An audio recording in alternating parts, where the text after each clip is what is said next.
all of the cock and all of the balls. All of it.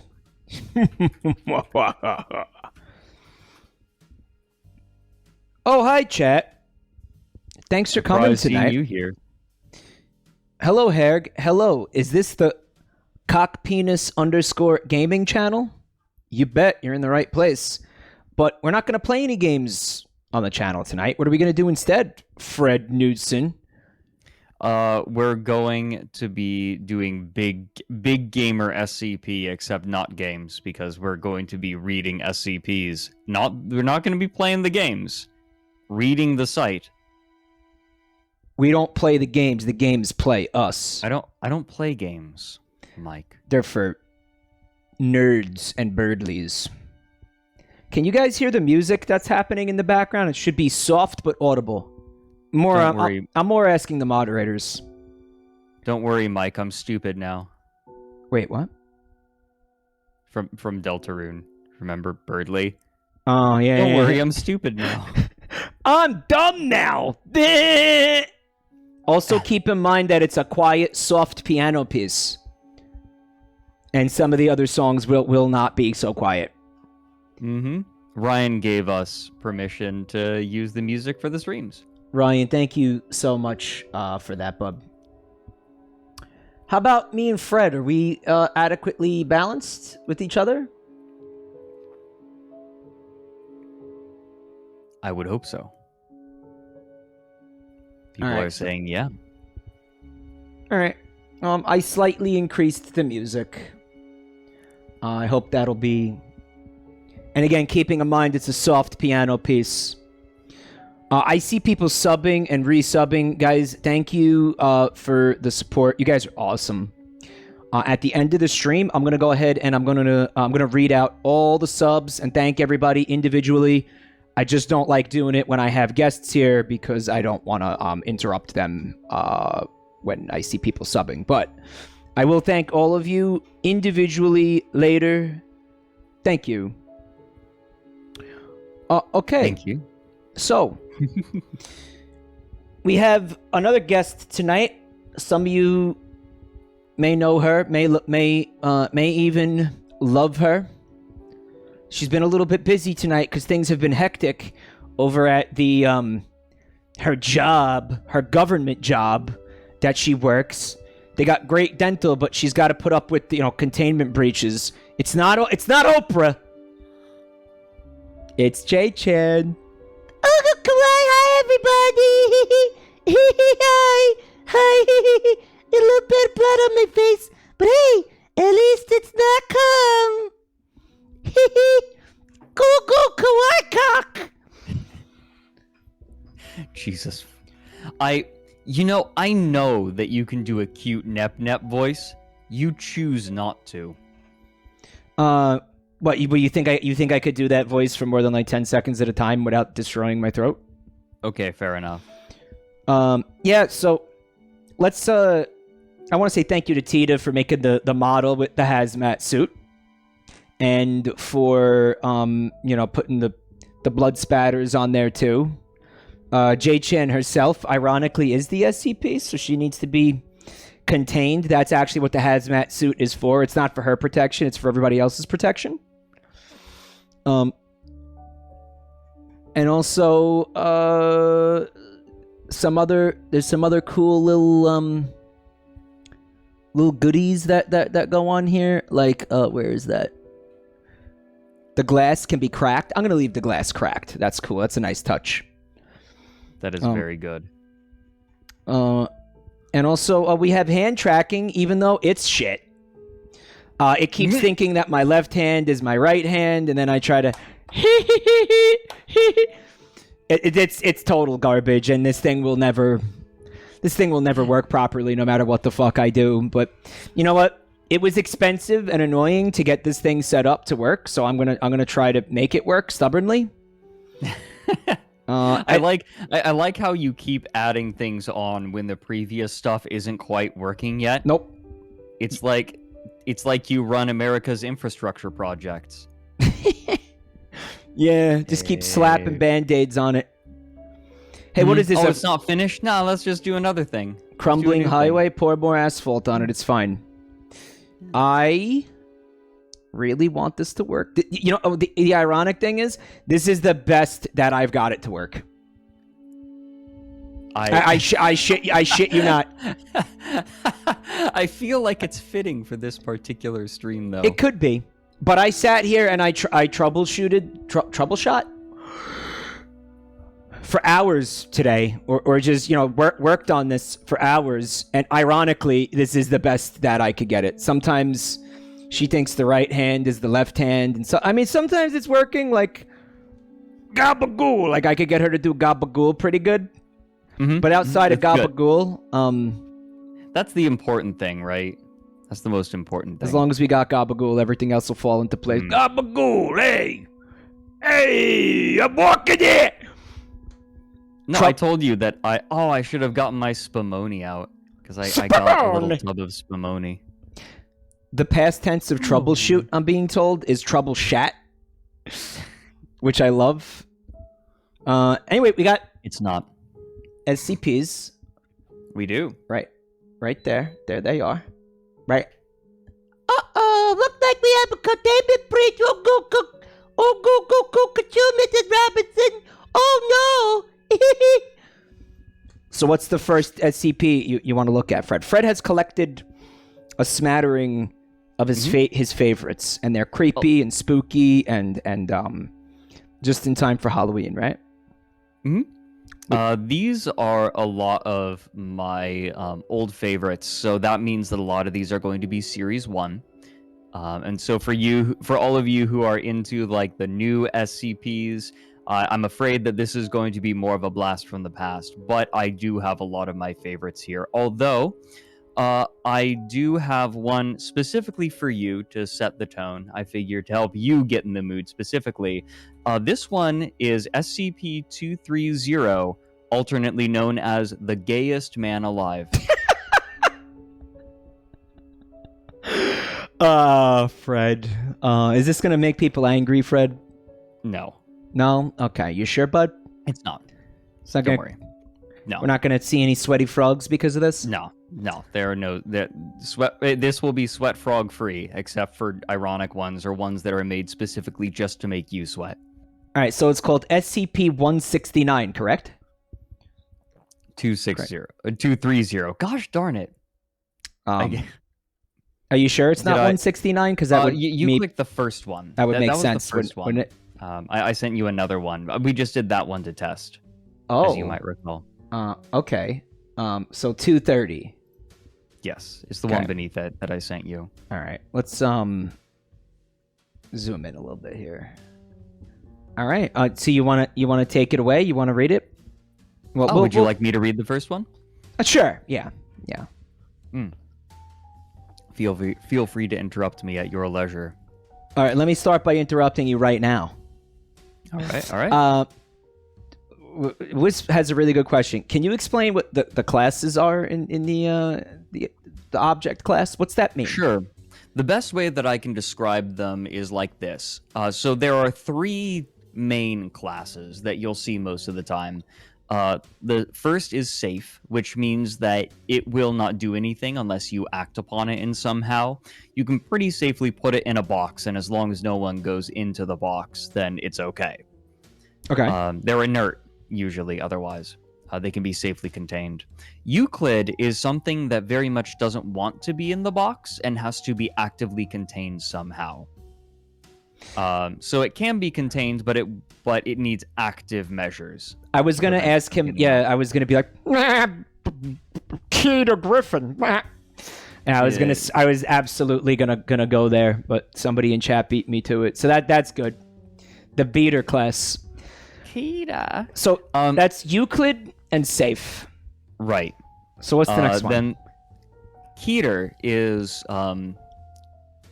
what most of the very dangerous ones are. Those are the SCPs that cannot properly be contained. Then there are some other classes as well. The most common class that you have other than Safe, Euclid, and Keter is Thaumiel. So think of it like this. If safe can be contained in a box, then thaumiel can be the box. Thaumiel class SCPs are SCPs that are used in the containment of other SCPs. Okay. And then there are a number of other classes, but they're usually highly specific. What's Apollyon class? Because that's what that's which one? Well, that's the Onceler apparently. Apollyon is we're fucked. Although I did come across one that was what was it? It's sometimes you'll see like more specific classes that are used in just a few. How many people here have no idea what the fuck the SCP Foundation is? Well, people are going to get to learn, won't they? Well, it's like, didn't you do a video on this website once? I did. It was one of my first videos. It was my third one ever. And it's a documentary, obviously. Fred does he's the down the rabbit hole guy. In case you didn't realize, chat. He makes those cool documentaries like the Final Fantasy House and the one about the gaping butthole and all that. So that's cool. It's the me. I'm the guy. It's not the gaping butthole. It's the magical space pussy. Oh, my bad. Easy to confuse the two, right? I know that you get the holes mixed up sometimes, Mike. This Not website everyone does. We all can't be Sigmas. This website is a community project thing. Like anybody can go on here and update like a little and put like a little basically kind of a sci-fi story, but written in a very specific format. Is that a good way to explain it? It's moderated pretty heavily, so you can't not just anyone can submit these. Like there's a whole moderation process, and it's quite stringent. Oh, really? So if you were to write one of these, you have to do it under the guidelines that they provide to you, and then you have to submit it for approval.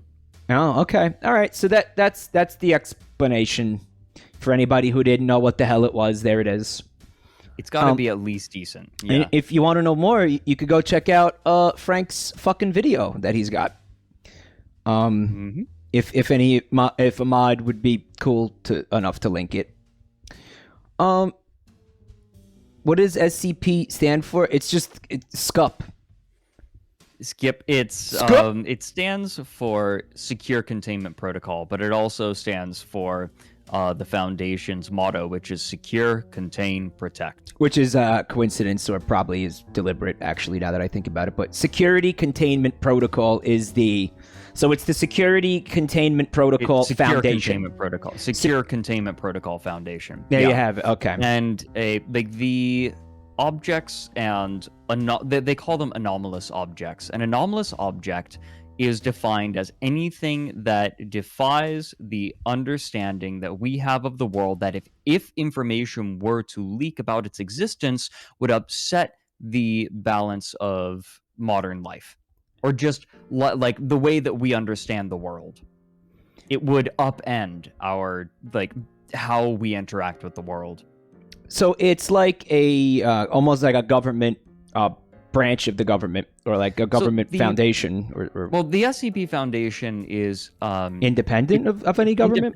It's independent of any government, but it does work very closely with the world's governments, with many of the world's governments.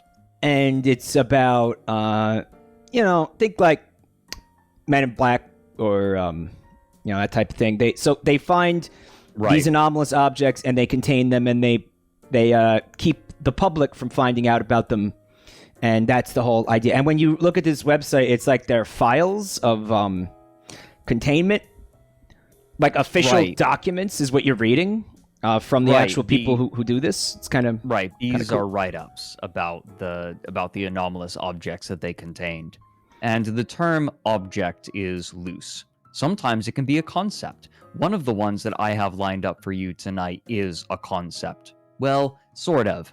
You'll see. I thought it was kind of... Sorry. There's some very clever writing in this. That's all I was going to say. I felt like it was important to maybe explain to people who didn't know. It was probably not necessary. Apparently, according to that poll, 90% of people know what this is. But let's show them why it's actually cool instead of just explaining why it's cool. You want to read this one? Go ahead. Yeah, sure. SCP-230 Euclid class. Special containment procedures include SCP-230 is kept in a secure room in site redacted. The room must have a controlled ventilation system so that air exiting the room can be properly filtered before it re-enters the regular ventilation system of the complex. So this isn't the description of the thing itself. This is just how the methods that are used to contain it. And you could start trying to like figure out maybe what it is based on what you're reading here, right? Mm-hmm. Which is kind of one of the things interesting about it, you know. Yeah, it sort of builds the tension. Yeah, That's part of the strength of this method. Oh, Limes. Hello, Limes. Oh, Limes, thank you so much. Hope you're having a good night. Hey, you came literally. Hi, Limbo. It's me, Jason. We have a little bit of SCP problem tonight. I'm gonna take care of it, though. Don't worry. Don't worry about it, everybody. It's all under control. Nothing weird going on here. Mike just Anyway. on Wednesday was like, hey, you want to do the SCP stream this Friday? While I was just watching his stream sitting in chat. Didn't even DM me. Was just like, hey, Fred, you want to do this? And then he does this. Probably shouldn't have. He whips out the J-Chan using protection. I probably should have like DM'd you about it instead of putting you on the spot in front of like hundreds of people, but No, it was good. I mean, it did not influence me saying yes or no, so I mean, it's not a big deal. I'm always going to tell you straight up how I feel or if I can do something. yeah, I mean, he could have told me to eat a dick. I could. He probably should I do have. that regularly. I Yeah, do that regularly in public. I tell you to eat a dick on stream more often than I do in private. Eat the coal. Eat the coal. Just the whole. Yeah, just the whole. All right, so Okay. I'm sorry. So the air has to be filtered. Air leaving this room needs to be filtered. Right. Okay. And that's one of the reasons that it's classified as Euclid. There is some sort of active containment that, if it fails, could create problems. Mhm. And that's not true for safe SCPs usually. Like, they'll just sit there if you don't do anything with them. SCP-230 is to be given anything he requests that does not violate standard procedures for SCP containment. The door is set to automatically lock every time it closes and can only be opened from outside the room. Personnel entering SCP-230's room must wear a full hazmat suit with its own oxygen supply. Hey, you've got what you need. Personnel exposed to the air in SCP-230's cell or who come in physical contact with 230 or any of 230's bodily fluids must be contained and held for observation for no less than 1 month. Personnel still exhibiting symptoms from 230 after 1 month are to be terminated. If personnel are cleared by on-site staff after a month, they are then to be transferred and forbidden contact with 230. Oh no. His Yeah, bodily so clearly fluids. Damn. toxic in one way or the other. Yeah, he's all right. Due to recent events, subjects that have been exposed and cleared by staff are required to undergo regular psychological exams. If upon exam the personnel exhibits any of the traits shown in document 230-4436B, the personnel is to be terminated. Note: subject has made several escape attempts utilizing personnel exposed to 230. This represents a low threat due to the fact that exposed personnel are usually impaired. However, personnel will become violent in order to stay in 230's presence. You know, I wish you didn't tell me what the name of this SCP was, because like you totally like colored everything.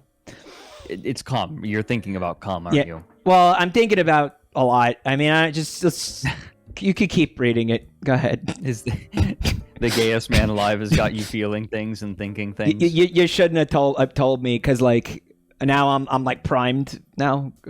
No, this was how I was going to get you into it. This is how I got you in the mood, if you will. Yeah, this is another one of those like Mike responds well to cock moments, right? Basically, is it more or less what you're going for here? Yeah, pretty much. Cool. Great. Description: SCP-230 is a male Caucasian with a lean build and gaunt appearance. 230 is 185 centimeters, 6 feet 1 inch tall, so Giga Chad. Well, 68.04 kilograms, 150 pounds, and appears to be in his early 30s. What is it? He's like one of the traditional, like, this ties into the Tumblr sexy man thing. I think he might fit into the pale twink trope. Well, you said Giga Chad, but maybe... Yeah, you're right. I mean, he definitely is. He's Caucasian and gaunt, so maybe he fits that pale twink. Remember that? Yep, 150 pounds, so... Yeah, like, quite, like, lean for his height. Yeah, pale twink. Definitely pale twink. Mm-hmm. Maybe got a little bit of one-slur action going on. Well, he's not Apollyon class, so... He wears bright clothing and prefers the colors pink and yellow. 230 is a very cheerful individual who appears to be incapable of negative emotions. So the opposite of you. No, I was going to say Sorry. that sounds nice. I would like that. I'm sorry, that was mean. Incapable of negative emotions. That wasn't even an insult. That was just like, I don't even know what the fuck that was. That was just Like, fucked. haha, you're sad. Yeah, like what the fuck? What even is that? What? I don't. Just I don't like even you, know. you're incapable of happiness. Haha. Like, Which what is the clearly not the case because, like, I send you the gayest man alive and you're immediately giggling. Yeah, it doesn't You are take much. It's also, yeah, it's not true. All right, you want me to take over? Or you want to keep Oh, I reading? got this. Okay. SCP-230 secretes a chemical similar in composition to heroin from his pores. The chemical has been named Compound Redacted. Compound Meth. Once secreted from his pores, it evaporates immediately and contaminates the air around 230. The compound seems to be effective in as little as 30 parts per million in gaseous form. When inhaled, the compound causes extreme euphoria in subjects. Analysis on Class D personnel under the effects of 230 indicated they had dopamine levels greater than 5 times of what is expected during sexual climax. He sounds great. Yeah. Yeah, I haven't heard Subjects the bad part yet. Right. Yeah. Something I should note is that Class D personnel are... It's not clear where they're sourced from. Some of them come from death row, but they are expendables. They're red shirts. Well, red shirts aren't meant to be expendable. It's more like yeah, they pluck them from prisons and stuff. They're like, it's people who are like not going to be missed by society, I guess. Right. Or, I imagine. Yeah. I imagine they like grab. Yeah. or like They grab people off the street. or yeah, like that. It at one point says death row inmates, right? At one point. Mhm. Yeah. So yeah, But it's bad. They certainly need more than just what death row can provide. So. It's bad juju, folks. Well, yeah. Squid Game Whoever- contestants. Somebody said. I mean, they do say, hey, like, you complete your time as a D class and you'll be let free. Oh, they lied to them. That is a complete fucking lie. No, they even if they survive whatever they're supposed to do, they're killed. Well, they're paying their debt to society because this whole foundation is for the good of civilization or whatever, right? So in a way, but definitely it's not ethical. But it's also not real. So anyway, go ahead. Yep. The ethical implications of the foundation are explored in a lot of stories and in SCPs themselves. Interesting. Yeah. Subjects express impairment similar to the effects of heroin. Subjects become willing to comply with any request 230 makes provided it does not involve leaving 230's presence. The compound is present in all of SCP-230's bodily fluids. Exposure is possible even by contact with SCP-230's skin. Exposure to the compound will result in immediate addiction. Withdrawal symptoms are extreme and have a 30% mortality rate. Symptoms include loss of appetite, tremors, panic, vomiting, diarrhea, irritability, dementia, insanity, blindness, and hemorrhaging. Ask your Those doctor if symptoms vary. SCP-230 is right for you. This does sound like an advertisement, doesn't it? Side effects may include sudden death, loss of finger and toenails. Like, just... Have you noticed that they used to be spoken very quickly, and now they've been forced to slow down? Yeah, they probably... Like, that little loophole closed some time ago, I think. Because now you have, like, it used to be like side effects include like just unbelievably fast, like it's a boxing match commentator. they're trying to hide it. Now you have a woman with a very pleasant voice telling you about how you're going to die from cardiac arrest. Hey, could be worse. And could then be being, Simpsons like, porn. Right? I'm trying to adjust Yeah. the monitor. Don't mind me, chat. Like I He's noticed. coming- Sorry, No, he's coming. He's coming for your titties. Run. I'm a coming. I am a coming. Yeah, I just wanted to center her a little bit more. As I move around, like she moves, so it's kind of got to keep an eye on that. Okay. Also, she keeps like looking off to the side, and I don't know why.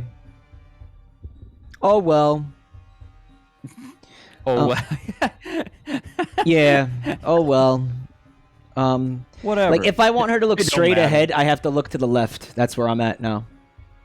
It don't Whatever, matter. it don't matter. None of this matters. She's reading chat. Yeah. It's one of my favorites. It don't matter. I loved that edit that you sent me, that where they edited Carl into the opening for Smash Ultimate, like the cutscene Oh yeah, you like that? for Smash Ultimate. Don't matter. None of this matters. And he gets like Thanos snapped by I don't know, Master Hand or whatever the fuck it is. I don't know. I haven't played it. Right, because Anyways. he refuses to because it's shit. Let's see. Yup, hemorrhaging. Those symptoms vary from subject to subject. Symptoms typically last for around 2 weeks before subsiding. The symptoms appear to be determined by how much of the compound the subject is exposed to. Subjects that ingest any of 230's bodily fluid, for example, saliva, blood, etc., have a mortality rate from withdrawal of 100%. That etc. doing a lot of work there, huh? It is. It's carrying a lot of weight. It's a very heavy etc. SCP-230 was found in an apartment in Redacted with 20 people acting as his servants. SCP-230 seemed to be actively attempting to limit the number of people he exposed. Several bodies of exposed persons were found on the premises. When questioned about them, SCP-230 replied, "Things were getting crowded, so I had to ask a few of them to stop breathing."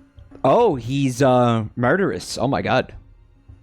SCP-230 appears to be under the effects of the compound, but doesn't seem to be impaired by it in any way.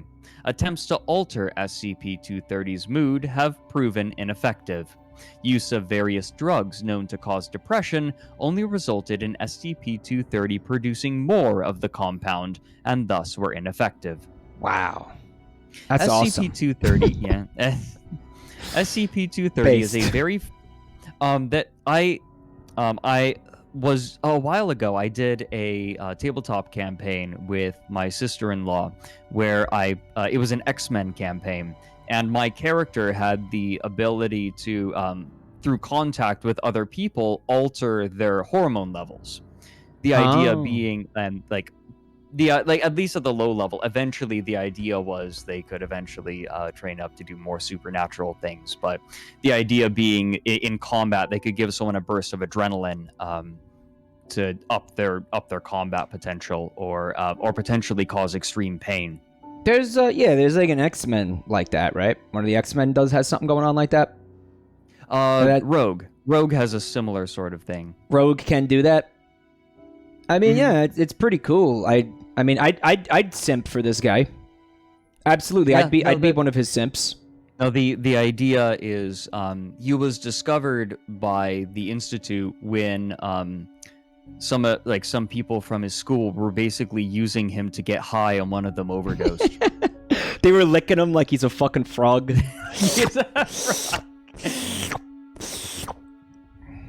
kind of based. Poobah likes my fart containment unit. It's a little stinky in here. Stop. Uh-oh. Stop. That's someone's fetish. Stinky.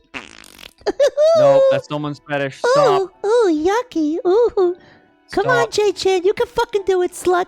Ooh, Limes, stinky. Limes, are you still here? Stinky. Limes, Ooh. can you stop? Oh, Can you yucky. stop him? Can you stop him? Mike, this is too far even for you. No, it's not. Let's fuck. Who are we kidding here? Limes is gone. Of course she's gone. You just gonna fucking stay here for this? Oh no, stinky. Free you. Limes, he's out of control. I can't.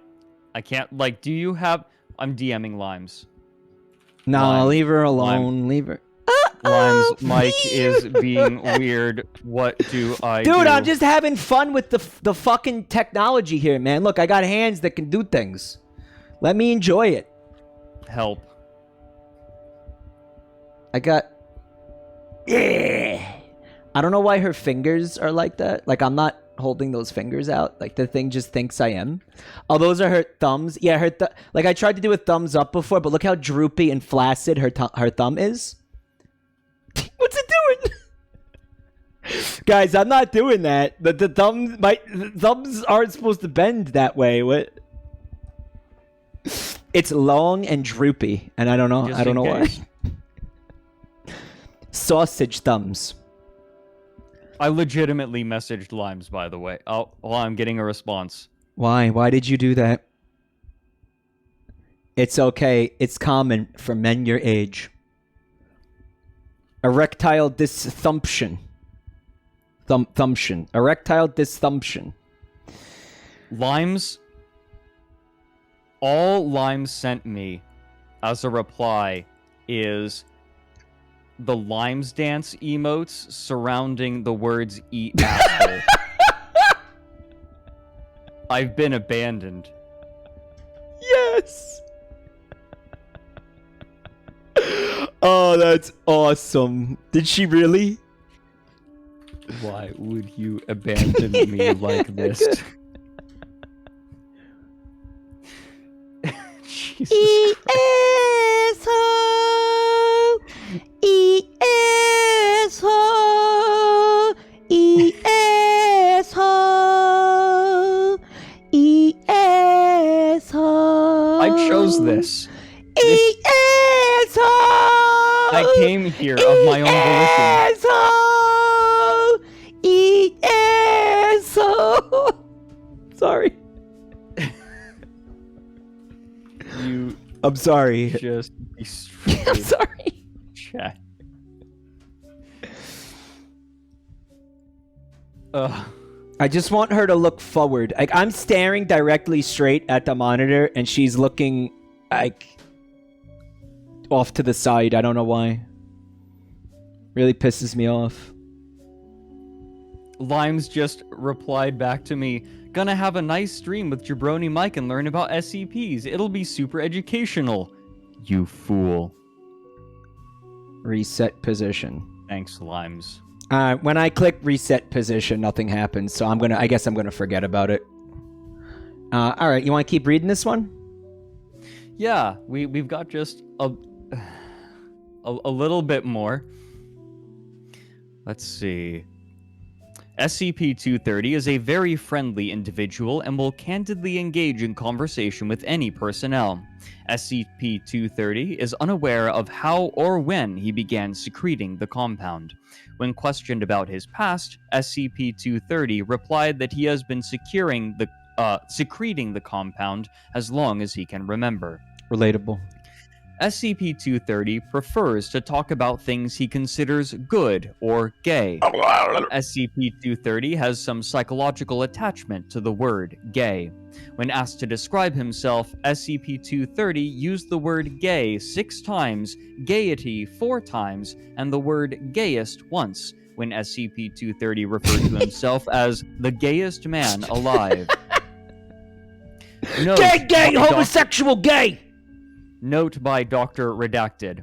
SCP-230's preoccupation with the word gay has nothing to do with sexual orientation. Oh! SCP-230 doesn't appear to have a sexual orientation due to a lack of interest in sex entirely. This Nice. makes sense, seeing as SCP-230 experiences the same amount of pleasure doing any given activity, making sex unnecessary. So he means gay literally? Like not Happy. literally. Yeah. Yeah, but like, I guess the old school, what it meant, right? I guess Right. still means, right? Happy? Like he means, Right. he means gay, happy gay. Yeah. But this person who wrote this knew exactly what the fuck they were doing. Obviously they did. Oh, yeah. Yeah. Addendum 230... Huh? Maybe he's like, maybe he's ancient, and like he doesn't know that like the meaning of that word has kind of morphed. Right. He says that he has been secreting this compound as long as he can remember, but we're not sure how old he is. That's cool. I got some of his bodily fluids on my helmet right here. Schlorp. Right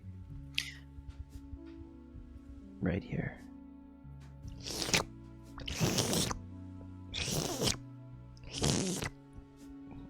Are you done reading it? You want to keep... No, there's a little more. There's an addendum. Addendum 230-1. Class 2 personnel researcher was accidentally exposed to the compound during research. He was detained and sent to treatment for the duration of withdrawal symptoms. After 1 month, was released after being cleared by medical staff. 2 months later, was found trying to break into SCP... was found trying to break into SCP-230's containment area. Reacted violently and injured several personnel before she was detained.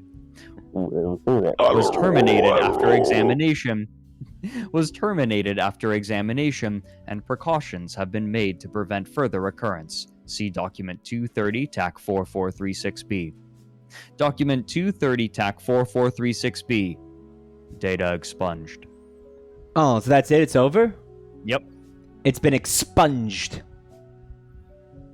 Expunged. That's unfortunate. I wanted to know more. Okay, so... Oh, if you would like to know more, there actually is one that had information that was redacted and was later released. Would you like to take a look? Yeah, that's the next one you wanted to That's look the at? next one. Yeah, it seems correct. Okay. Let's take a look. There you go. SCP-835. Alcrat says, it's over. It's time for an hour-long intermission with something totally unrelated. You want to do that? We're pretty focused right now, actually. Alright, we won't do that. I'm sorry. Apologies to the people who were looking forward to the hour-long tangent that has nothing to do with why we're here. You don't want to hear me spend 2 hours talking about ponchos again? Okay, this says adult content, buddy. Yeah. Is that gonna be... It's okay, right? It'll be fine. Sweat fucking frog. It's a pretty brutal one, but... Alright, there's gonna be sweaty frogs, I think. Mm-hmm. Okay. Cum Would monster? you like to read this one? Hold on, I want to fix this we'll bitch. see. This bitch is fucking... I don't care. She's gonna be looking off to the side then, I guess. It's still like annoying me. And it wasn't happening earlier today. It was fine. I don't know what changed. I'm so pissed. Apparently it's the cell phone, but I can't change anything about the cell phone is just flat in front of me, so I can't. Like, I don't know what the fuck to do different with the phone, is what I'm saying. Alt left click to rotate her. Yeah, but then her body is gonna be weird. Then her, yeah, like, you see her, now her body is weird.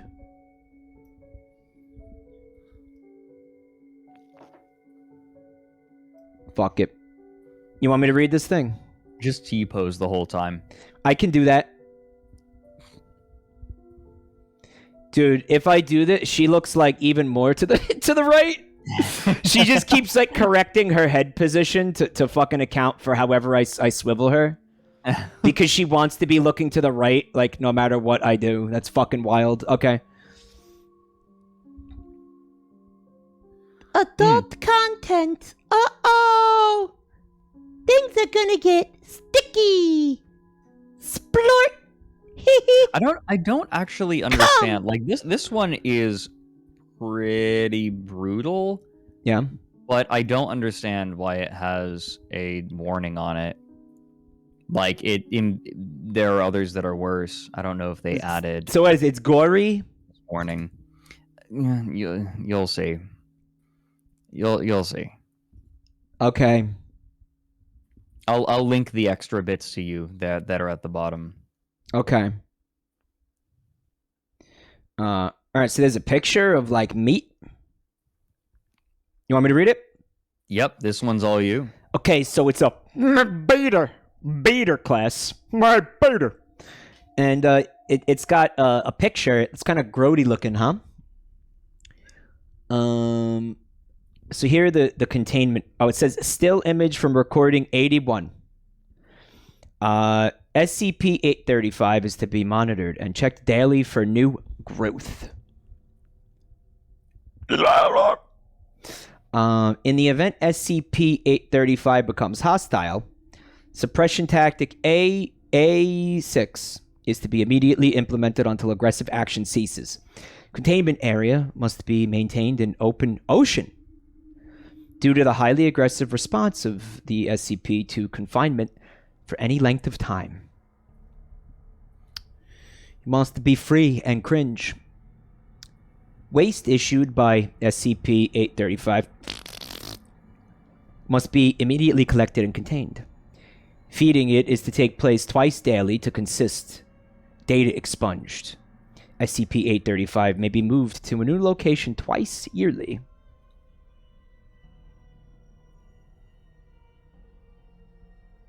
Twice. You did it. Goddamn, you did it. Twice yearly. Twice yearly. No. You had it, and then you decided it wasn't enough. No, it wasn't good enough.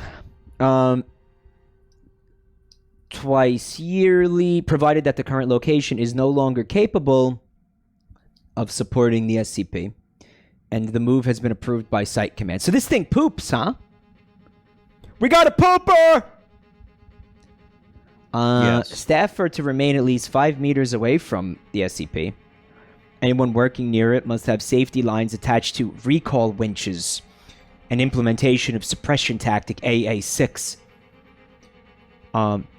Should contact result in full capture of a staff member,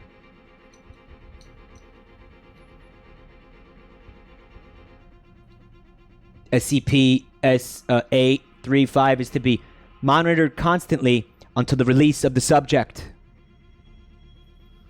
SCP-835 appears to be a large mass of coral-like polyps, weighing tons.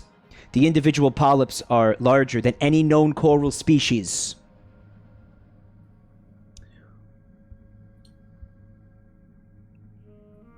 Lost my place. Completely.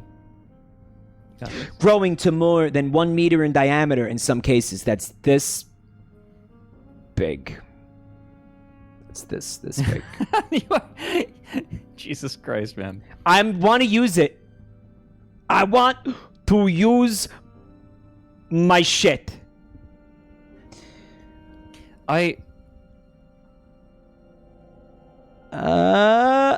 gotta make this bigger. At too some blind. point, you start becoming like a radio shock jock, where you just want to press all of the buttons on the board. Yeah, to do all of the sound effects. That's what's happening. Yeah, that's what this is. Yeah, and this starts to become like you're like that, except you have a soundboard consisting of 50 different kinds of farts. I actually don't have any fart sound effects, believe it or not. That's actually amazing. Yeah, you don't need them because you can make them yourself. Yeah, I prefer to just make the fart sounds. You have demonstrated your ability to do so already. I mean, it's easy enough. I mean, I mean, some people are they're fans of like the farts with reverb. I think a good fart doesn't need reverb. You know. That's what stand on its own. Yeah, a good fart should be able to stand on its own. That's always been my philosophy, right? Always. So anyway, the central mass is roughly oval-shaped, with a very large 3-meter diameter polyp at each end. SCP-835 is incapable of locomotion and appears to anchor itself with the large tentacles projected from the polyps. These are also used in feeding and are coated with a sticky adhesive substance. The tentacles are also quite strong and have been shown to be capable of damaging plate steel. The coral of SCP-835 is extremely hard, requiring high-powered diamond drills to collect even small samples. It also grows at a very accelerated rate, capable of adding 22.68 kilograms of mass every day. It is susceptible to many chemicals, which cause it to seal up and halt all growth for 24 hours, prompting the development and use of suppression tactic A86. Testing has shown the SCP emits a large mass of semi-liquid material. Oh my god, you have dorselessness. That's actually what it's called. Yeah. Mm-hmm. That's what Tita named it in the file. Let's go. I'm hoping we could get like some of the other ones, like Nage and all that, you know? Mm-hmm. SCP emits a large mass of semi-liquid material several times a day from the large polyps on each end. Same. This appears to be made of semi-digested solids, fecal material, and semen. This mass This was also made for you. This mass This SCP was made for you. He knows how to pick 'em, boys. This mass also has several forms of virus, bacteria, and parasites, many of which have been found only within SCP-835. The bacterium 835I5 forms the major concern for containment due to this, coupled with the extremely hard shell of the SCP, form a major obstacle to neutralization. Any force capable of cracking open the SCP would also cause the slurry inside to spread and cause additional infection from 835I5. Okay. So it's kind of a giant coral creature that, I don't know, regularly blasts out a slurry of cum and poop. Mm-hmm. Pretty cool. Pretty rad. There's an addendum here. Addendum 835-01, first draft of after-action report by Mobile Task Force Zeta Niner. Circumstances of retrieval. On at hours. Mobile T. Ask Force. Wait, why did you read it as Mobile T Ask? Mobile Task Force. Mobile Task Force Zeta Niner. Mole rats. They probably look like this.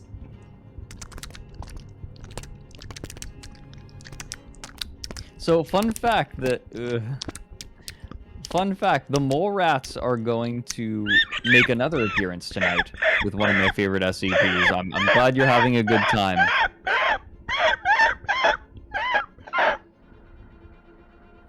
Rat girl.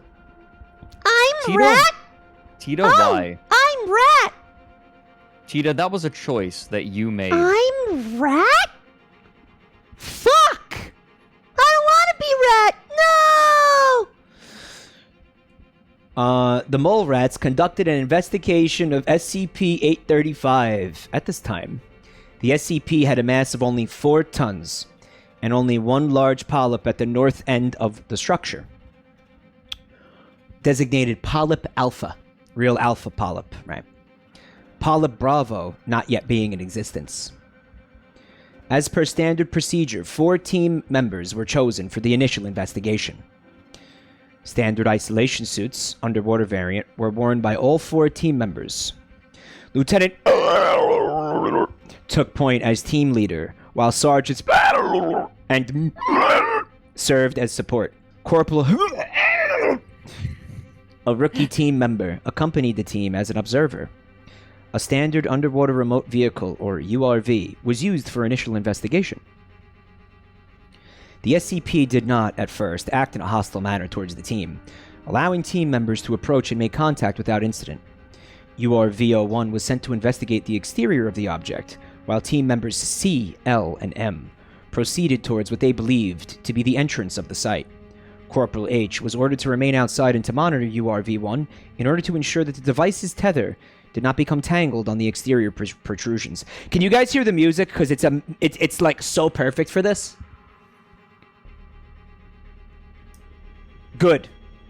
Just making sure. Oh, you're using the Battle of May Island music, yeah. Yeah, it works out really nicely. Yeah. It's an amphibious fucking mission or whatever, aquatic mission. The first sign of trouble occurred when Corporal H, while attempting to clear a jam in the URV-1 sampling claw, reported in with the words, "Oh God, help me, help me." He then reported that Some horrible tentacle thing. had wrapped around his arm and was dragging him in towards A fucking mouth! and vocalized several distress calls. Jesus Christ, I can't do this. Fucking... God damn it, he was just a kid! It was his first fucking mission! I should have kept my eye on him! My men! It's Chris Redfield. Oh, that was the author of the oh, okay. Oops. All right, so this was the author, not the person being described. The person who wrote the addendum, right, is inserting that into there. Christ, all right, here goes. Guess I'll just let Sarge edit this for me again. Spoilers, Sarge didn't edit it. So the thing grabbed the kid. It had me fooled to rights. The entrance wasn't an entrance, it was just some cave. The real entrance was the big polyp thing on the north end. It grabbed the kid and started dragging him towards the mouth. Topside started to drag him up, but all they got was a snapped cable. And the kid, he got pulled inside and eaten.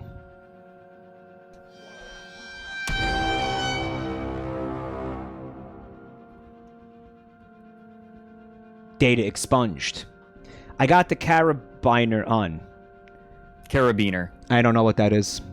It's the climbers, like you might use some smaller ones that aren't quite weight rated, but they're clips. The metal clips. Oh, like You stick onto a backpack. okay, I know what they That's are now. carabiner. Okay. All right, so he got the carabiner on. We're hooked together, and Topside starts winching us up, and we're not getting anywhere. I'm grabbing on. I'm telling him I'm not gonna let go. And then the winch starts to seize up. And I feel this jerk.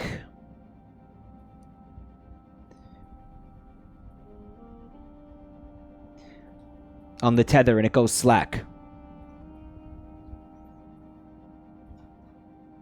And then we're both sliding into that damn thing.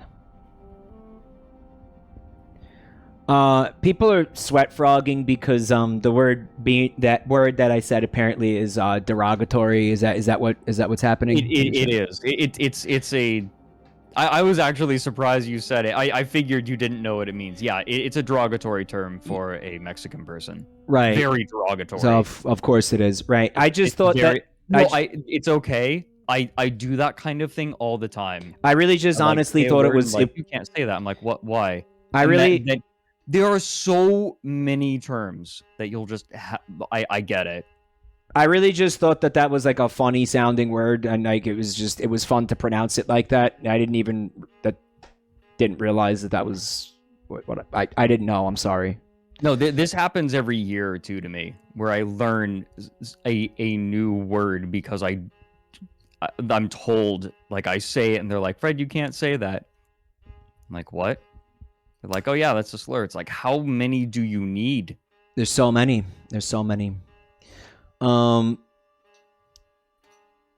Yeah, it's, I feel this. yeah, it's a slur to Hispanics. So yeah. I feel this jerk on the tether, and it goes slack, and then we're both sliding into that damn thing. It was like, Jesus, I need another drink. Fuck.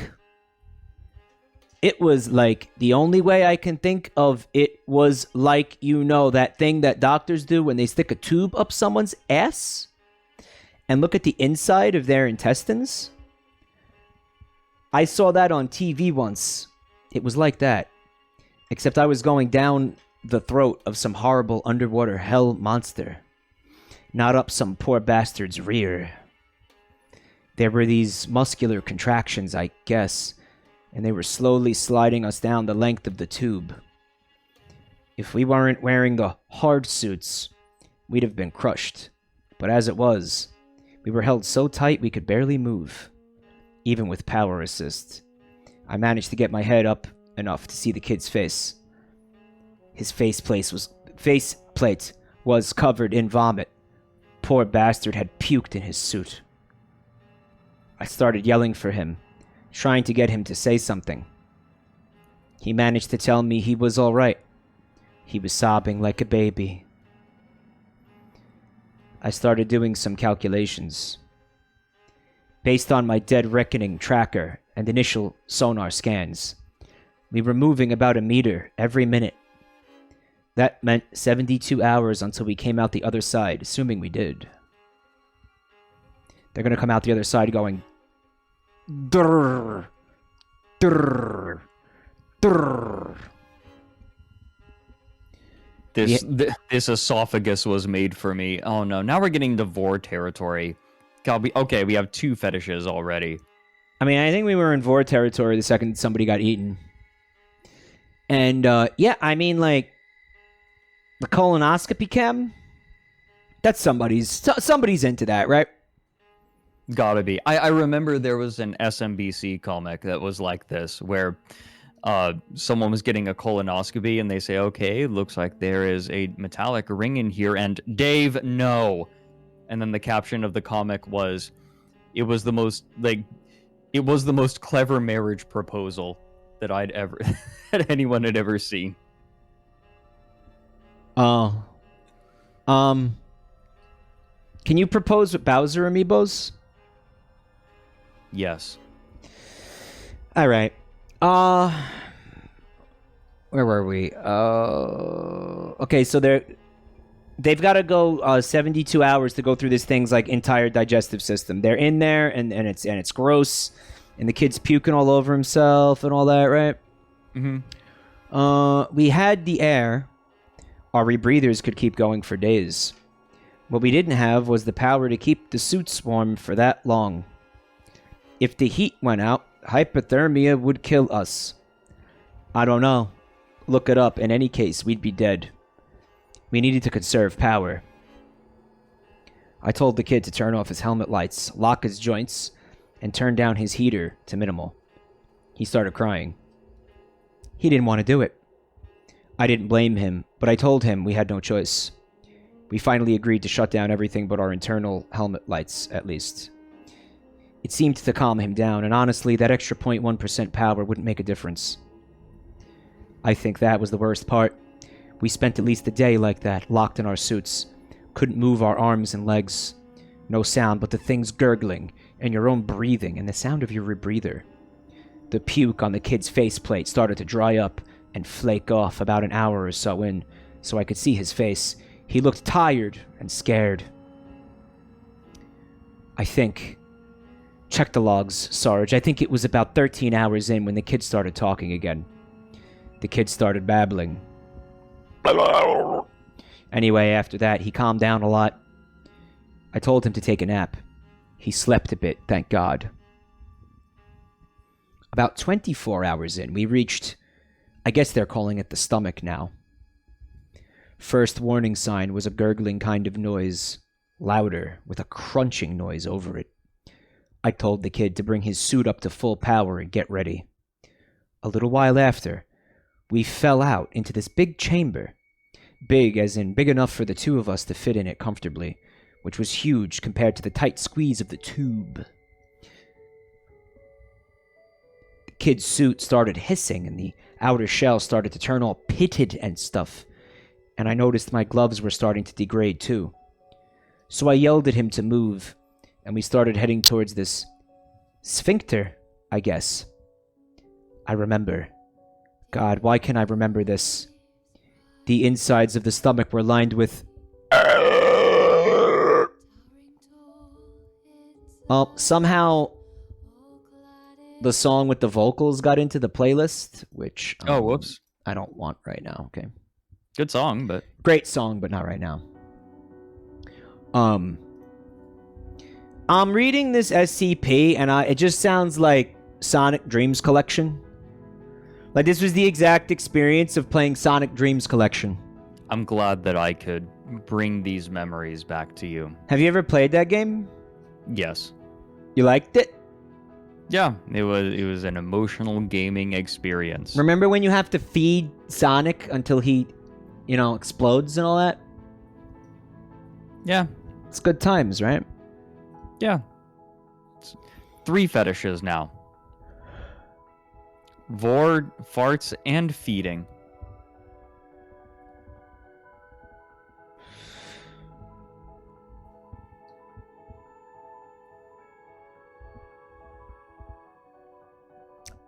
I guess. I remember. God, why can I remember this? The insides of the stomach were lined with...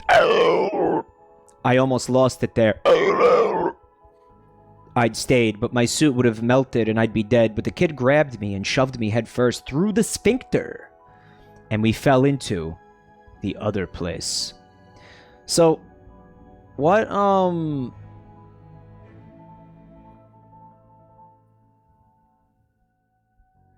what do you think the insides of the stomach were lined with? Oh, don't worry. Keep going. Like, why would they expunge that? You'll see. It was even worse than the stomach.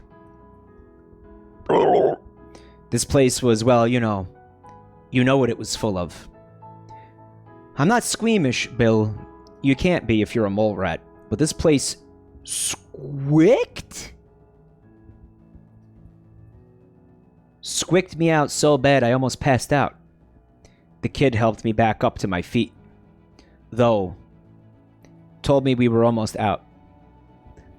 Come on, Lieutenant, we're almost out of here. Let's go, he said. We moved over to the other sphincter. But the thing was...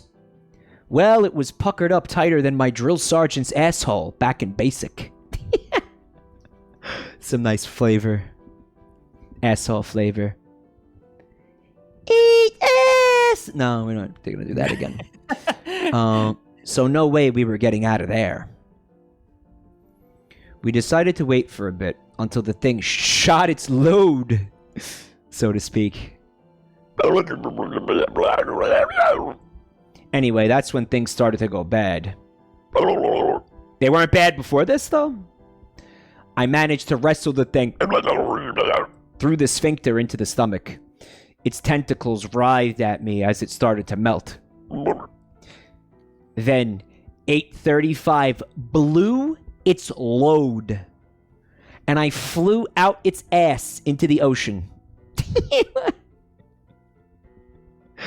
You know the rest of the story, Bill. Fill out the rest of the reports and the logs for me, will you? Oh, and be sure to edit it so the motherfuckers in command don't yell at me for being unprofessional in my AARs again. I'm gonna finish off my drink and take a couple of Valium and go to bed. Thanks. Wouldn't that kill you? Like Valium and booze? Like it's like a benzoate and alcohol would kill you, wouldn't it? Maybe that's the point. By special order of 0511, all expunged data files pertaining to this report are hereby released for general viewing. Here you go. Please see revised file here. There, I just linked you. Oh. The unredacted version of this SCP. Oh gosh. And then there also is the unredacted version of the incident report. Or, well, the addendum. Okay, so this So this the blue parts are the unredacted thank parts. you. All right. Yes. Feeding of the SCP is to take place twice daily, to consist of any form of local aquatic species. Feeding should be supervised at all times, and no unscheduled feedings of the SCP are to take place for any reason. Should the SCP enter a rage state, higher level mammals may be issued as a food supply, up to and including Homo sapiens. The SCP has shown high levels of docility when digesting higher level mammalian life, and recommendation for the issuing of this form of food has been approved for use during testing phases. Huh, that's weird. Why do you think that is? Alright, testing has shown that the SCP appears to be made from basic human biological components, with the shell being formed from super dense calcium, the caps that cover the polyps coated with tooth enamel, and the tentacles appearing to be formed from mutated tongue cells. Most human biological systems are present, however, many neurological, lymphatic, and circulatory, etc., show extreme mutation and atrophy. The digestive and reproductive systems appear both highly developed and linked, with both feces and semen being collected and ejected from the same chamber. Hot. Stop. This thing is basically just Mike Wad. Jesus Christ.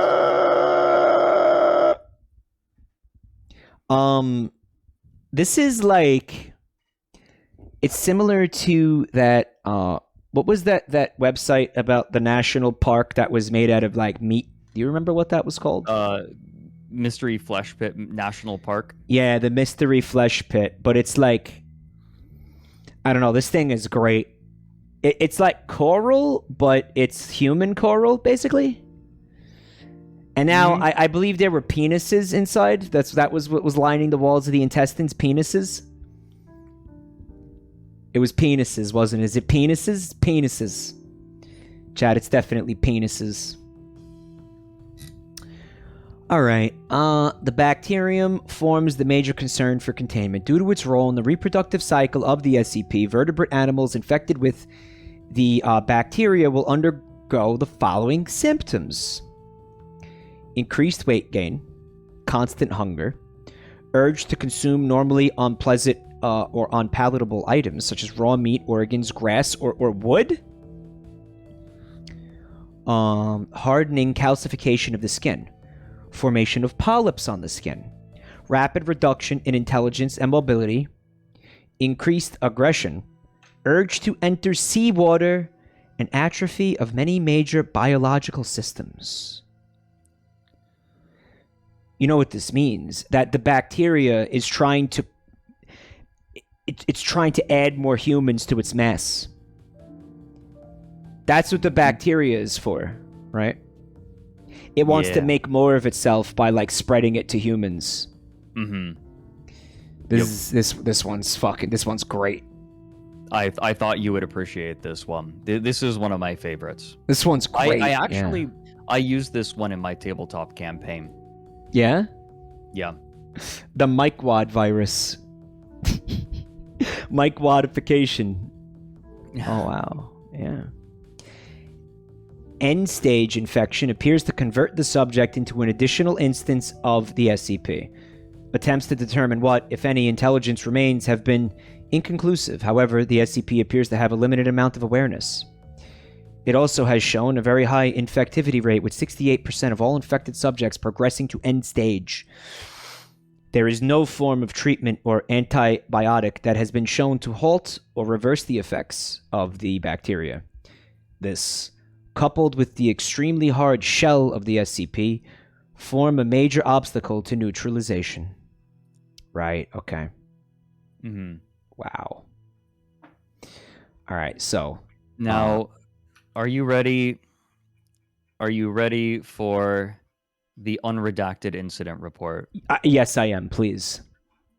This is where it really gets fucked. Just letting you know. All right. There's a notice from the Foundation records. The document requires Level 4 clearance and authorization for Need to Know under Code Triton Victor Blue. If you do not possess the necessary security clearances, please close this document immediately and report the security breach to the Records and Information Security Administration. Uh-oh, I don't know if I have the clearance, everybody. Oh, let me see. Hold on.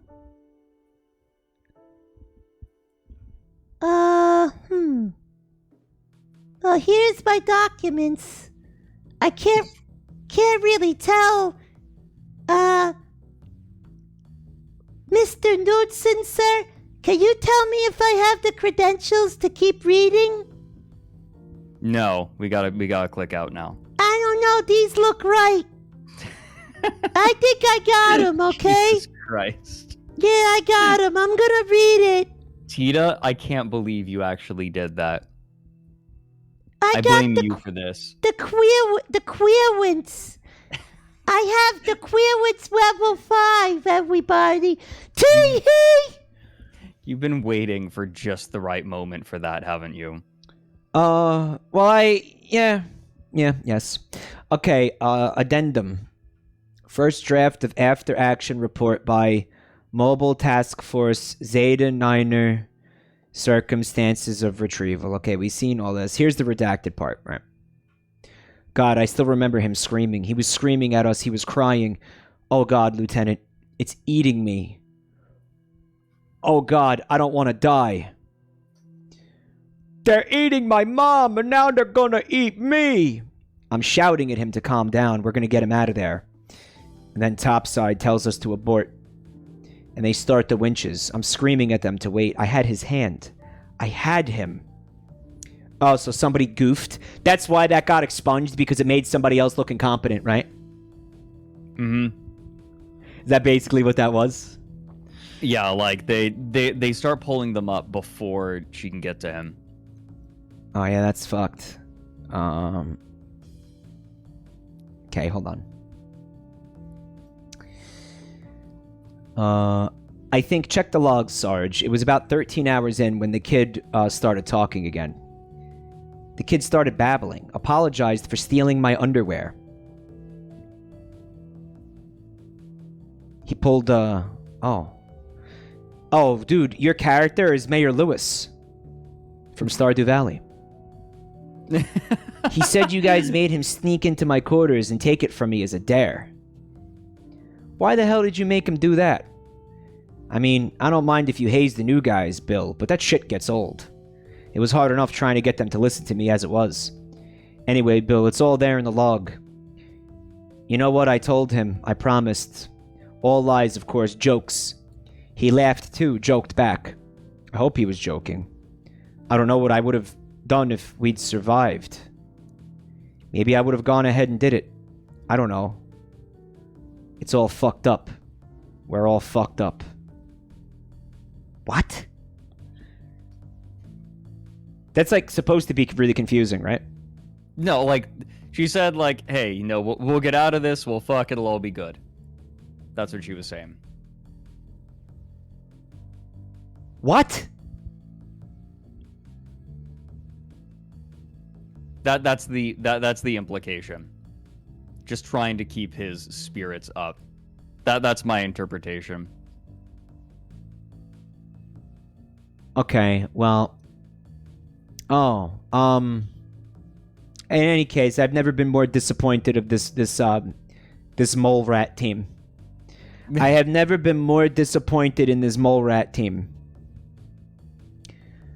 All right. They do some pretty fucked up things. There's another one where they do some pretty fucked up things. We're moving towards the sphincter. And I remember... God, why can I remember this? The insides of the stomach were lined with teeth and faces. Human faces. And they were all wailing at us and screaming. They were begging us to kill them.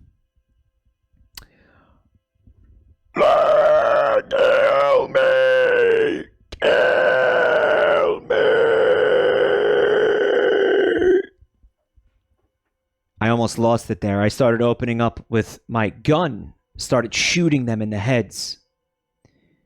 And if I'd stayed, my suit would have melted and I'd be dead. But the kid grabbed me and shoved me headfirst through the sphincter and we fell into the other place. So these are all people who have been absorbed by this thing? Who knows? I I think that's the implication. weren't they like... Alright, whatever. It was even worse than the stomach. That one was lined with faces and filled with acid, but this place was, well, you know what it was full of. No, I don't. The shit and cum. Remember? All right, we decided to wait Spelling. for a bit until the thing shot its load. If it made shit and cum, it would have to spit it out eventually, right? Anyway, that's when things started to go bad. The kids started complaining about this awful smell. that really has all the energy of then things get kicked into high gear. Two brothers in a van, and tomatoes. Yeah. And then here come the killer grandmas. And then things got kicked into 11th gear. It's like, so I'm flying, I'm being ejected miles above the ocean in a fucking geyser of feces and semen. And it's like, oh. You're probably wondering how I got here. I had to look for the record scratch. All right. The kids started complaining about this awful smell. I tried to stay calm. I told him it was probably his suit's waste recyclers. Told him to let me take a look at it. Yeah, there was a hole in the back of his leg, probably from the acid. I put a patch on it and told him not to worry about it. And that's when I noticed that there were these red things growing all over his face. He started screaming when the first of them burst and splattered all over the inside of his faceplate. He begged me to kill him. I put my gun up to his faceplate and pulled the trigger. Click.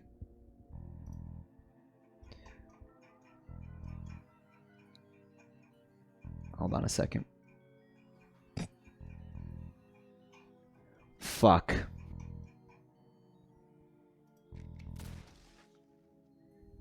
Man, was that even audible? Nage. I don't think so. I didn't hear anything. All right. All right, so I put my gun to his face, pulled the trigger. Click. I burned all my ammo trying to shoot those damn faces. Mike, he was out of bullets. Oh, I should have read the next sentence. The tentacle burst out of its face a moment later. It grabbed me and it started licking me. Oh. It started licking me, Bill. The thing was running its tongues all over my face and body. Over the suit. It grabbed me and pushed me down and tried to hump my suit like a dog, but it couldn't get through. I managed to wrestle the thing that had once been the kid back through the sphincter into the stomach. Its tentacles writhed at me as it started to melt.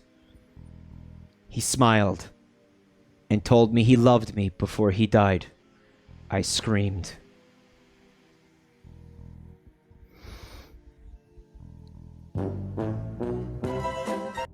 Then 835 blew its load and I flew out its ass into the ocean. You know the rest of the story, Bill. Except one thing.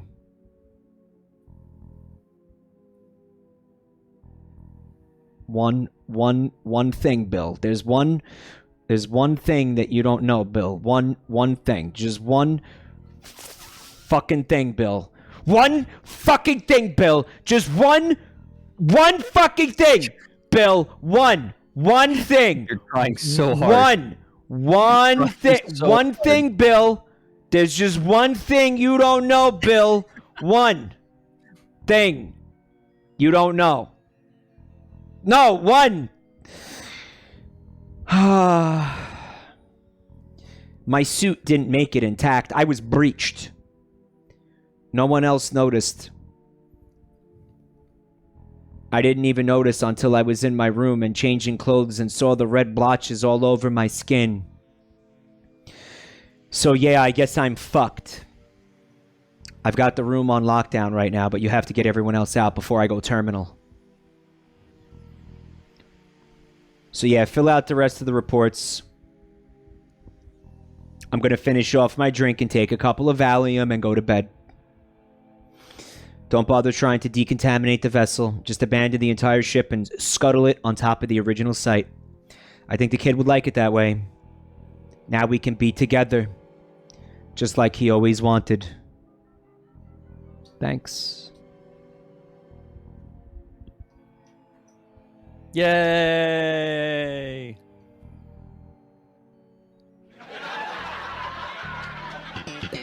Yeah, it's a particularly brutal one. It's all uphill from here. That's really upsetting, man. Yeah, I thought you'd appreciate it. It's got shit, it's got cum, it's got meat. It hit all the marks for me. Mm-hmm. Yep. What if being, like, part of that thing really, like, isn't so bad? Like, how bad could it really fucking be? Haha. You think they're having a decent time in there? Maybe they're having a great time. Because guess what? They don't have to, like, work jobs anymore. They don't have to worry about, like, I don't know, dental insurance or whatever. Like, they don't have to worry about. Yeah, like one of the faces is screaming, "At least I don't have to pay for, like, what? Like, tax programs?" Fucking Yeah, you don't have to pay taxes anymore if you get absorbed into this thing. At least I don't have to pay TurboTax. You get to live in there like rent free. Literally. No more student loans. Okay. So that one was delightful. It was very spooky. And I think that the music we're hearing right now is from like the Temple OS video, I think. Like the really like creepy like dissociation music like at the end of the video. Yeah. Where it's like fuck. So like that was perfect. Oh my god. Buntime cannot hear the music. There's music ?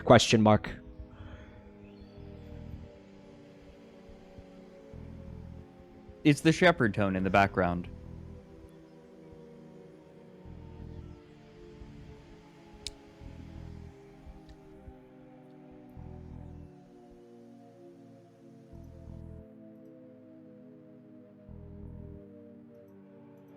Yep, there's been music this whole time. Right? I mean, I heard it when I unmuted stream. I hear it. We've been trying to reach you about the quietness of the music for a while now. I haven't seen it. Maybe that's just me.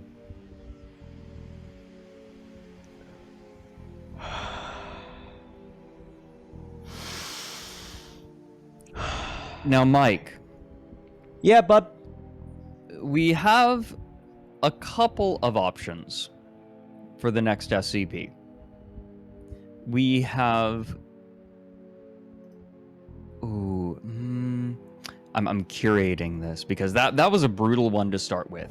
It's kind of like, you know how Black Mirror started with the pig fucking.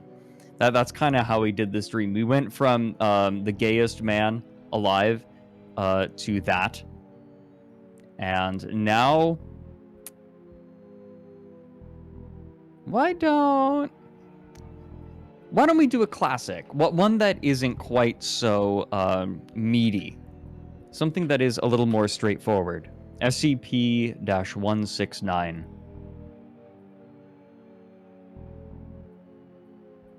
You want a booger, Fred? Hey, Fred, you want a booger? I got a booger. I'm okay. Here you go, Fred. I'm all right. Lick it. I'm really all right. No, eat it. I'm really all right. Eat the booger. I'm okay. Eat this booger, I'm good. motherfucker. No, It's good. I'm not doing that. It's delicious. I'm not doing All that. right. So yeah, you take the next one, bud. All right. All right. Sure. You know what? If I'm going to take the next one, I think I actually want to do my own meat one. This is one of my favorites. So actually, let's not do that one. Okay. We'll do that one in a minute. We're going to do one of my personal favorites. We're gonna SCP-763. We're gonna keep the meat theme going. Yes, and we'll move away from the meat for a minute, and then like after we have done some non-meat ones, we'll go hard into the meat again. Okay. See, me and Fred both have like a really strong love for like, I don't know, like body horror, like meat, like not like, I guess it's body horror, but like specifically Meat, yeah. Meat things, like when things are made out of meat, like meat landscapes or like meat creatures and stuff like that, that kind of stuff we like Yeah. that stuff. Like Yeah. I'm grossed out by it. Like it really It's horrific. it No, really like, I grew up- genuinely it Yeah. messes with me in a serious way. it really genuinely fucks with me. It really does. But I think that maybe that's why I'm drawn to it, right? That's part of the appeal, right?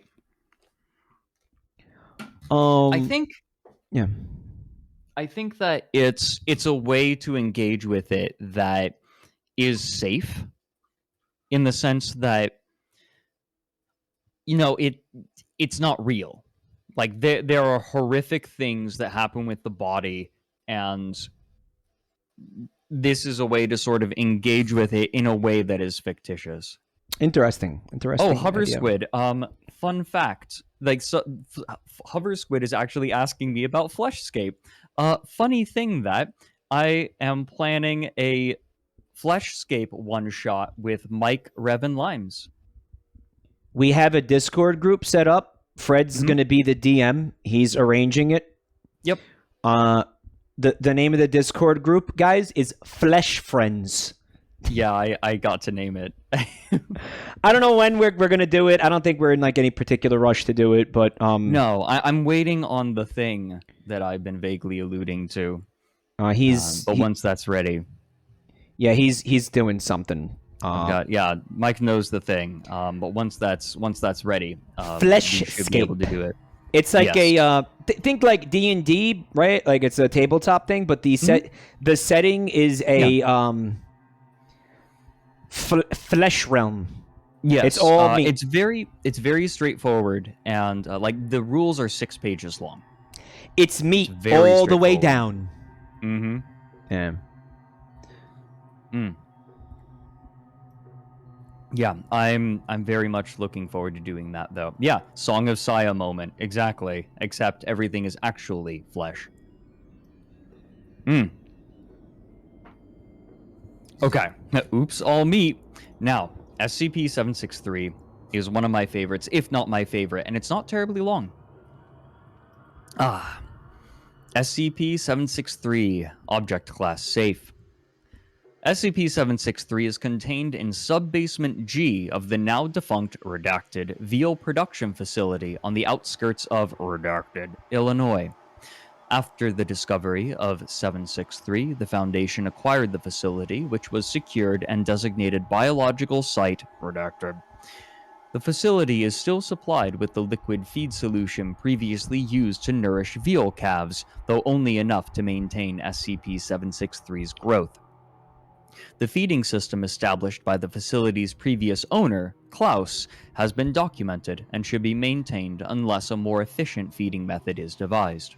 If any components are added to 763, the dosage of nutrient solution must be scaled up accordingly. Consult document SCP-763 Redacted for the volume and release time of solution to be provided per component. Because of 763's ability to absorb human organic matter into itself, it is vitally important that no personnel touch 763 with bare skin. Yeah, here we go, baby. Let me take a sippy. This is not the giant boob one. This is worse. SCP-763 is a mass of human organic tissue occupying approximately 300 square meters of space with an estimated mass of over 4,000 kilograms. It is mostly in an irregular configuration of tissue, with the exception of SCP-763-A. Much of the mass of 763 is muscular tissue with an abundance of blood vessels. This muscle tissue is highly atrophied and non-modal, though despite lack of use, there is a great amount of blood flow at all times. Most of the structure is relatively thin at around 10 centimeters thick, allowing the blood flow to diffuse the high heat generated by the central mass, which is a large lump approximately 2 meters high. Somebody in chat said, wait, hold on, I gotta find this. Sure. They made my mom into an SCP. What the fuck? I mean, what else Got would be able her! to create what else would be able to create Mike Wad? You got her. Hold on. I want to move J-Chan. I want to move her. Hold on a fucking minute. Hold on. I'm sorry about that joke at the beginning, by the way. It's like Which you're one? the opposite of the gayest man alive. That's I okay. don't know what I was going for there. That's Like, okay. I don't even know. That's okay. I said a slur, so it's fine. That's not a competition. It's a competition. Yeah. Yeah. Don't worry about it. Oh dear. Let's see. Most of the Accidentally, structure- but you know. Yeah, it's fine. Allowing the blood flow to diffuse the high heat generated by the central mass, which is a large lump approximately 2 meters high. This blood flow is provided by a large central collection of hearts and a number of other hearts arrayed throughout 763's structure. All the organs of the human body are present in 763, located in a relatively even distribution throughout the system. The fuck? The lungs are fed by a number of mouth-like round holes in 763's skin. The feeding tubes pass directly into 763 as though the flesh grew around them as its mass expanded. Researchers believe that the blood vessels and organs are essentially a support system for what has been designated the cluster. The cluster is an interconnected network of 37 human brains of varying sizes, connected by chains of cells resembling neurons. This array is enclosed by a multi-layered arrangement of bone growths. The bones most closely resemble ribs, though they exhibit offshoots that allow them to interlace into a tighter structure. Initial analysis revealed a far higher than normal amount of neurotransmitter activity. Over time, the individual brains each enter a resting state with neural activity consistent with REM sleep in time periods consistent with a polyphasic sleep pattern. This resting state lasts approximately 45 minutes. At any given time, there are 5 brains in this resting state, while the remaining 32 brains are in the active state. A collection of bone and nerve fibers resembling a spinal column approximately 3 meters in length extends from the cluster to join with the spinal column of SCP-763-A. SCP-763-A appears to be the body of the facility's former owner, Klaus. The body is only partially absorbed into the rest of 763, retaining all its, presumably, original organs and general shape and structure. To date, it has shown no signs of movement or further absorption. It should be noted that other absorbed subjects have been completely integrated into 763 within 3 months. When 763 was discovered, 763-A was in a seated position, in which it remains. There was a table in front of 763-A with a sheaf of papers on them, completely decayed from the warm, damp conditions of Sub-Basement G. 763-A's hand held a pencil, apparently poised to write. Any previous writing has been lost with the degradation of the paper. 763-A's facial expression is one of intense concentration, or perhaps pain, with features contorted and eyes closed. Unlike the rest of the muscular tissue in 763, 763-A is not atrophied, despite having exhibited no movement to date. Researchers assume that 763-A remains unabsorbed to function as an interface with the rest of 763. To date, no stimulus has provoked a response from 763A other than autonomic reflexes and immune system response. Okay, can we do like a recap of what the fuck this thing is real quick? Like a just So Cliff basically, Notes, please. this is a thing that covers 300 square meters, and essentially all of the spread out meat is there to support this cluster of 37 brains in that is 2 meters high, and encased in a weird rib cage. Now these 37 brains are all linked together, and some of them will sleep while the others stay awake. Okay. And where does Klaus come into this? Klaus is the former owner of the facility. He is kind of attached to it, but hasn't been absorbed into it. Completely. So he hasn't been absorbed completely, yeah. He hasn't been absorbed at all. He's just attached. Right. So he's like an interface for the brains, is what it's saying. It's somebody in chat called it a meat computer. And so this SCP is called the Human Beowulf cluster. For those who don't know, a Beowulf cluster is when you take a bunch of computers and hook them together in order to create essentially a more powerful processor. They share processing power. Why is it called a Beowulf cluster? I don't know. Okay, so where are the dicks on this this bad boy? I mean, they're on Klaus. All right, so there's the one on Klaus. All right, let's see what we're working with here. where are the dicks on this bad boy? I think the other SCP spoiled me a little bit, you know. No, I get it. I'm afraid that I blew my load a little bit early here. Yeah, you did. It was a big shot, guys. Don't worry, there'll be some good ones. Eh? Yeah.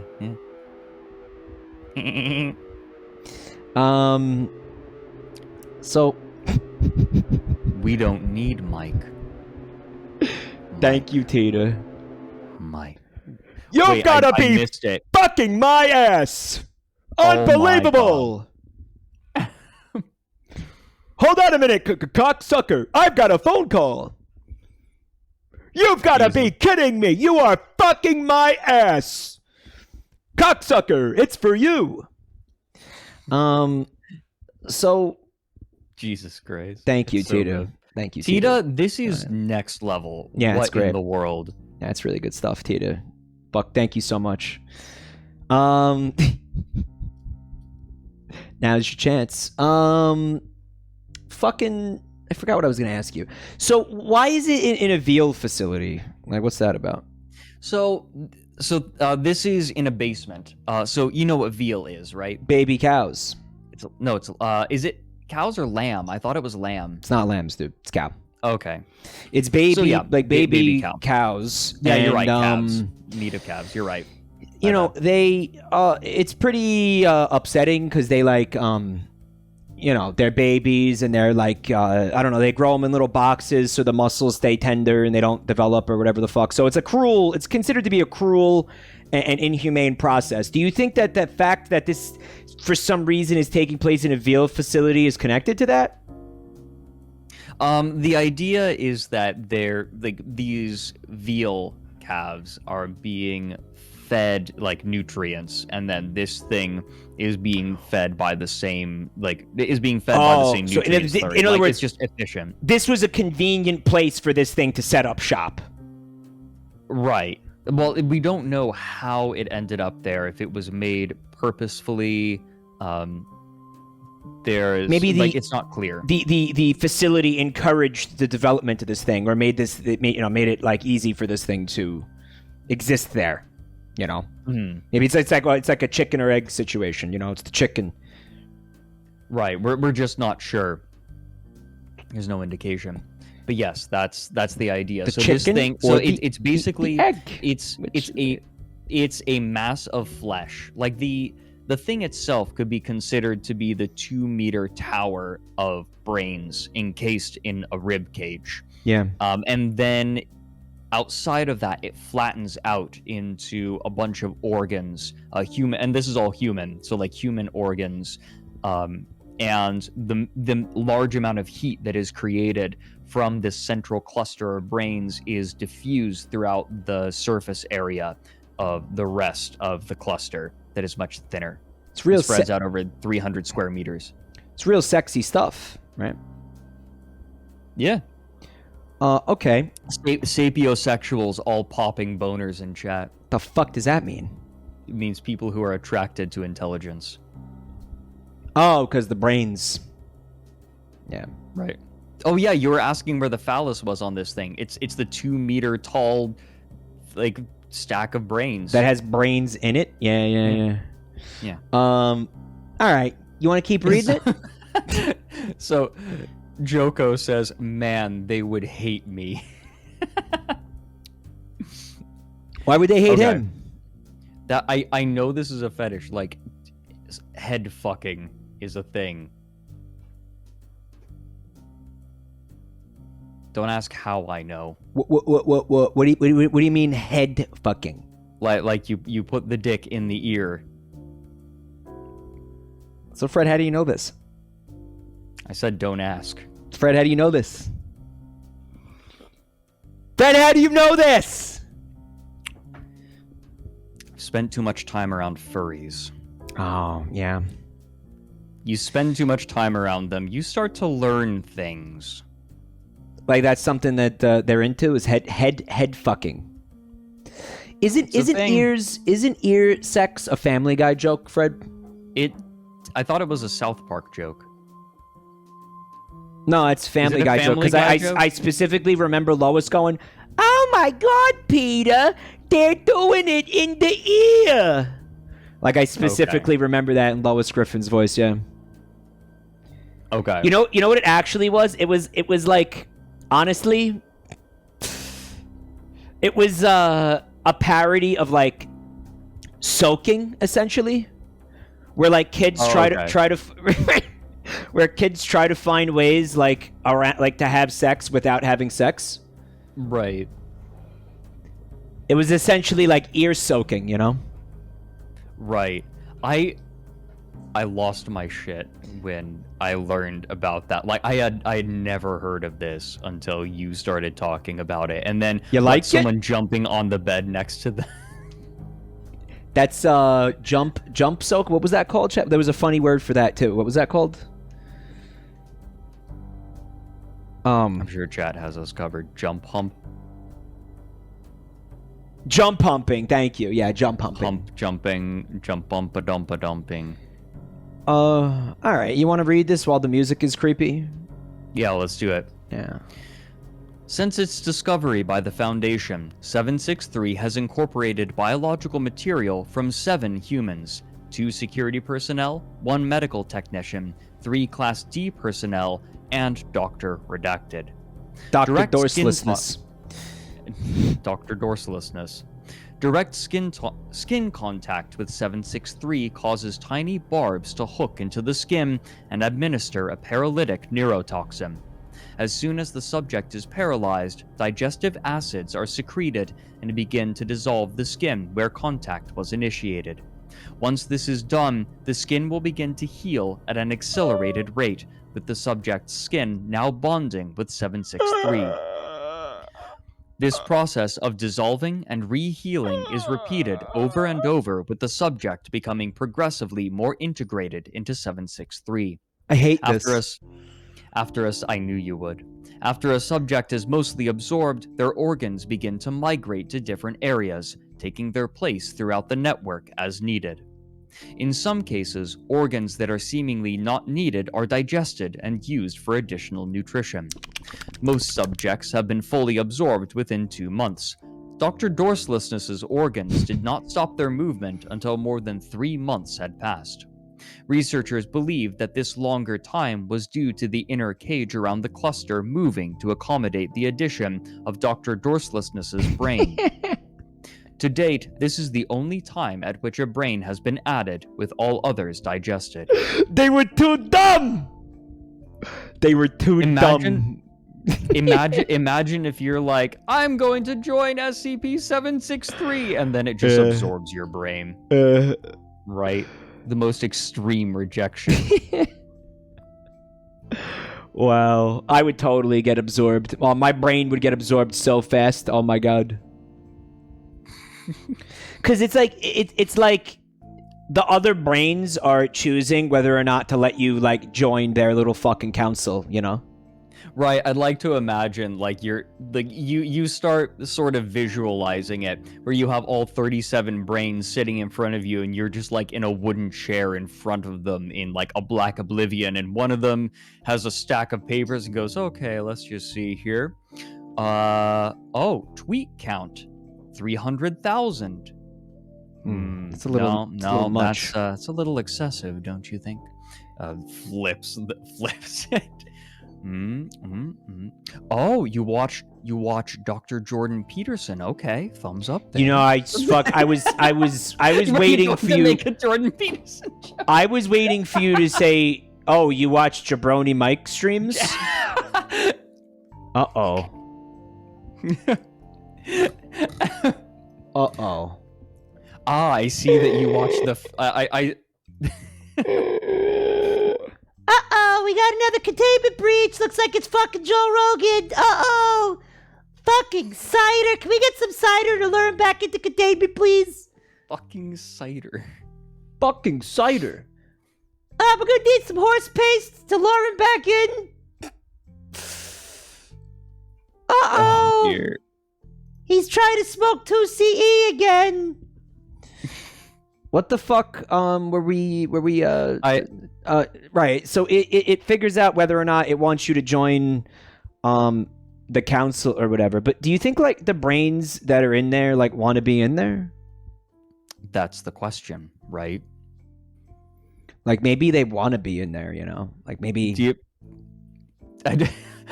I'm sorry, I'm still imagining like them being in front of the council. They're like, "Oh, Jordan Peterson, a man of culture, I see." And he's like, "Right? Speedrunning is just the new sexuality," or whatever the fuck.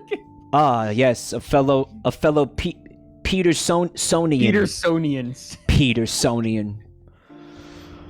Okay, so we're at addenda, right? I feel like I have to memorize that at some point. They absorb Dr. Peterson saying, Teach us how to live. Please, Dr. Peterson, teach us how, please. Teach us how to live. Addenda. Addenda, Incident Report 763-1A. While securing the premises, security personnel J and M failed to check in for their scheduled updates.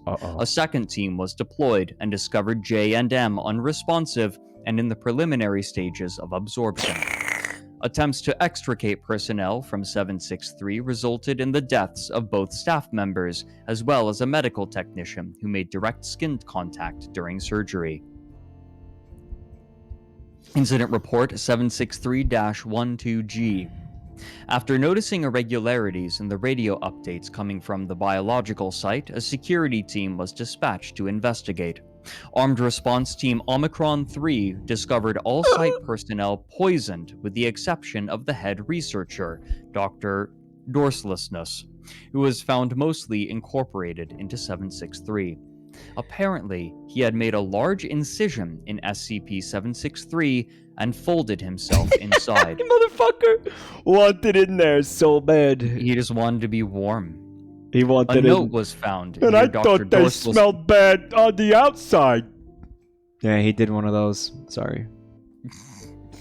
A note was found near Dr. Dorslessness's discarded clothing. The note is reproduced below. I have to know. 6 months and not a single inkling of what's going on in there. I don't give redacted about organ function and immunodeficiency.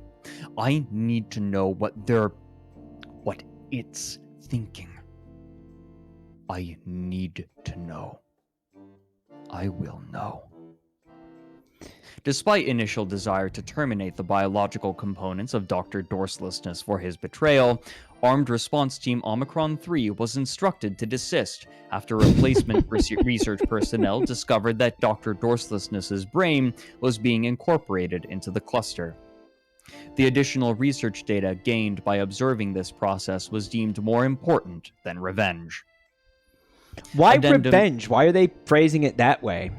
It's a little weird. That is one bit that's a little bit weird. The first series definitely has some of these moments where it's like they're still finding their footing. Like it was betrayal? That vocabulary is strange, right? Well, he betrayed the Foundation, but it is definitely odd. Well, he did it for science. I don't think he betrayed them at all. I mean, he sacrificed himself for knowledge. This was definitely a selfish decision. He wanted to know what it was thinking. Yeah, okay. I guess he found out. And look, I know that a lot of people are like, no, the later series are worse. No, they're not. They're like, a lot of the new ones are great, and a lot of the old ones have some weird shit in it. And a lot of the, like, let's be honest, the one that we read before this one, Yeah. like, it was good, but it definitely had the air of, like, someone fresh out of high school that had written a fair bit of fan fiction and was kind of working their way out of it. Solid writing, just needed, someone else to come in and maybe give it another look. So you think these got better over time? You think as time went on, they got better at writing them and they got better at choosing which ones were going to be allowed? Maybe. Right. And nowadays the review process is notoriously stringent. Someone in chat pointed out that this doctor poisoned the entire facility. Yes. He poisoned the entire facility and then folded himself into 763. He did that in order to be able to, because they wouldn't have let him do this if he didn't kill all of them. Mm-hmm. I guess is the point. Yeah. Okay. Peachy Froggy based, to be honest. What if he got merged in there and all they were thinking about was like ear fucking or something? Like what if it was like nothing, what if it was bullshit? They were just in there thinking about like, I don't know, something stupid. Tita says they were thinking about them beans. What if they were just thinking about them beans in there? Then what? Busy making beans. They became part of Twitch chat.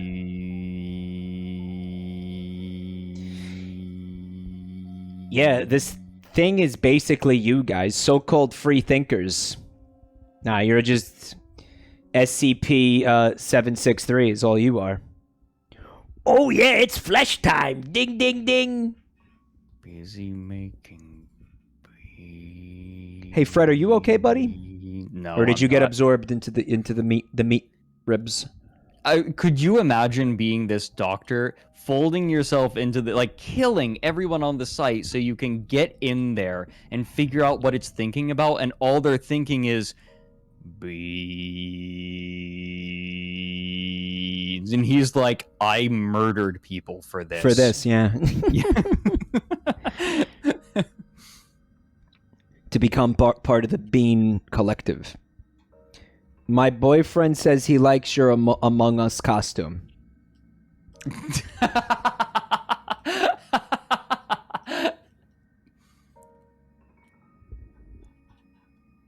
Okay, you got another SCP you want to look at? Yes, well, we have a little more addendum.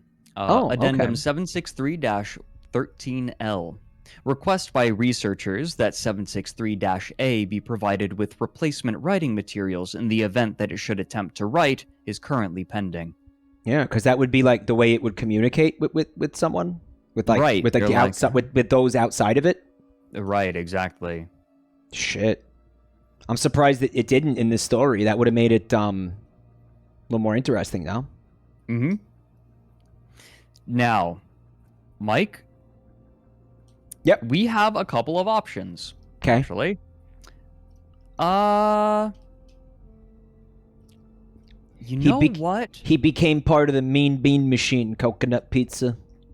We've had a lot of flesh horror. We've got a lot of meat. We had a lot of meat. All right. But now we're going to move away from the meat Vegetables? and into the mind. The mind meat. The mind Yes, is still meat, brain though. meats. Right? Yeah, fuckable meat, as we have discussed. SCP-055 Object Class Beta. Special Containment Procedures. The object is kept within a 5 by 5 by 2.5 meters square room constructed of... You see, my hand did not move just now. Constructed of cement, 50 centimeters thick, with a Faraday cage surrounding the cement walls. Access is via a heavy containment door measuring 2 by 2.5 meters, constructed on bearings to ensure door closes and locks automatically unless held open deliberately. Security guards are not to be posted outside the SCP's room. It is further advised that all personnel maintaining or studying other SCP objects in the vicinity try to maintain a distance of at least 50 meters from the geometric center of the room, so long as this is reasonably practical. I will say, I will hype this one up. This one is like, this is not an obscure one. Like, this is a very popular one, and everyone sucks its dick, and Really? it deserves it. This is a really, really good one. Okay. And in fact, I would go as far as to say that this SCP is so beloved that it came to define a huge portion of the SCP Foundation writing. Really? Like this is perhaps one of the most influential SCPs. Like everyone jokes about the invincible lizard, and I think that people actually moved away from it, but this is such a classic and universally loved SCP that it came to influence everything about the Foundation. Suck its dick a little bit more, Fred. No, you'll understand. Keep reading. All right, SCP-055. Before you continue, we got retweeted by the official SCP Foundation Twitter account. Thanks, guys. Wow, cool. Oh my god. Thanks if you're hearing this. Thank you. That's cool as hell. All right. Wow. The person who runs that account was on my stream the other day. Oh. They came in. Yeah, we actually read. So it's a particular person who runs that account. Oh, and they've written SCPs, and we read it on stream, and it was very good. Oh, that's cool. So Very short, very sweet, very poignant. And they're like the president of the SCP Foundation. they're like they at least the manage director. They at least manage the social media. They manage the social media. Okay. Yeah. Wow, that's cool. You know what? That kind of makes me feel like, well, I don't think I got to say it, do I? No. Okay. SCP-055 is a self-keeping secret, or anti-meme. Now, we could do with some of those around here. Information about SCP-055's physical appearance, as well as its nature, behavior, and origins, is self-classifying. To clarify, how Site-19 originally acquired the SCP is unknown. When it was obtained, and by whom, is unknown. Its physical appearance is unknown. It is not indescribable or invisible. Individuals are perfectly capable of entering the container and observing it, taking mental or written notes, making sketches, taking photographs, and even making audio and video recordings. An extensive log of such observations is on file. However, information about its physical appearance leaks out of a human mind soon after such an observation. This is me when I watch any Netflix show. Like, I just... Do you think that has more to say about you or the show? A little Or bit of the column shows. A, a little bit of column B. A little bit of both. I mean, like, yeah, I watched Squid Game, but I mean, Squid Game was fine. But really, the majority of shit that I've seen on Netflix, I have no fucking memory of. I don't have memory of it the day after I fucking watched it. All right, but probably says more about me, but whatever. So it leaks out of the human mind after an observation. Individuals tasked with describing the SCP afterwards find their minds wandering and lose interest in the task. Individuals tasked with sketching a copy of a photograph of it are unable to remember what the photograph looks like. As the researchers overseeing these tests, security personnel who have observed it via closed-circuit television cameras emerge after a full shift exhausted and effectively amnesiac about the events of the previous hours. Who authorized the construction of its containment room, why it was constructed in this way, or what the purpose of the described procedures may be, are all unknown. Does this SCP... Are there going to be pictures later down the page? No. Okay. Because I feel like I have maybe seen this one before or heard of this one before, but I have not read this. Okay. I mean, you wouldn't remember if you had seen it. I'm funny. Original jokes.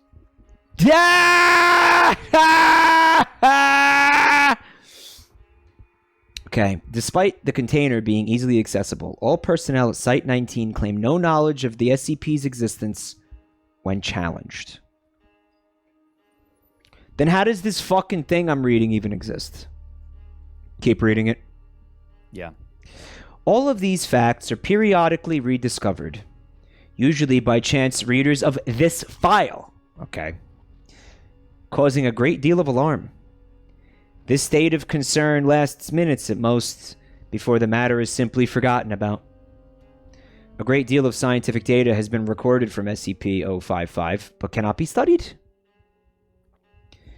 At least one attempt has been made to destroy it, or possibly move it from containment at Site-19 to another site, meeting failure for reasons unknown. It may present a major physical threat and indeed may have killed many hundreds of personnel, and we would not know it. Certainly it presents a gigantic memetic/mental threat, hence its beta classification. Document 55-1, an analysis of SCP-055. The author puts forward the hypothesis that SCP-055 was never formally acquired by and is in fact an autonomous or remotely controlled agent, inserted at Site-19 by an unidentified third party for one or all of the following purposes: to silently observe or interfere with activities at Site-19, to silently observe or interfere with activities at other SCP locations, to silently observe or interfere with activities of humanity worldwide, to silently observe or interfere with other SCP objects, to silently observe or interfere with... No action to counter any of these potential threats is suggested, or indeed, theoretically possible. So it's an imposter chat? I really love that admission that there basically is nothing that they can do. Like, there's something particularly almost relieving but chilling about it. Yeah. Like, we can't even suggest something because we literally cannot do anything about it. That's good stuff. Addendum A. Hey, if this thing really is an anti-meme, why doesn't the fact that it's an anti-meme get wiped? We must be wrong about that somehow. Wait a minute, what if we were to keep notes about what it isn't? Would we remember those? Bartholomew Hughes, NSA. Document 55-2, report of Dr. John Marichek. Survey Team 19055, 127BXE, was successfully able to enter the SCP's container and ascertain the appearance and, to some degree, the nature of the object. Notes were taken accordingly to the project methodology, after which the container was sealed again. Excerpt from a transcript of personnel debriefing follows. Transcript. Do you want to be Dr. Hughes? Yeah, sure. Okay. I'm going to need to ask you some questions about number 55 now. And I'll be... Yes. Number what? SCP Object 55, the object you just examined. I don't know what you're talking about. I don't think we have a 55. Okay, then. I'd like you to tell me what you've been doing for the past 2 hours. What? I don't know. Okay, then. Do you remember that we all agreed that it wasn't spherical? That one wasn't dead. All right. That isn't round at all. The object 55 isn't round. So you remember now. Well, I mean, I don't know what it is, but I know there is one. There is something you can't remember. It's not a sphere. Shake, I'm going to need you to tell me where you put Meatwad. Can you do that for me? Meatwad's right here. It's like a J Chan Mike Wad. That's what you were going for, Tita? It's Mike Wad. It's like Mike Wad, but like J Wad. Yeah, J Wad. Like, okay, remember when I said that occasionally, like, I will say a thing, and then someone will be like, "That's a slur," and it's like, what do you mean it's a slur? Yeah. J-Wad sounds like it could be one of those things. Yeah. Yeah. And one day it will be a slur. One day it will be. Yeah. For the meat people. It's literally Mike Wad's face transplanted onto her. Okay, that's amazing. Yeah, that's actually like the Mike Wad like AI image that Tita just like stretched over the J Chan model. That's incredible. Okay. Wait a minute. Wait a minute. What's not a sphere? Object 55. Object what? The doc, do you remember agreeing that something wasn't shaped like a sphere? Oh, right. It appears to be possible to remember what SCP-055 is not. Negation's a fact. And to repeatedly deduce its existence from these memories. Personnel involved in Survey 19 blah blah blah reported moderate levels of disorientation and psychological trauma associated with cycles of repeated memory and forgetfulness of SCP-055. However, no long-term behavioral or health problems were observed, and psych assessments of survey personnel showed consistent reports of this distress fading over time. Recommendations. It may be worthwhile to post at least one staff member capable of remembering the existence of 055 to each critical site. Next. We need to talk about 55. Thanks, I don't Twitter. know what this is. I think this is... This is a tweet Okay, about this is a story. SCP-055. So there are stories. Nobody can remember SCP-055, and here's why that's a good thing.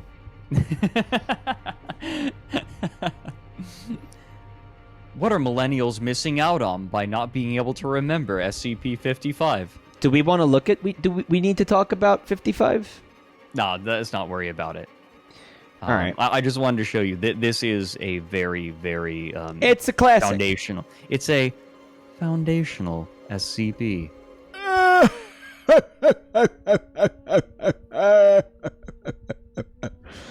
A classic. Tales are non-canon anyway. What are so they're like stories set in the universe that are not like in this format, basically? Right, exactly. There are a lot of really cool tales Yep. based around groups of interest, such as Dr. Wondertainment, Sarcasm, which we will be looking at tonight. Now, there's some cool stuff. Now, there are a number of knowledge-based SCPs, and I think that SCP-2521 might objectively be the best one, and I think you'll see why. Knowledge-based, he linked it said. to you. Knowledge-based. Okay. I just sent it to you. Uh, It is so good. I've seen this before. Oh, you've seen this one. Okay. Yeah, I've definitely seen this before. Okay, so do you want to like quote unquote read it? Yeah, sure. Why don't you take us through? So you'll notice that at the top of the page, it's like a series of dots. Okay. So like, does this translate to something directly? What, the dots? Yeah. No. It's just SCP-2521. Just read. Dot dot line. Dot dot dot dot dot line dot dot line dot. Okay. So here is a photograph, right, of a fucking Muppet made out of pubic hair. And he's standing in a bunch of snow. Right? Alright, okay. This is 2521. That's okay, I understand. It's coming for him now, everyone. And it's looking fucking horrifying actually. And it's like a snow cryptid, like it's up in like the Alps or something. Like it's fucking great. Alright, so it's got okay. 2 is solid. It says SCP. That's the symbol for the Foundation. Number, #. All right. It's got 2 dots, 5 dots grayed out, and then 2 dots, and then 1 dot grayed out. Mike, stop. Bye, Mike. Okay. So now, this K must stand for Keter. Gator. It cannot be contained. It is not possible to contain this thing. Okay. So it says there's a lock, a padlock over it. Okay. So this is symbolic of the special containment procedures. All right. Special containment procedures. All right. Okay. All right, hold on. So this, yes, I have seen this before. So this is the critter. Okay. Chad is sweat frogging, and they're like, "Mike, you're my favorite streamer. Don't do this. Mike is dead. He's gonna die." Okay, because it says, look. It said I stands for information. So information about the creature can be. It can be. I don't even know how to explain this. You can use symbols. It can be pictorially described. Thank you, Fred. It can be pictorially described. Pictorially, it can be represented with pictures and symbols. Okay, which is exactly what we're looking at. You can't write about it. Okay.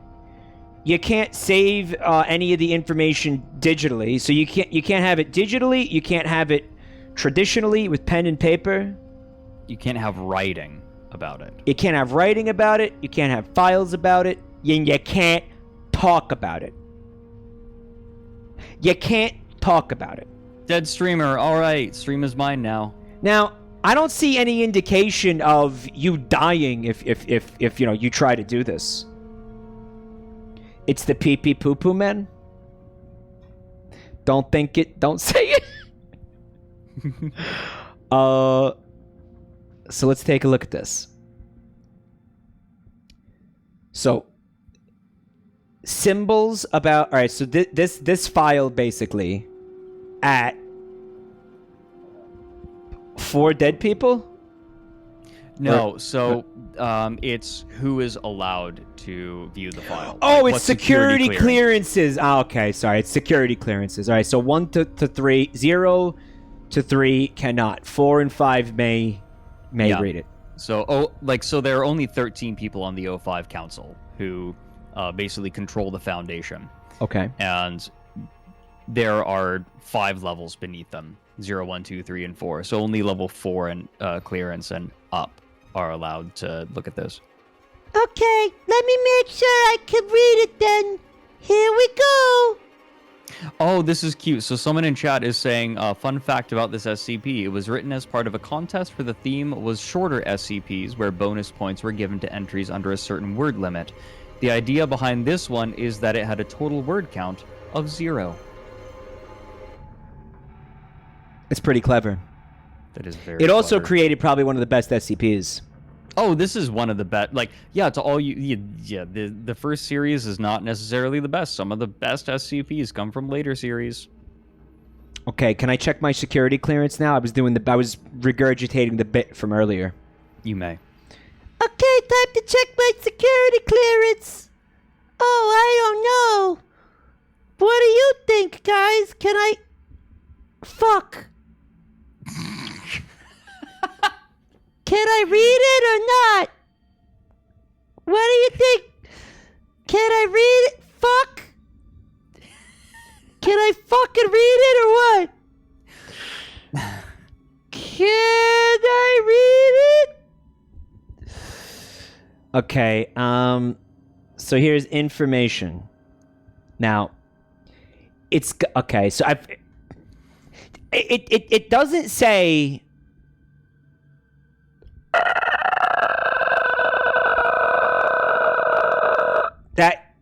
that you can't talk about it. It doesn't say that it'll kill you if you talk about it. It says that you will be unable to talk about it, right? Well, it explains it. Okay, so there's a sticky tendril with some cum on it. And there's I don't know, twisty spaghetti fingers. Right? So it's got twisty spaghetti fingers that are sticky. Sticky spaghetti. Okay? 5 fetishes. Sticky spaghetti. And if you try to lock it up in a containment, it'll just walk straight through the fucking wall. It doesn't give a single shit. All right? Just like phases straight through it, like it's, like some kind of fucking Bethesda game or some shit, right? Now down here, you could see the critter, and he's thinking about people talking about him, and it's like giving him anxiety or something. Okay, he's thinking about. Okay, he can think about people talking about him, and he can think about information about him existing, but he cannot. He is incapable of obeying traffic laws.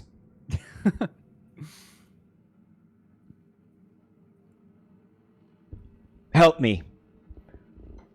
Sorry, officer. I didn't understand. I couldn't read the sign that said that this was a school speed limit zone.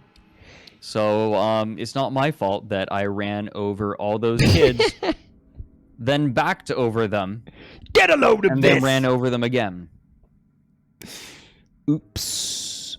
He can't understand signage and symbols. He can't understand symbols, but he can understand human speech and and language and writing. Yes. Nailed it. Okay. All right. So here's I don't know, checklists of information. All right. Okay. So these are test subjects. Subject A is a D-class personnel. All right. Let's kind of like zoom in here. I can't make this any bigger, can I? No. I want to look at. All right. So, fuck. He's in the room, and there's a speaker in there, and it says they're instructing him to write. He picks up a pencil and he writes. Pencil. And then this thing comes up behind him, and I don't know, hugs him tenderly and like gives him a kiss. It says love. There's a heart on his face. Okay, it picked up the writing and it fucking hugged it. And then it vanished, and now the guy is crying under a table? Oh, this thing is a fucking narcissist. No, this thing is a late-stage commentary YouTuber. Okay, what does that mean? Don't worry about it.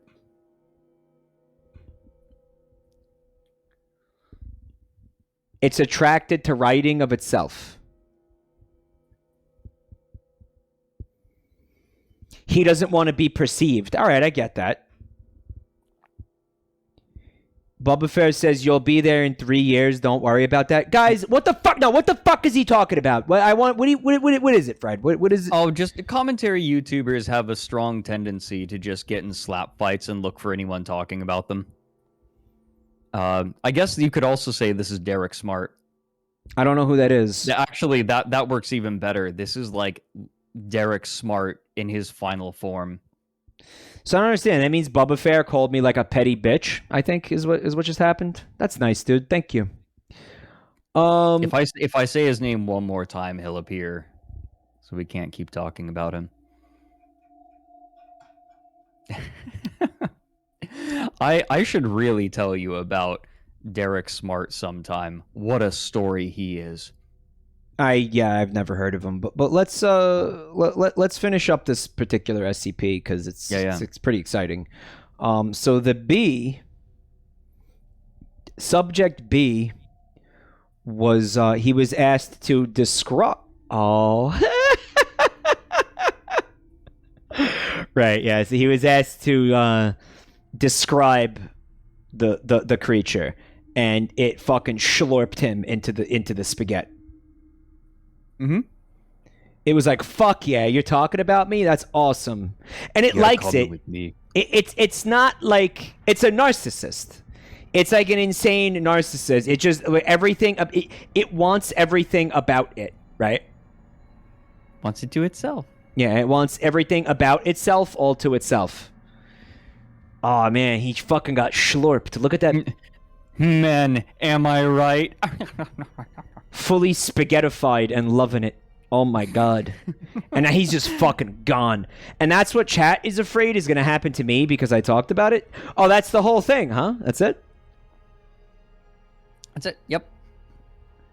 Why did I feel like there was a little bit enjoy... more to it than that? It's not a cognito hazard, but you can't talk about it. A cognito hazard being something that is dangerous if you think about it. I mean, like, all right, so like theoretically, according to this thing that we just looked at, I should be getting absorbed by this thing right now, right? Mm-hmm. Yeah. And that'd be pretty fuck.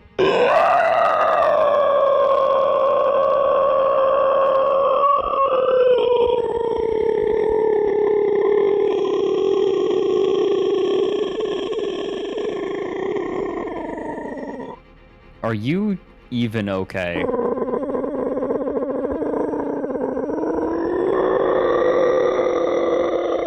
No.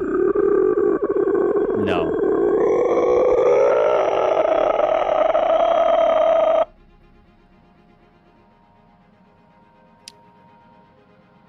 Well, while Mike reboots, I'm going to go use the restroom and I'll be right back.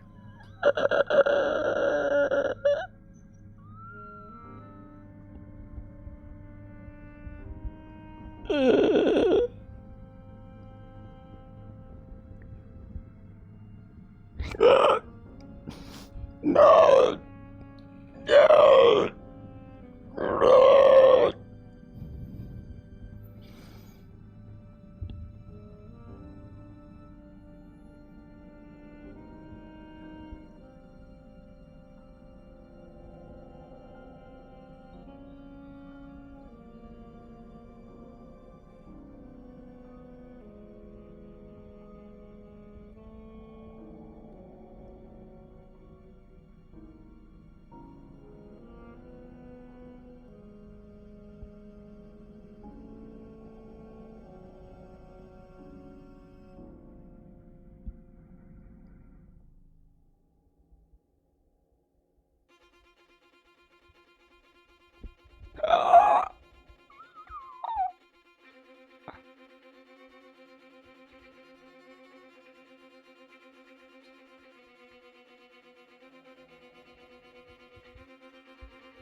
I'm fine. I don't Alright. I don't know how to fix all this. Like, I don't know how to fix any of this stuff. Because holy, just work your way backwards. Yeah, we're good. It's okay. I gave them a spooky little Halloween spooky time. Oh, good. Oh, good. Spooky time moment. But I actually I got to pee too. Can you like I don't know. Do something, course. like talk to them about something while I piss. And listen, do not let main dog come under any Understood. circumstances, okay? Understood. Because that would be a real containment breach, let me tell you. More like a containment preach. Brother, you don't want breach. that cum to get loose. Trust me. I can't Oh, is like it filled with bacteria that are gonna turn people into main dog? I was trying to, like, that whole time, chat, I was trying to get Jake Chan to, like, glitch out to, like, make her head turn upside down, but she never did it. I don't know. Yeah, I'm going to play an advertisement, too. I'll be right back. All right. But they will still hear you talking, you know. So just keep them busy, right? Give them, I don't know, tell them about your balls, okay? Well, I mean, given the amount that you talk about them, I feel like that's unnecessary, but I'll figure something out. I've got, well, I'll talk a little bit about some of the stuff that I've got coming up. I have some more meat, of course. And for those who know, I definitely want to take him through the Flesh That Hates. I feel like that's just a really solid meat-tastic one. It's a long one. We're going to. I think I want to close on that one because it really feels like an epic arc. Yeah, 610. For those who don't know, but there also is a lesser-known one of which I am rather fond. That is, I discovered the Sarkic cults a little bit early. So there were like 3 SCPs that were associated with Sarkicism when I first discovered it. Now there are dozens, but there were like 3 when I first started looking into it. And this was one of the early Sarkic articles. Can I show Mike? Oh, Lou, yes. I'll show him. He hasn't seen it yet. But I will show him. Apologies. I haven't gotten back to you about that.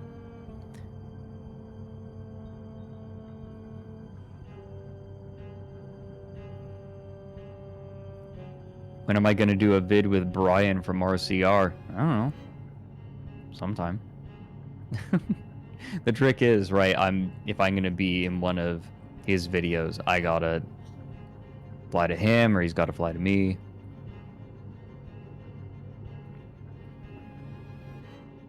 But I have so many Sarkic SCPs to read now. I really haven't been reading the SCP Foundation for a while.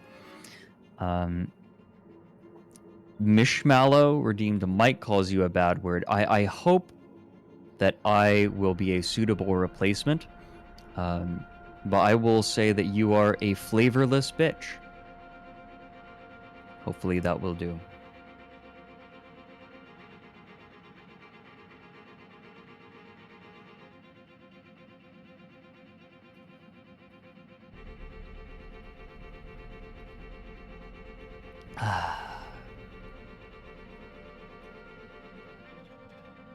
Oh, come on. Everyone's freaking out in chat. It's not like I called them British. What'd you say? What'd you do? Why is it? What's wrong? What'd you do? I came back and saw the chat in fucking chaos. What did you do?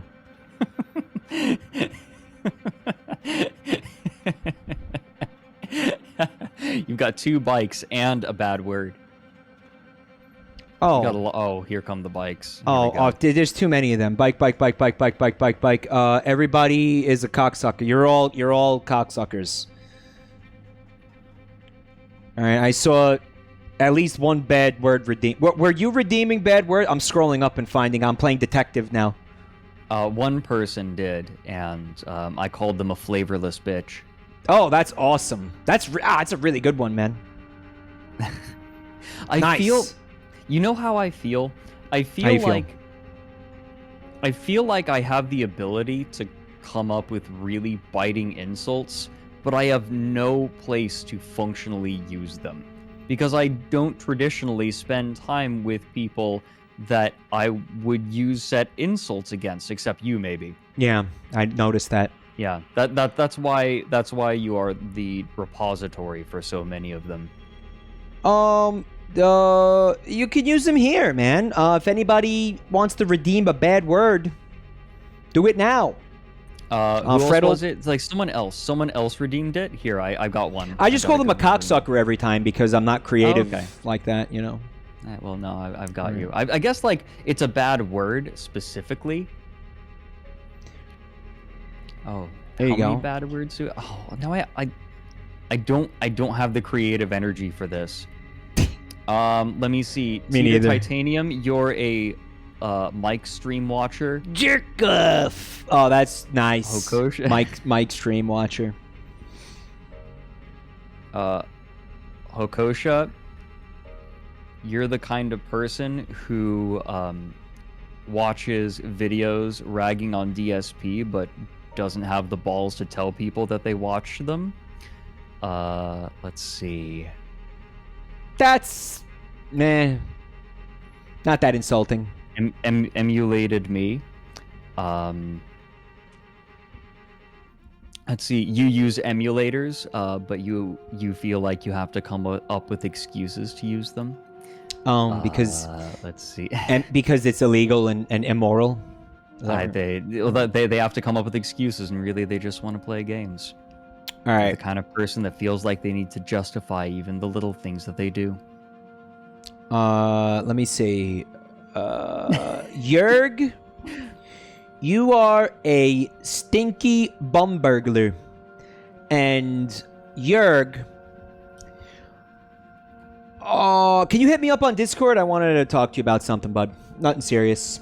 If you have my Discord info, hit me up. Do you want to look at another SCP? Before I forget about that. Yeah. God, there's so many redeems now. Jesus Christ. Icy's paper is a pooper. Icy's pooper. Peter Pooper. I'll take 3 more. How about that? Give me 3 more. Okay. Go ahead. Give me a name so I can give it to them specifically. Oh, well, who's redeeming it? Adoptive Do you have parents. a log? Your new adoptive parents redeemed. an Okay. insult.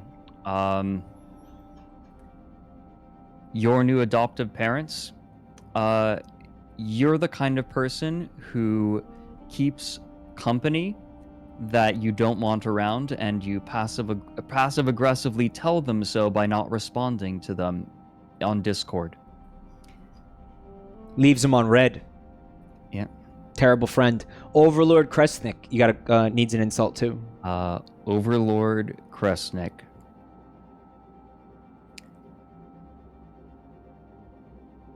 You're actually a good writer, but you don't have the guts to tell people because all of your experience is in fan fiction. And while the fan fiction itself is nothing to be ashamed of, your shame is something to be ashamed of.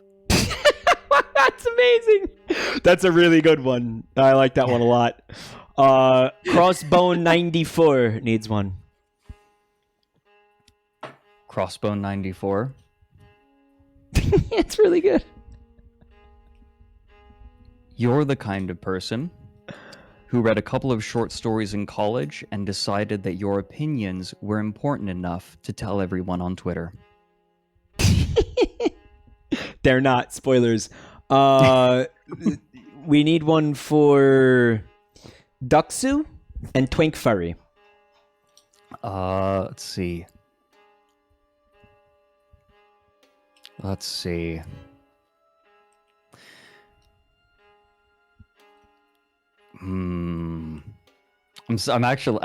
trying to make these good.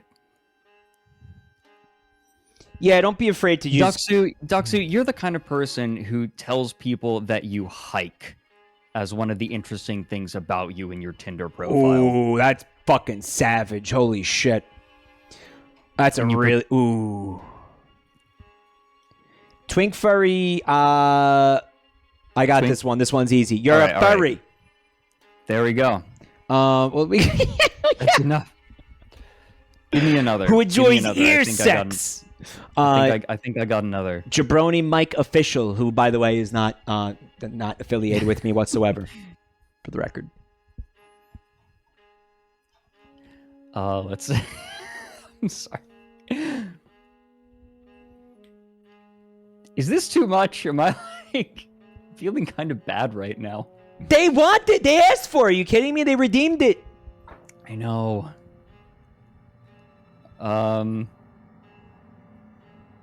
Well, the best part of it, like, you're saying this Nope. shit, but you don't know you don't know these people at all. Like, they're not personalized insults at all. They're just creative let's ones. see. Here. Give me another. Give me another.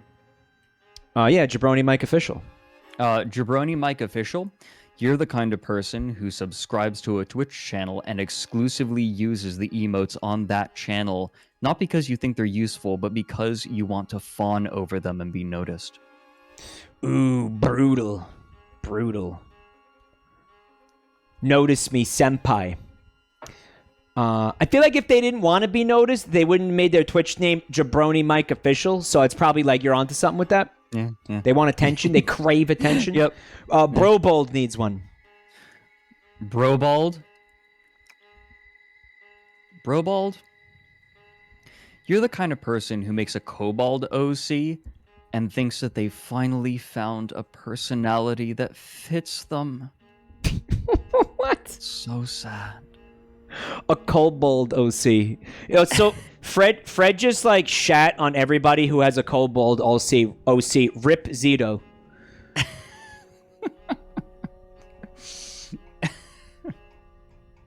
All right. So now people are redeeming these left and right. If we don't like, I'm sorry.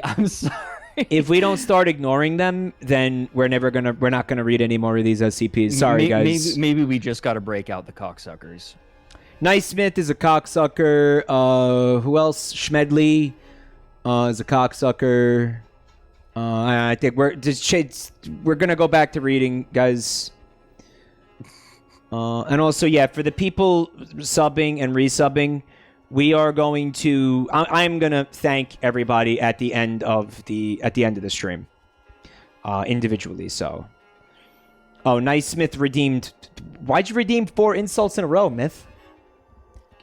Tavrix is asking me if I'd like to write an SCP. I've thought about it. I mean, it's something I ought to do, right? But I also feel like it is a bit of a community, right? Like, to be even considered, you kind of need to be involved in the community a bit more. I think you're plenty involved in the community. Look at what we're doing right now. I mean, sure, to an extent, but not really in a personal way. I'm like not on their forums or anything like that. Nice Smith, you I don't know, you lick public toilets. Oh, someone said I haven't insulted anyone's tea knowledge yet. Mike, give me a name. Nice Smith, because they just redeemed 4 in a row apparently. All right, Nice Smith. You're the kind of person who buys stash tea and likes to think a little bit higher of themselves. Got him! Because I know what that means. Stash being a very generic brand of tea bags. Peachy Froggy is a doo-doo mongler. They mongle doo-doo. I don't know what that means. Okay, you want to hit me with another one of these dank SCPs, Fred? Mm-hmm. Now, if you wouldn't mind, I would... this is a long-ish one. This is a medium-sized one. This is SCP-184. All right. You want me to read it?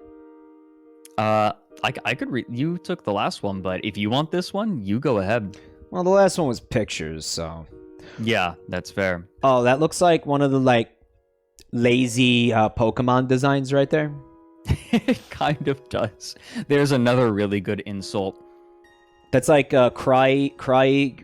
This is what I just call the person a lazy Pokemon design. No, say that they're the person who designs all of those laziest Pokemon designs. So that thing, it looks like it's like one of the like steel type Pokemon, but it looks like the one that's a snowflake. It's Right, Krygon or something. Krygon? Yeah, Krygon. It's like Krygon. Cryogonal. Alright, whatever. I was close enough. Okay. Congratulations, you went to college. SCP-184. Object Class Euclid. SCP-184 is not to be contained in any structure. It is to be attached to a high-power electromagnet at all times. Should the electromagnet fail, agents are to report to the SCP's containment area and prevent access to all unauthorized personnel until the electromagnet is restored to power.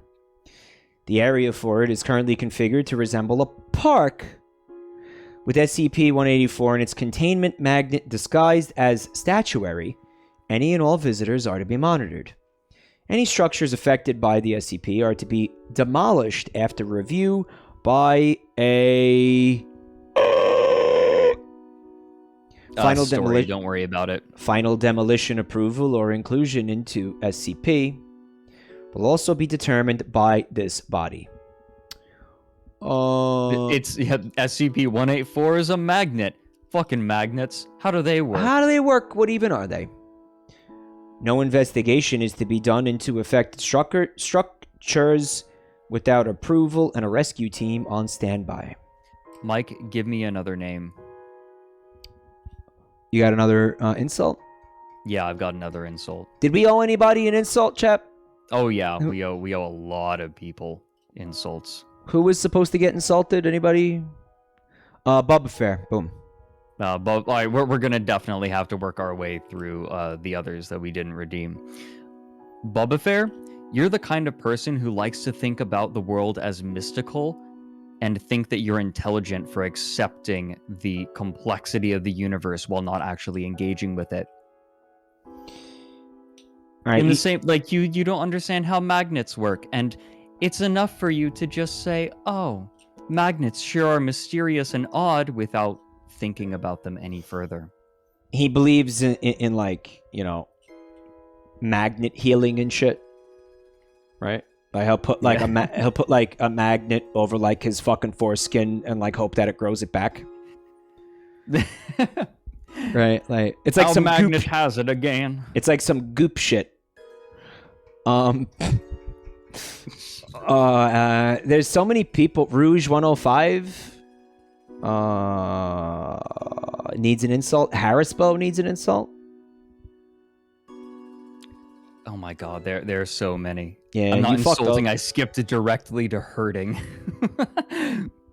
Yeah, you fucked up with this, man. And I think I might have. SCP-184 is a small, smooth metallic object, 10 centimeters tall and 10 centimeters wide. So it's like it's a little fella, right? In the shape of a dodecahedron. Each face of the figure has a circular hole in the center, and a small sphere is attached to each vertex. It's made of an unknown but highly magnetic alloy, about as hard as brass. When inside an enclosed structure, SCP-184 expands the structure's inner dimensions without altering its outer dimensions. Oh, it's bigger on the inside. SCP-184 will increase the inner dimensions of any enclosed structure by several hundred meters each day, beginning 1 hour after entry into the structure. Oh, Rev's here. Hey, Rev. Oh, hey, bud. Hope you're having a good night, man. How you doing? I'm showing Mike some of my favorite SCPs.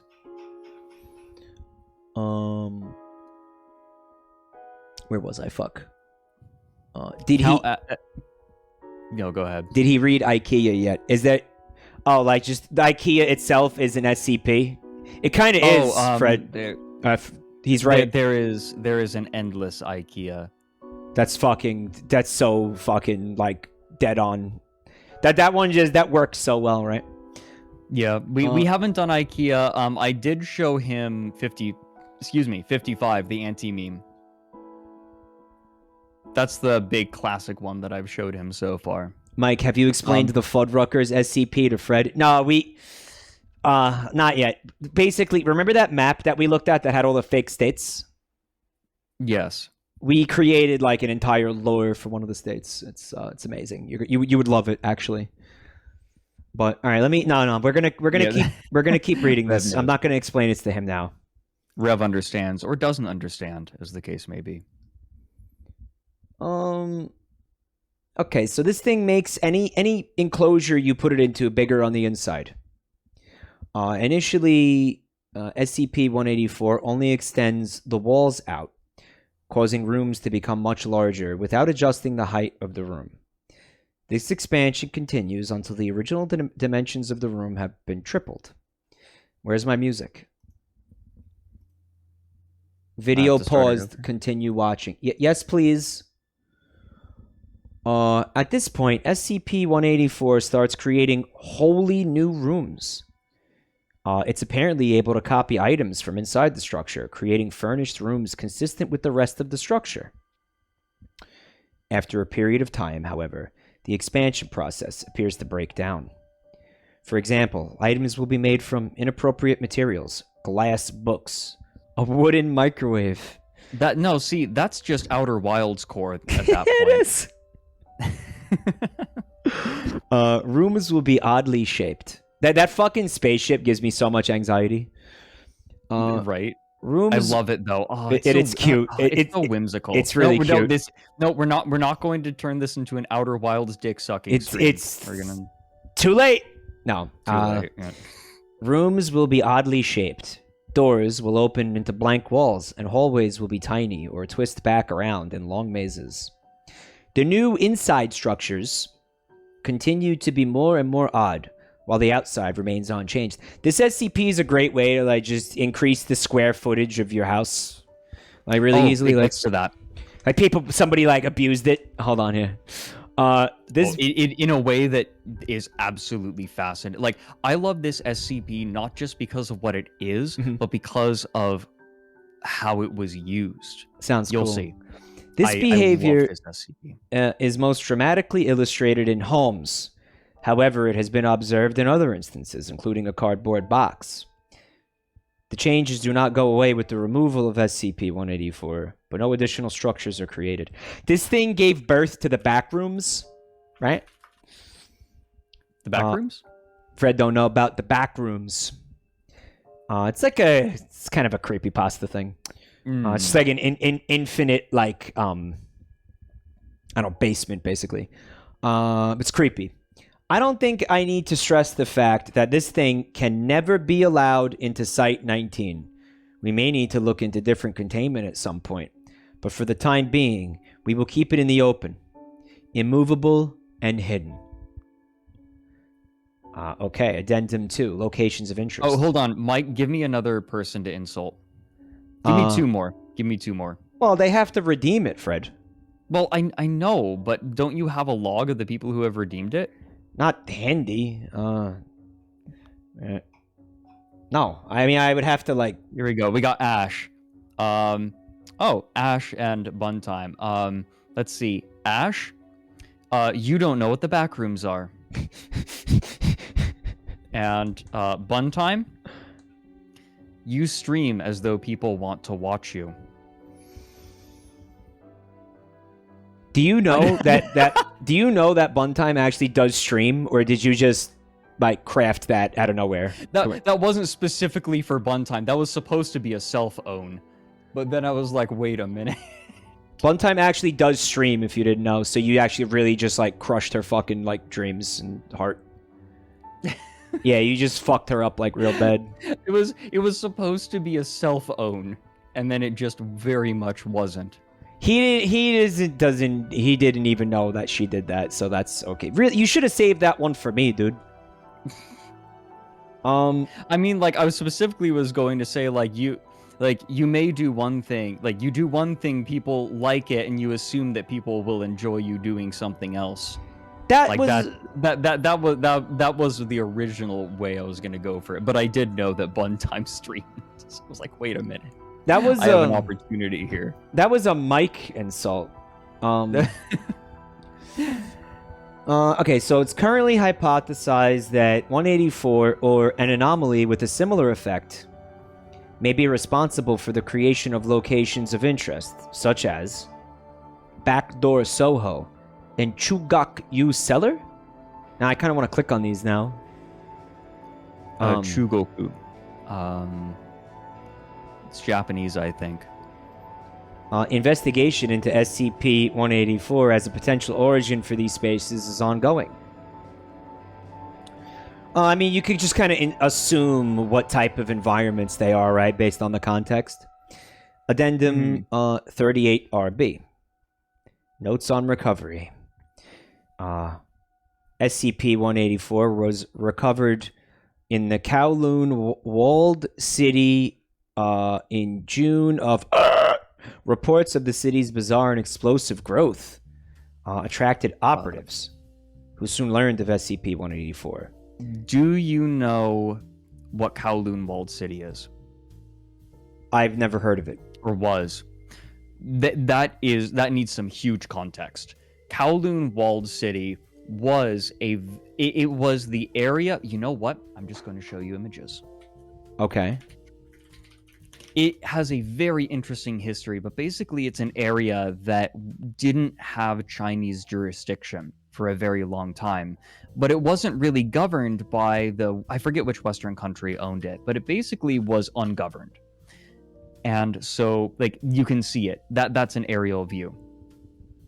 If you want to share that on stream. This is a real thing? It's British. Yeah, they just did not... It was. It got torn down a while ago. I think a little over a decade ago.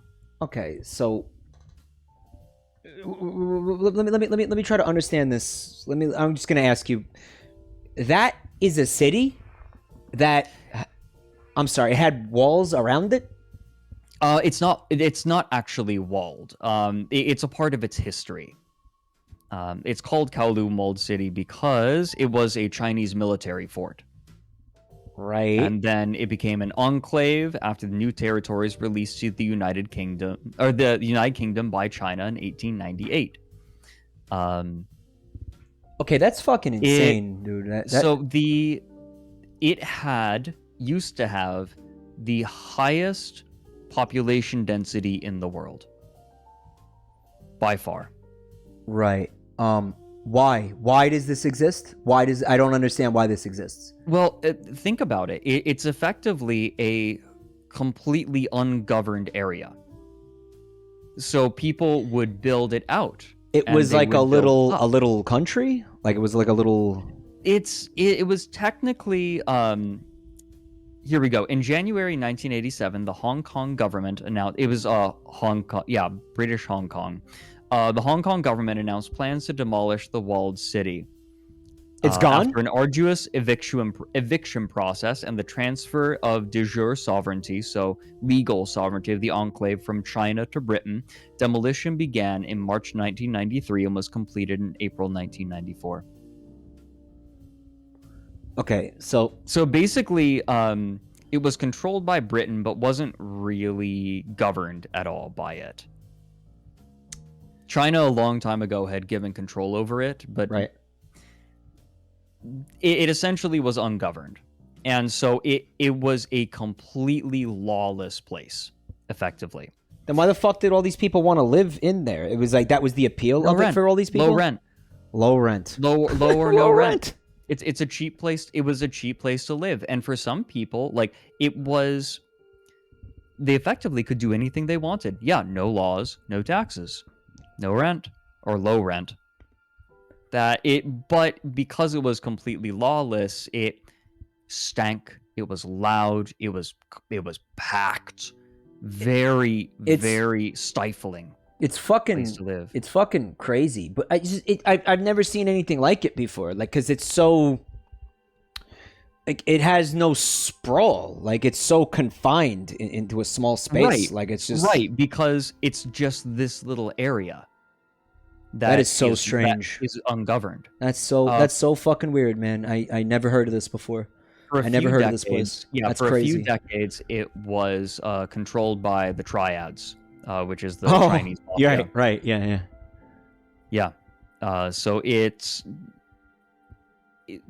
there are photographs you can find of the interior, and you know what? Let me find some of them The for you. buildings are It all is- interconnected at multiple levels. There's streets. are, yeah. There's streets, right? Like, Yeah, I just linked it to you. That's what one of the alleyways at the bottom of Kowloon Walled City looks like.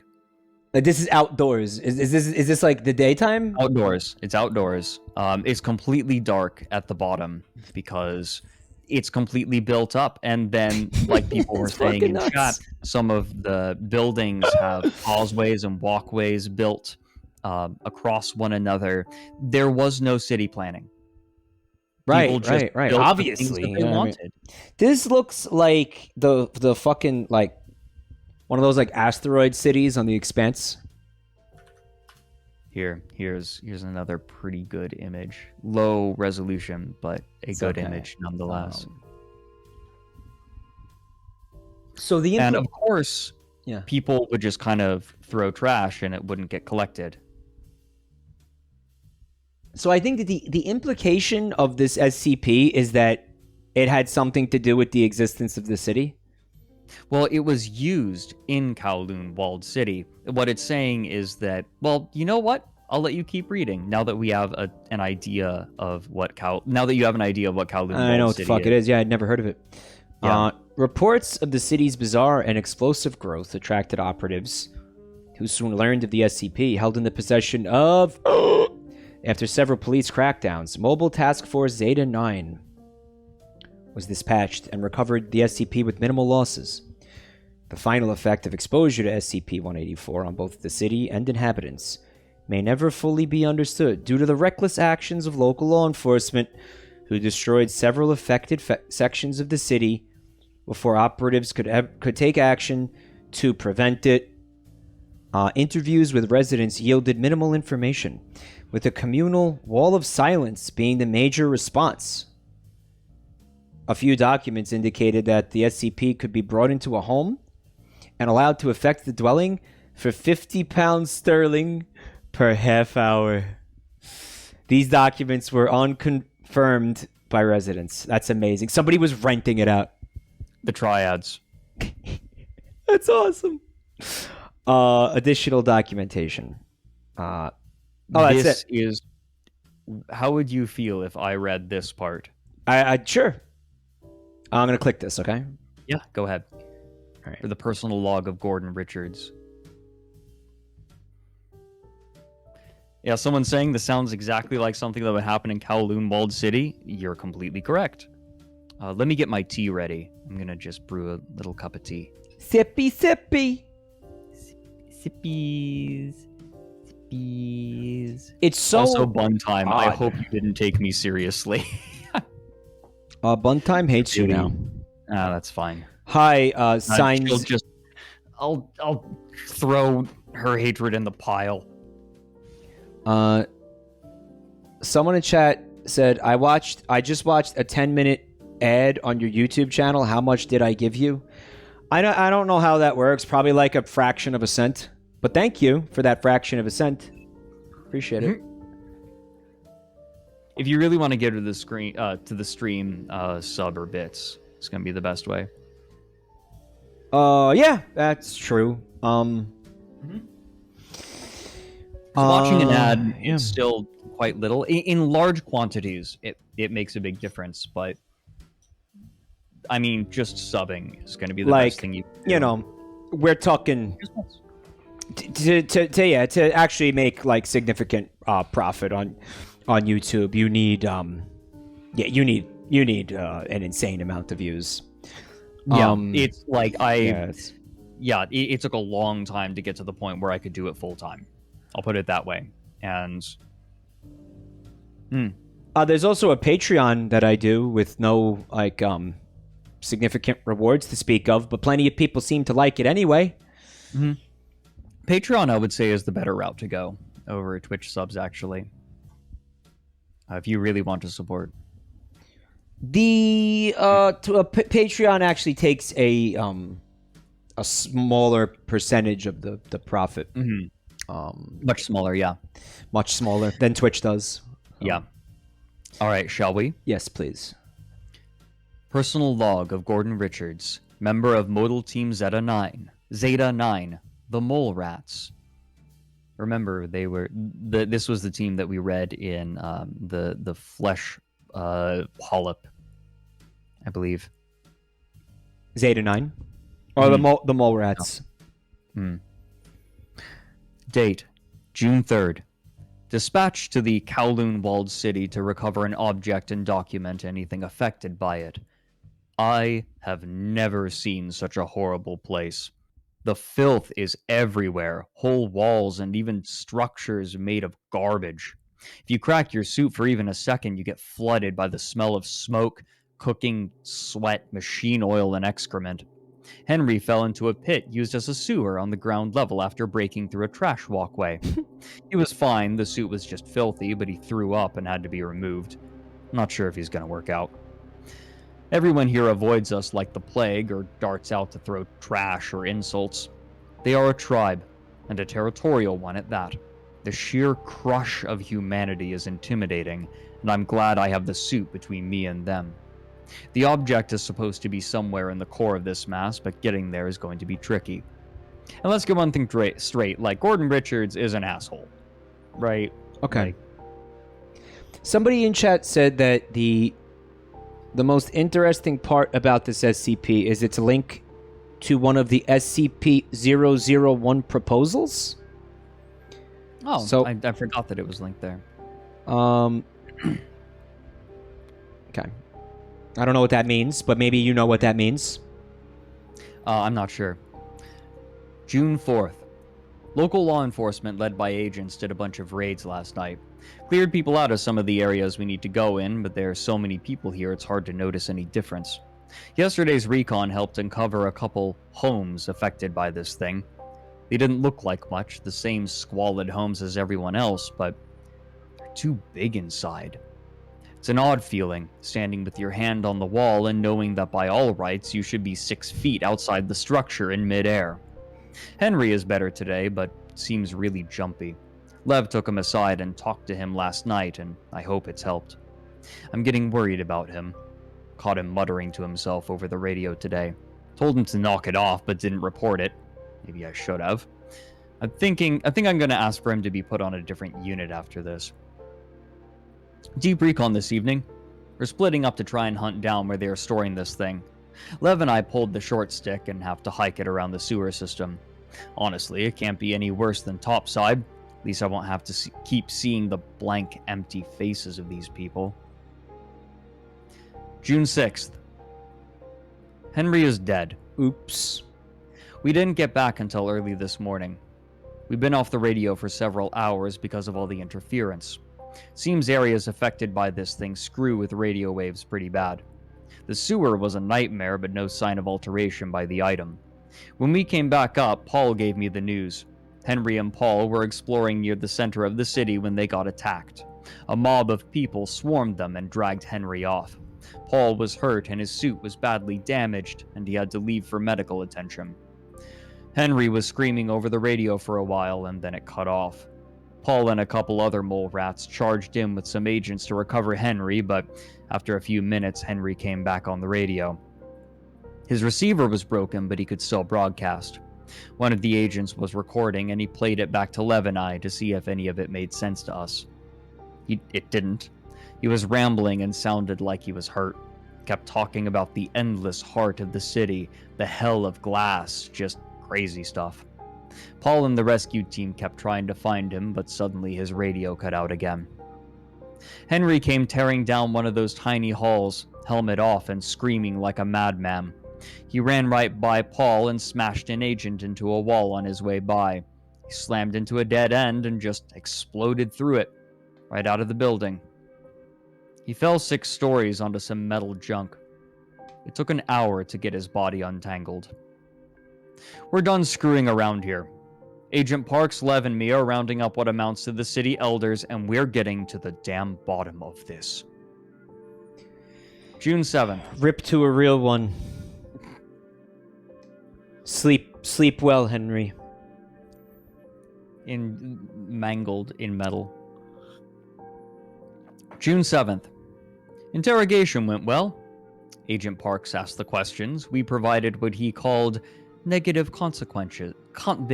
Negative consequences for non-cooperation.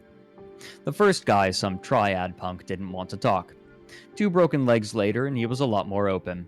Said the thing was called the Builder, and nobody knew when it first came to the city. He never had anything to do with it, just helped stand guard outside rooms where it was working. He said that was all he knew, and that we had to talk to one of the elders, Long Wen, if we wanted it. He apologized for Henry's death, said it was just the way of things. I broke his jaw in 3 places.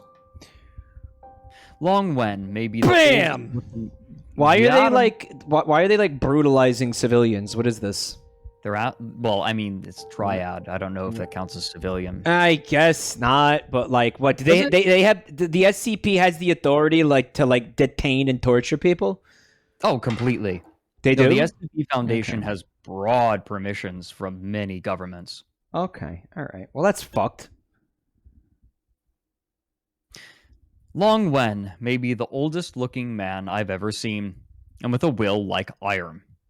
He just took everything we dished out and didn't say a word. Parks said that the next stop was his wife and grandkids, and that got him talking.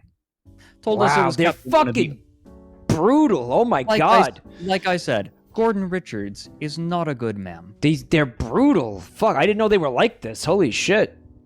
Yeah, the SCP Foundation is a little brutal. A lottle brutal. A lottle. A lottle? Wow, that's fucking dumb. They do everything to keep the Pep's secret unknown? What are the ingredients? What are the 49 ingredients? What are they? Told us it was kept in one of the oldest parts of the city, some old temple. It had grown and made wonderful things, but only the worthy could look upon it and not be overwhelmed by it. He said Henry was shown the wonders in the hopes that he would be able to convince us to not take the builder, but that he was not worthy and was broken. We made him show us where they keep it. Long Wen said it wouldn't do any good, that it was buried too deep. They moved it deep inside when they first caught wind of the agents. He said we'd never get it back. We're doing deep work tomorrow, and we're not coming out without it. June 10th. Been out for a while. This place is amazing. At first it was just a temple that was too big inside, neat but nothing new. Then we went in deeper. Whole rooms, altars, everything recreated and rearranged by this thing. It's like someone built 12 whole temples inside this one tiny structure. Agent Parks set up a recall point in the main hall with some other agents to make sure nobody sneaks up on us. We suited up and went to work. It started getting odd after hour 6. Lots of hallways, not as many rooms. Then, 83 rooms all connected by those sliding doors, each with a tiny Buddha in the center of the floor and nothing else. Lev grabbed a few for samples. We knew things were getting odd when we came to a perfect reproduction of the first altar room, but appearing to be made of one solid mass of wood. It's like somebody was making like a fucking video game map and they were just copy pasting assets. Mm-hmm. You know, like somebody was like it's a copy paste job. So I gotta be careful that Yandere Dev doesn't get here. Oh no! Well, that's how he makes maps? No, it's just this is going to be his next attempt. Or this thing is just asset flipping buildings. Clone tool on the rooms. Yeah, he's using the clone tool. Or it's like it's like taking a JPEG, and then putting it in a program and then exporting it again and again and again, and each time it gets a little bit more. Do I look like I know what just infinite crust. Yeah. Add crust. Thing was beautiful and totally seamless, and not a single tool mark on anything. Paul found some documents and we scanned them back to Parks. He said they were about the object. Apparently, they're calling it SCP-184 now. Park said it talks about how they moved 184 deeper each time it made a new area. They thought it was some gift from God or something. Used it to expand rooms if people would donate to the temple, or at least to the gangs that controlled it at the time. So I've never been. So they found documents in the temple that were about the thing itself. Yes, I believe so. Or well, I think that the temple was just a temple to Buddha, but then they put the SCP inside of it. All right, so somebody wrote up a whole dossier about this thing and left it in there, or, I mean, this is something that the locals wrote that they found. No, the SCP doesn't name itself. Oh. This was written a little bit confusingly, which is why I'm asking him to clarify it. Really? No, like, so the basically you put the thing in a room and then it makes the room bigger, and then once that room hits a certain point, it starts making more rooms that you can get. Yeah. Okay, we're specifically So it starts. talking about the documents that they found that got scanned back to Parks, right? So no, he he just mentioned that, like, they're calling it 184 now. Park said it talks. The documents. Oh yeah. This is about. Right now, they found documents about it, and he's talking about what was in the documents. Okay. Park said it talks. So the documents talk about how they moved 184 deeper each time it made a new area. They thought it was some gift from God or something. Used it to expand rooms if people would donate to the temple, or at least to the gangs that controlled it at the time. Yeah, the documents don't call it 184, but that they've named it at this point. I've never been in a place like this. It's getting harder to maneuver. The halls are starting to get strange. They go up at funny angles, and the last few rooms have been tiny. By Lev's count, we should be 20 feet above the roof of this whole city by now. June 12th? I'm getting sick of this place. Came to a branch yesterday, had to split the team. I drew the up hallway and set out. Not sure how long I've been climbing. The halls aren't regular anymore. They wave in and out like a frozen earthquake. Everything seems to be made of stone here. Managed to squeeze into a side room to catch my breath. Once I looked around, I saw everything was made of jade. It was all colored right and had the right texture, but it was jade. Bed, chairs, table, books, everything. I sat on the bed for 2 hours and didn't think. I got up and smashed the jade lamp that was probably worth more than my life and left. Not feeling well. I feel really disconnected here, like an astronaut or something. It's not like other areas I've been in. Never felt so alone. I'm fine, I know that. It's Henry dying, the whole rotten city outside, and me being alone and able to think too much. Rats are tested for rats, right? So mole rats. Rats are tested for mental stability, and I passed with flying colors. It's just my nerves. I'm sitting on a chair made of thousands of tiny dragon statues, riding on a table made of super dense paper, and I am fine. June. I've been out too long. Food low, water low. Not out yet, but getting there. Hearing things. Keep thinking I hear voices. Been climbing for days. Saw a light today. At the end of a side hall. Bright yellow light. I climbed into the hall and ran. Smashed through the door. And it was a room. Millions of candles. All lit. But just another room. Pulled off my helmet. Smashed the candles with it. Broke my lenses. Neck seal. Radio. Didn't care. Sat and cried for hours. Dropped a pick down the shaft today. Never heard it hit bottom. Almost jumped to go get it, but stopped. Got to find this thing. Going to smash it to bits. Stomp it. Crush it. Itchy. Tasty. June. Food out. Suit can't make any more water. Saw a hall with 10,000 doors. Ran down it. Smashed a bunch, then kept climbing. Lost my boots. Floor looked like carpet. Made of super sharp stone. Cut suit to ribbons. Feet too. Not the feet! The feet. Yeah, when you raided me the other day, did you tell everybody to come in here and say, "Hey, feet"? Yes. Yeah, they did. Yeah, they did. Good. Yeah, it was a good Yeah, job. I'm proud of them. Blood all over the shaft. Hope it appreciates it. Oh. To crush this thing. Feel it shatter in my hand. Hate this place. Keep hearing Henry. Keep telling him he's dead. Won't listen. Date. Top of shaft. Hall to forever. Lights everywhere. Going to kill the heart. Date. Unknown. Hell is heaven. Heaven is hell. Life is wonderful. Notes. Gordon Richards went missing during the recovery of 184, presumed KIA. 184 recovered by Team Zeta 9. Journal recovered in rubble left from destruction of 184 affected temple.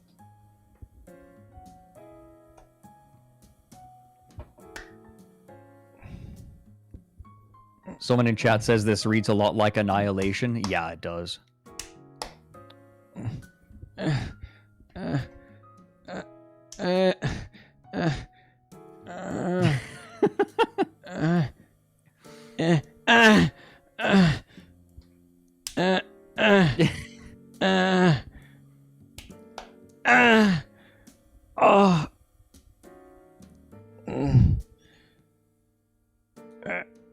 Okay. And clap. Fuck!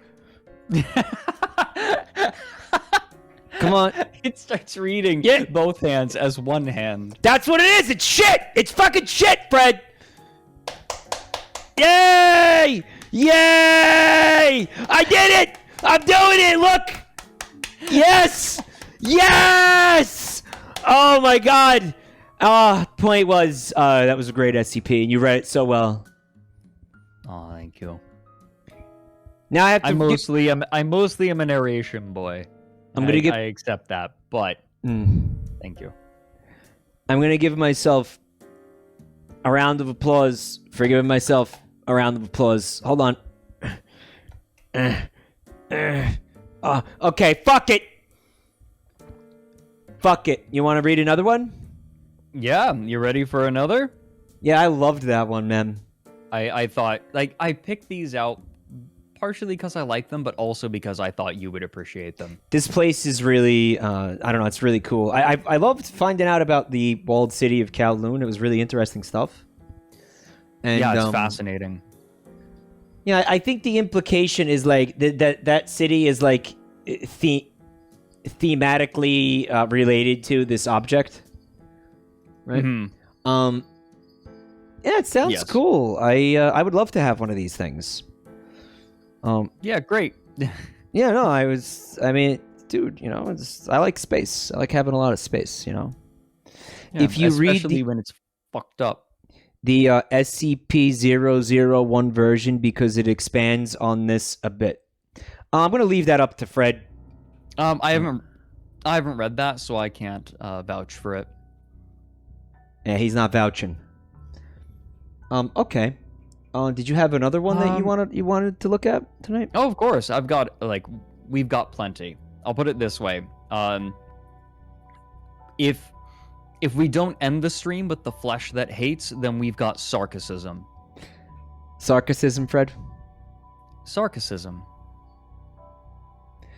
I know, it also sounds like it could be a slur, but it's not. Dorselessness? Someone in chat said that this SCP was used to make the Blue Lick Roadhouse. It was, yes. It did feel like that sometimes, didn't it?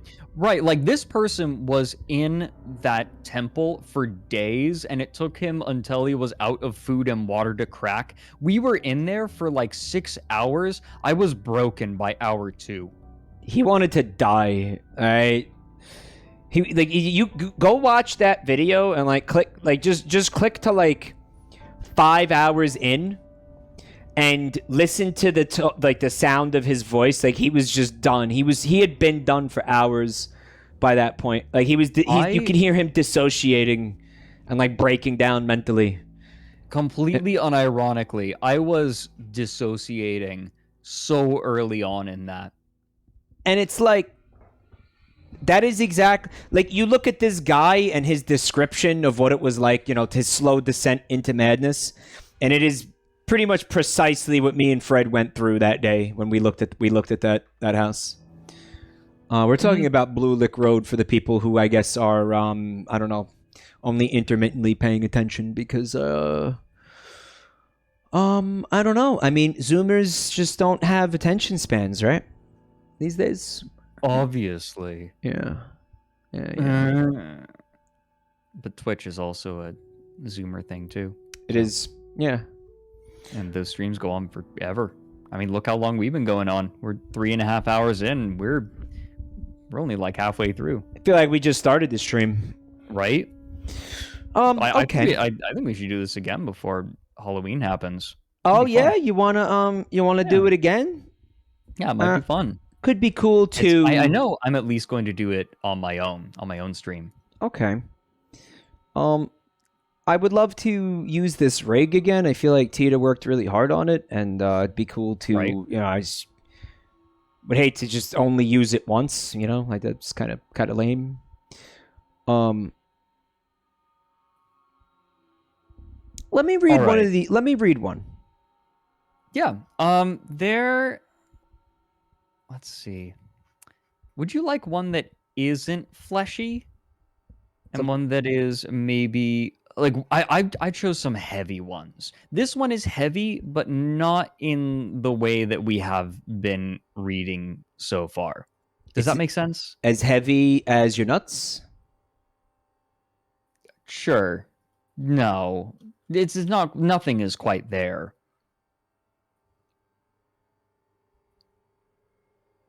You know what? Yeah, let's do it. This is one of my favorites. This is called SCP-1230, alternately known as A Hero is Born.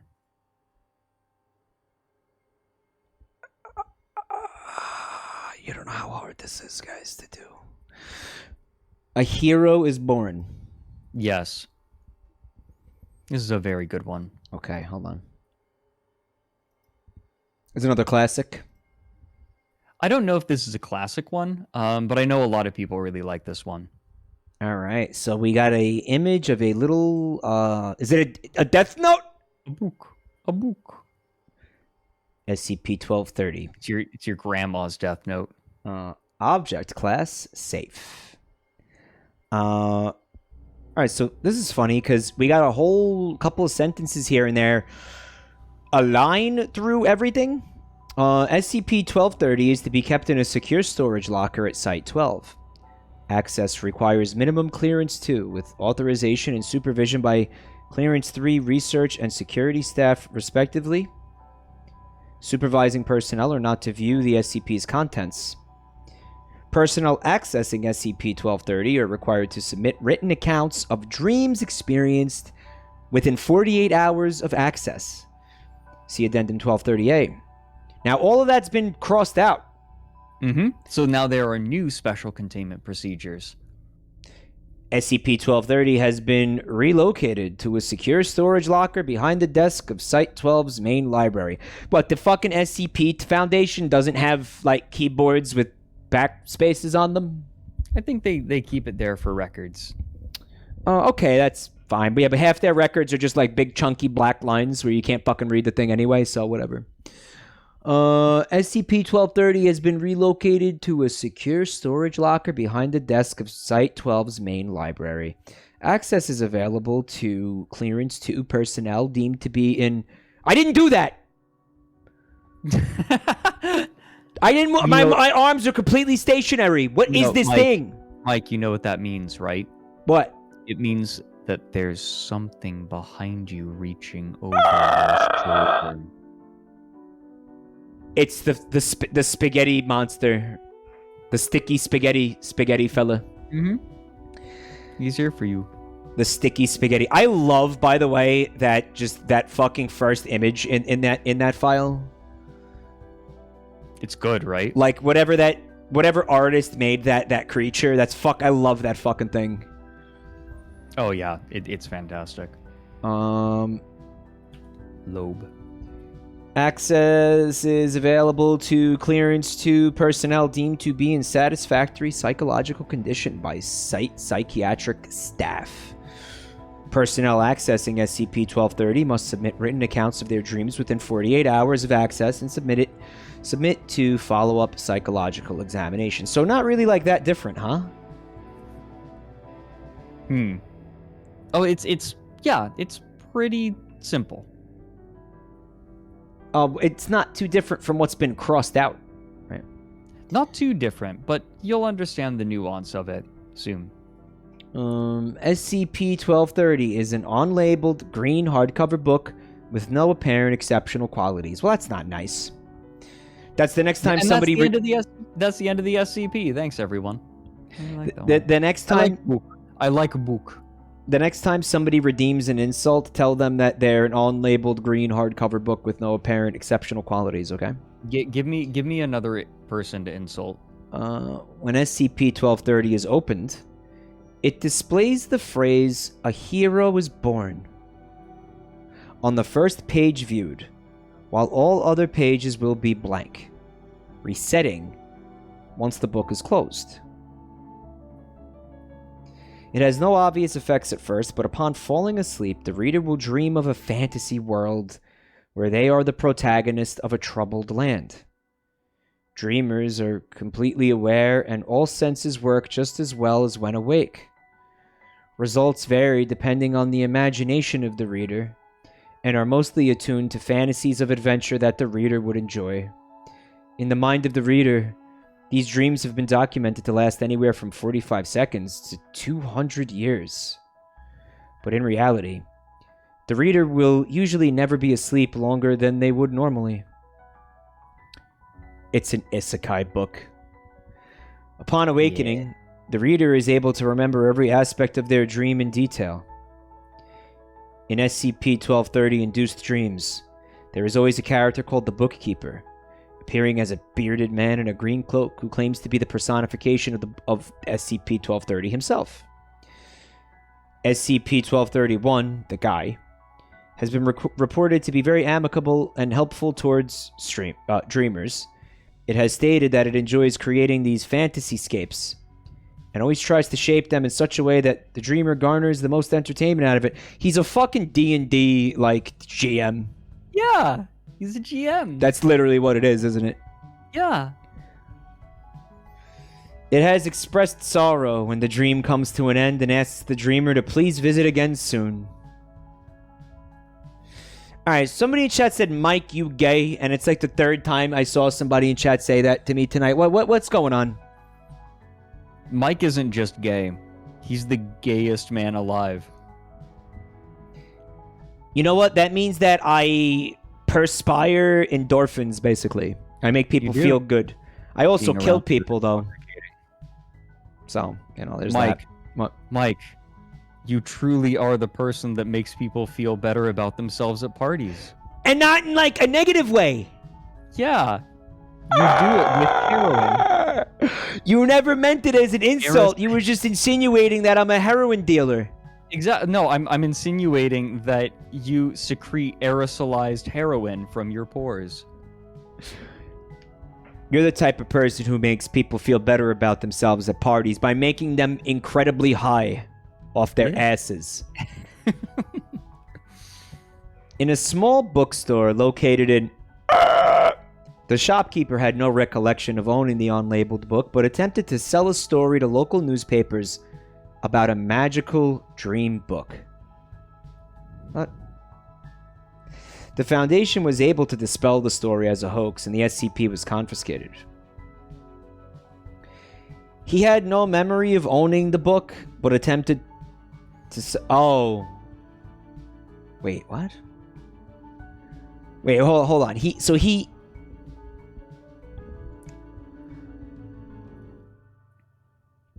fucking didn't have memory of owning it, or can you explain this? Does this make sense to you? Like, it appeared in his bookstore, and he's like, guys, there's a magical dream book. Like, I have a magical dream book. Like, he just doesn't know how he got it. He doesn't have a recollection of owning it, but he doesn't remember buying it. Like, what they should have said is he had no recollection of buying it. Okay. They should have said of acquiring, yeah. Experiment 1230-01. Dr. Frank. In an attempt to test its effective range, opened SCP-1230 and boarded a flight to his hometown of where he spent the night at a hotel. Upon his return, Dr. reported that SCP-1231 appeared in his dreams and explained that once you read, a hero is born. The dream is immediately implanted in your subconscious, after which SCP-1231 is able to manipulate it remotely. Dr. expressed his appreciation for SCP-1231's cooperation. It's kind of a cool, it's a cool one. Like, you'd want to run into this one out there, right? Right, this sounds like a 90s movie. Yeah, it does. Can you, like... that you had on VHS when you were little. Okay. A camera was set up above SCP-1230, and using a mechanical arm...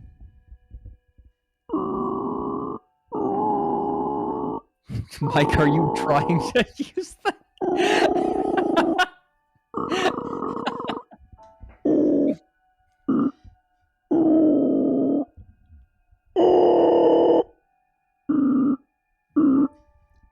I'm just having fun. I'm sorry. No, I know, and it's valid. It's so natural, Herrick says. Yeah, it looks so real.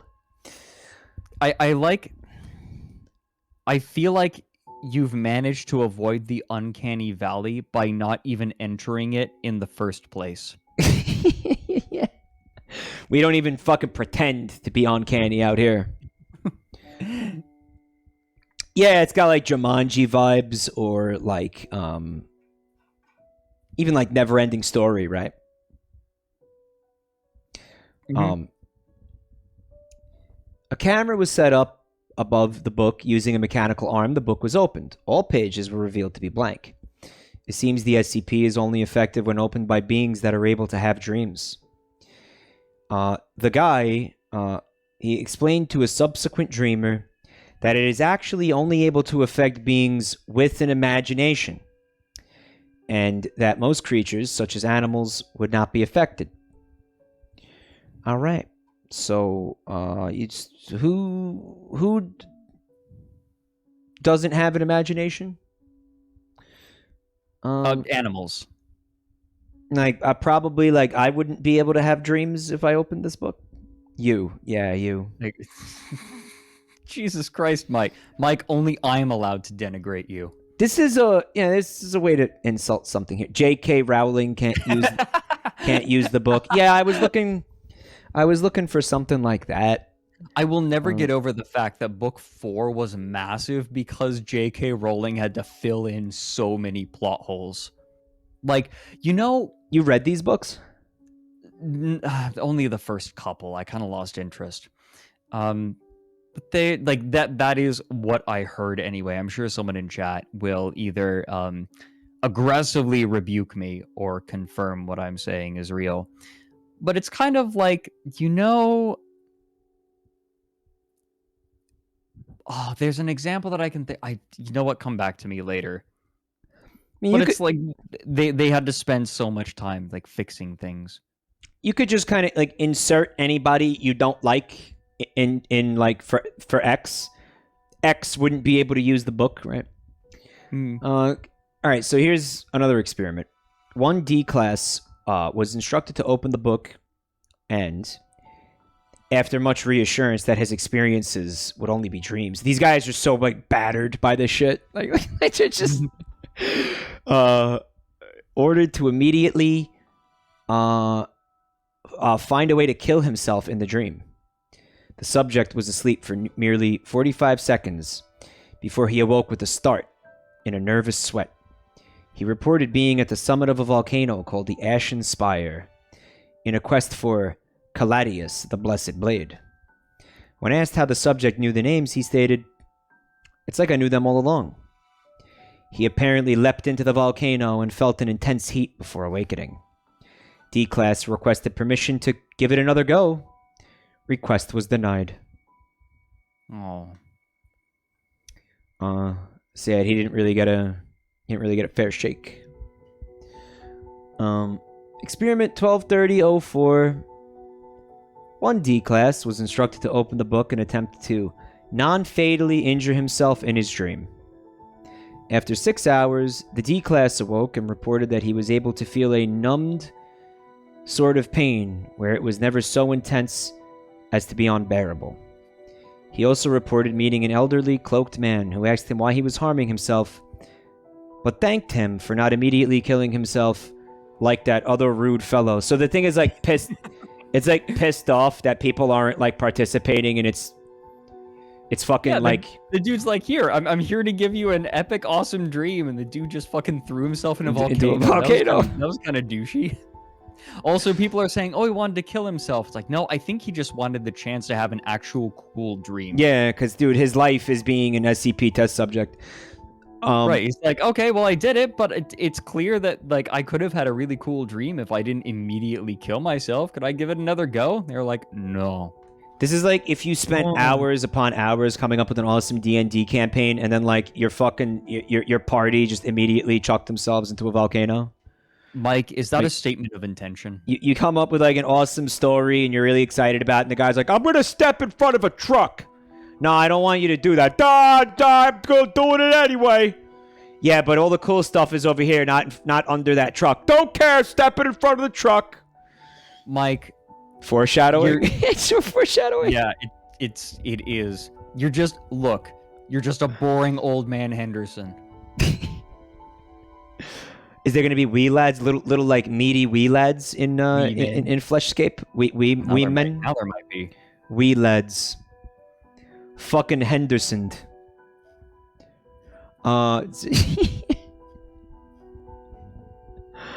Experiment 1230-05. Professor filed a request for access to the SCP and was quickly permitted, given his level 4 clearance. Staff members recalled that Professor was almost visibly shaking with excitement, and some reported that Professor was an avid fan of tabletop and role-playing games. So a fucking geek!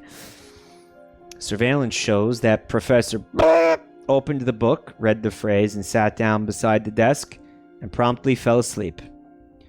Staff members were alarmed when Professor did not awake for after 15 hours and alerted security.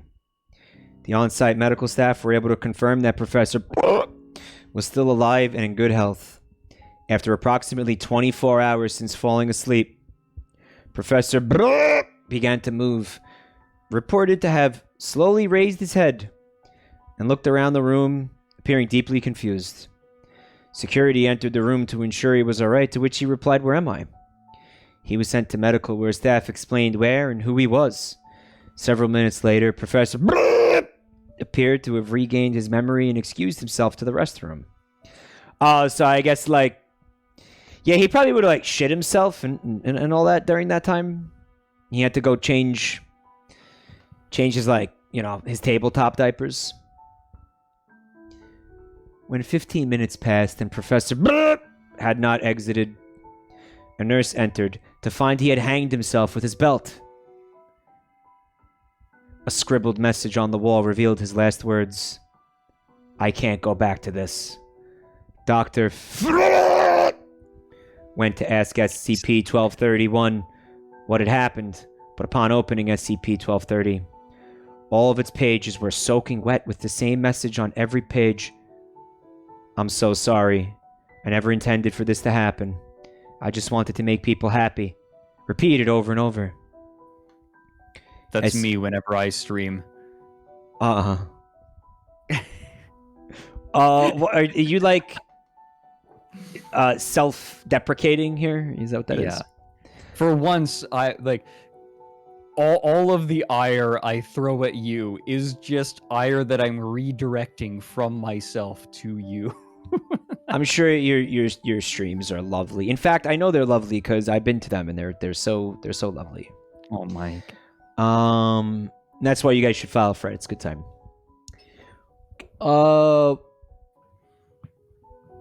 Right. I wanted to make people happy, repeated over and over. SCP-1230 remained in this state for weeks. For 3 weeks. And its desk had to be wiped dry bi-weekly. In an attempt to communicate, Dr.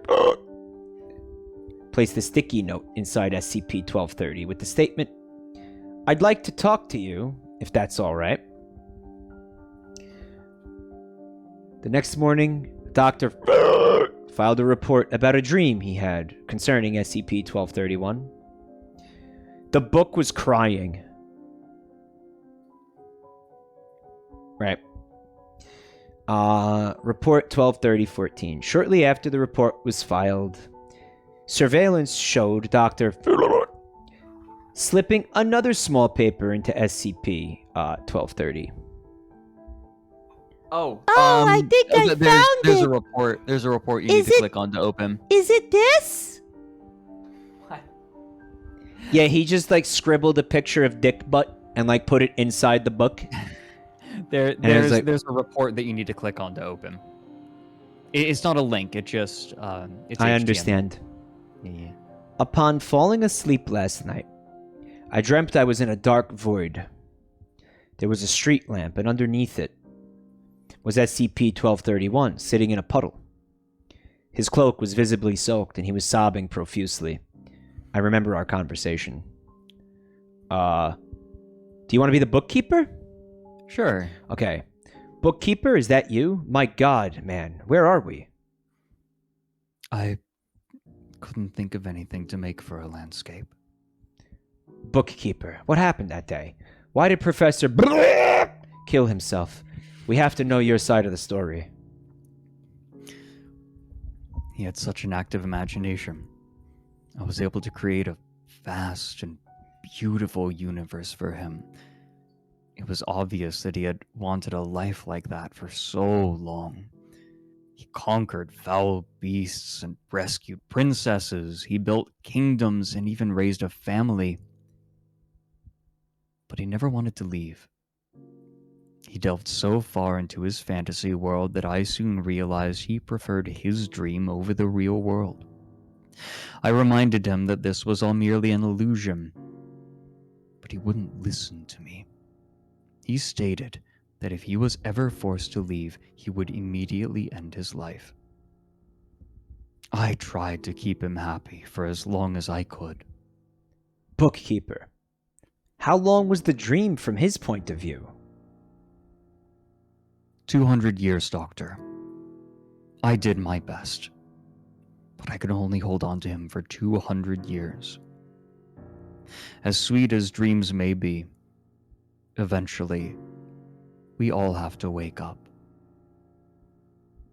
I awoke almost immediately after. I can't believe he spent 200 years in his dream. I'm astounded by his foolishness, but it's such a shame to have lost a brilliant mind to his own delusions.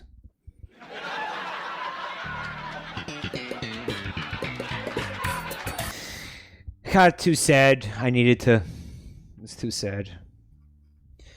Shortly after the report was filed, surveillance showed Dr.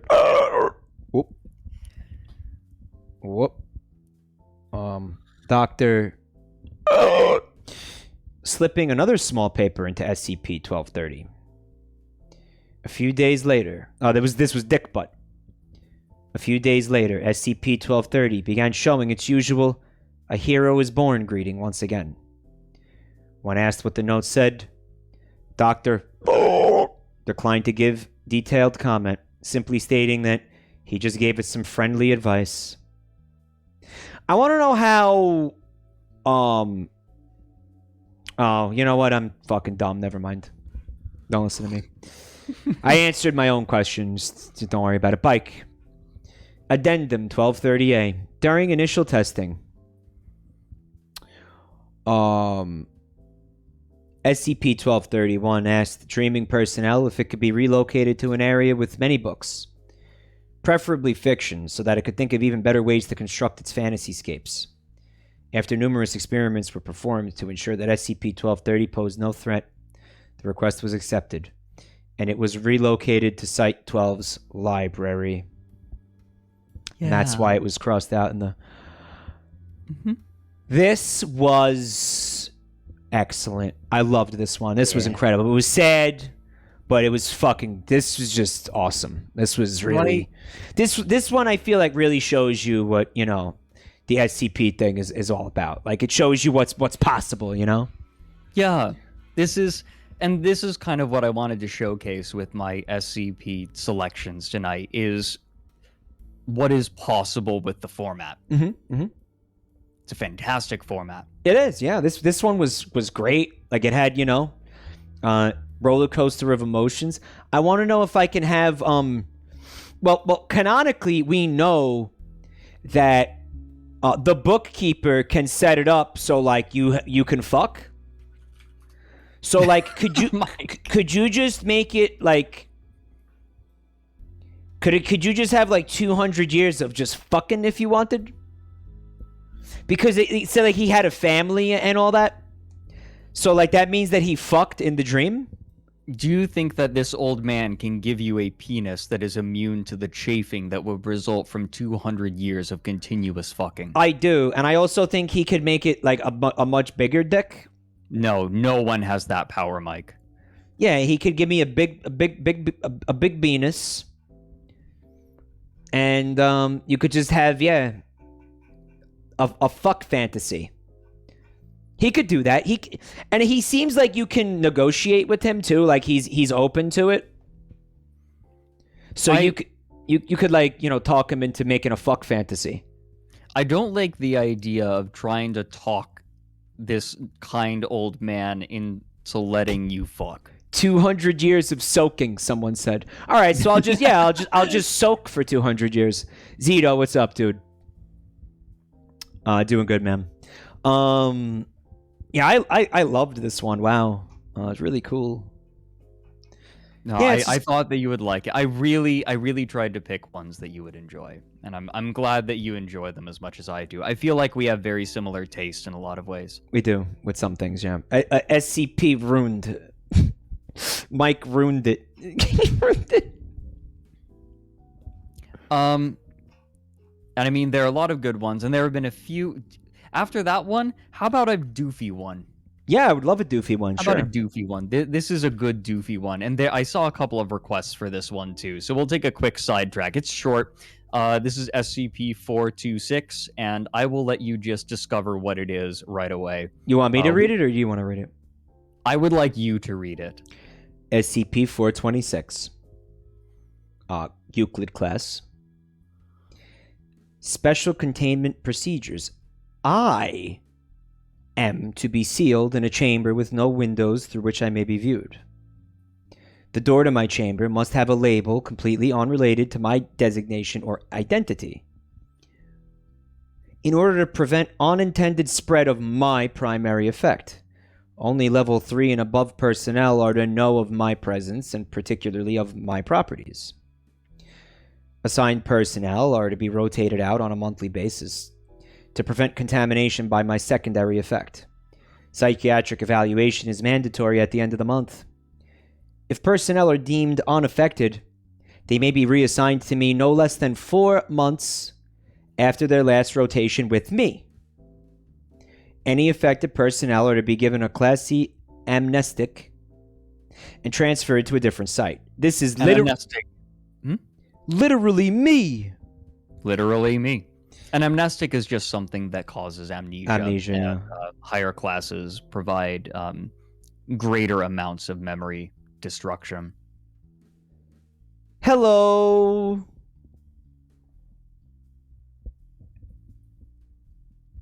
I am SCP-426. I must be introduced this way in order to prevent ambiguity. Getting a lot of mileage out of that hand tracking, I'm aren't gonna you? give it a voice. Hello, I am SCP-426.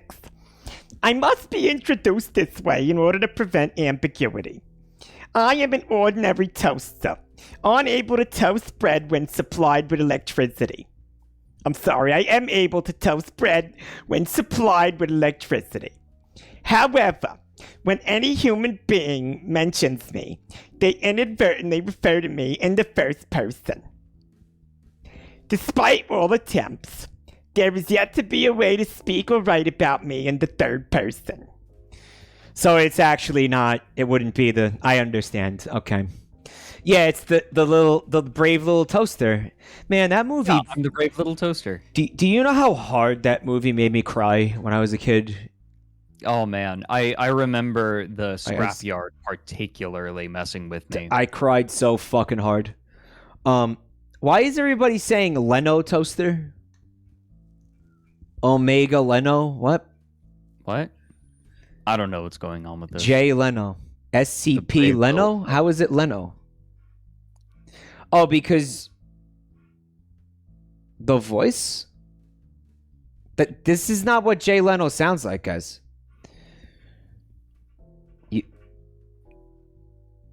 Vinny's Jay Leno voice? He's doing a shitty Jay Leno. Oh, it's like Shitty Bender. Oh, it's like shit. Okay, I understand. It's like Shitty Bender. Okay. Okay, we're like 2 or 3 memes deep here. Yeah, That's I don't want to be like. We need to come back up. Vinny's impression of Conan O'Brien's impression of Jay Leno. Okay. Despite all attempts, there is yet to be a way to speak or write about me in the third person. Yeah, we're in memeception. When in my continuous presence for over 2 months, individuals begin to identify themselves as a toaster. Unless forcibly restrained, these people will ultimately harm themselves in their attempts to emulate my standard functions. So they're like shoving bread into their ass. Why do you immediately... I guess you have the slot. Where else am I putting the bread if I'm a toaster? Your mouth? Of course. Maybe. What the... Maybe. No. Because your ass crack is the thing on your body that's closest to the hole in the toaster. So that's where you would insert the toast. And you would just let it sit there for a while. And then when it got warmed up enough, you would go ding! And the toast would pop up out of your ass crack, right? Right, you got to pop your ass It would go in order to make it pop out. ding! And the toast would pop right out of your ass crack, right? Alert to Everybody pop your pussy like this. Check it out. I made some toast. Someone in the chat said toast soaking. Stop. I was discovered in the home of the family New fetish. after the gruesome deaths of 3 of its members. I had been given to the younger Mr. and Mrs. as a wedding gift. No card or any other identifying markings had been found on my box.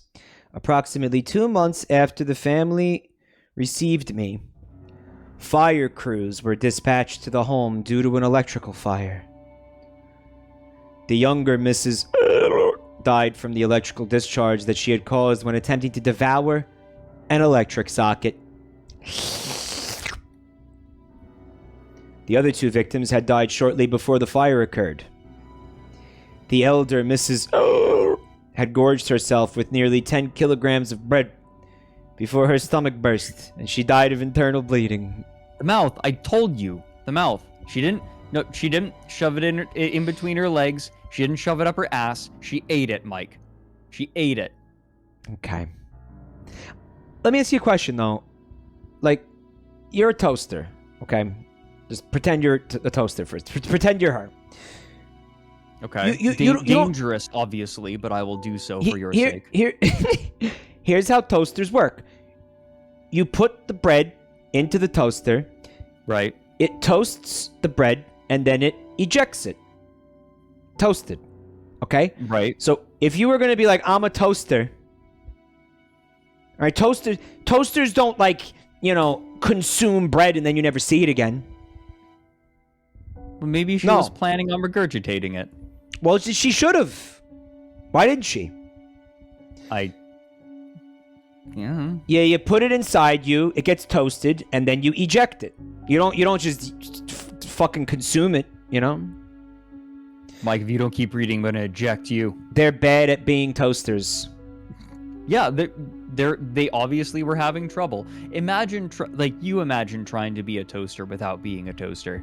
This is a very it's like Data trying to be human. Right. I can't be a toaster because I'm not a toaster. Right, exactly. This is that in reverse. Data's trying really hard to be human and always stumbles a little bit. In Data's case, sometimes he just commits some sort of social faux pas. In this case, people eat so much bread that their insides burst. It's the same thing. Hi, C806. You don't shove 10 kilograms of bread into the toaster. Yeah, that's not like you wouldn't. Oh, fuck you. You don't, maybe. Like you wouldn't. That's not how you would even use a toaster, right? No, that's coward talk. Fuck you. I put at least 6 kilograms of bread into my toaster on the daily. Fred's got an industrial-sized toaster. It's like a city block. How do you think the Franz kids made their way to college? Franz, Fred? The bread makers. It's a bread manufacturer. I know Wonder Bread and I know Bimbo.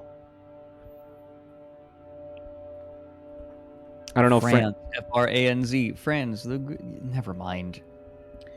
The younger Mrs. died of severe blood loss after attempting with me. He said sex. So she was like, I'm a toaster now. I have to mate with this other toaster in order to make baby toasters. Oh my god, they were trying to make bagel toasters. Like little ones. Why did he fuck the toast? What was he trying to achieve? He wanted a toasty dick. I feel like this is Mister, I misread it. What happened? This is a dismissal. When you tell when someone says, go pound sand or something, there's like, go fuck a toaster. Go kick rocks. I hate that one for some reason. I don't know, it pisses me off.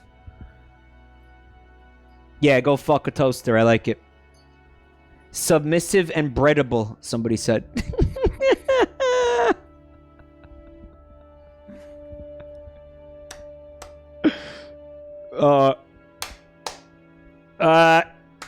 Fuck it. Good enough. Fuck it. Just have this instead. Da da da da da da da da da da da. I present to you the comment of the night. Here it is, it's yours, Lady Lucifer 99. You did it, now go live in shame. Because in the end, you still lose.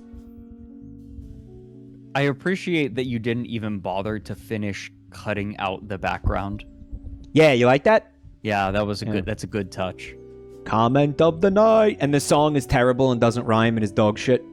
Mm-hmm. Remember when we read that poem and you're like, no, but it doesn't rhyme. I hated that poem. Fuck that poem. Yeah, the Wednesday Addams poem. Fuck that. Anyway, I'm a toaster. Stop all the toasting. No, not the Wednesday Adam. The one about the person whose wife died, and he discovered the hair in the bottom of her pot. Oh yeah, that one sucked too. That one sucked because it didn't rhyme. It was dog shit because it didn't rhyme. Poems are supposed to rhyme. All right, so the sole survivor was the elder Mr. who was suffering from severe malnutrition. He stated that he had inserted some bread a week prior and was still waiting for the toast to pop out. At least this one makes way more sense than the other lady. Right. I was confiscated by the Foundation after police noted my unusual properties. A Class C amnestic was administered to the affected officers. Experiment log 426-1. The D personnel was asked to describe what he believed was contained in my chamber. He was not informed about my identity or properties. He stated, Probably some huge monster holed up in there. That's what you guys have all over the place, right? D426 remained oblivious to his use of the first-person pronoun. Oh, yeah. Yeah, so did I, apparently. Experiment log 4262. D426, oh, they're really putting him through it, was placed in my chamber and given regular meals through a dispenser. No communication with him was permitted. Multiple cameras were situated in the chamber, positioned so that I was outside of their field of vision, but allowing constant observation of D426. We remained sealed until my secondary effect manifested in the subject. I was bolted to the floor so that I could not be moved into a camera's view. After 45 days of isolation, D426 wrapped his arm around me and began conversing with me, stating that we were brothers. He never deviated from using the first-person plural when speaking with me. Subject was terminated 1 hour after this event. It is theorized that the isolation accelerated the progression of my secondary effect. Experiment log 426-3. Oh. Hold on. These are different guys? These are different people, yeah. Like each one I misunderstood.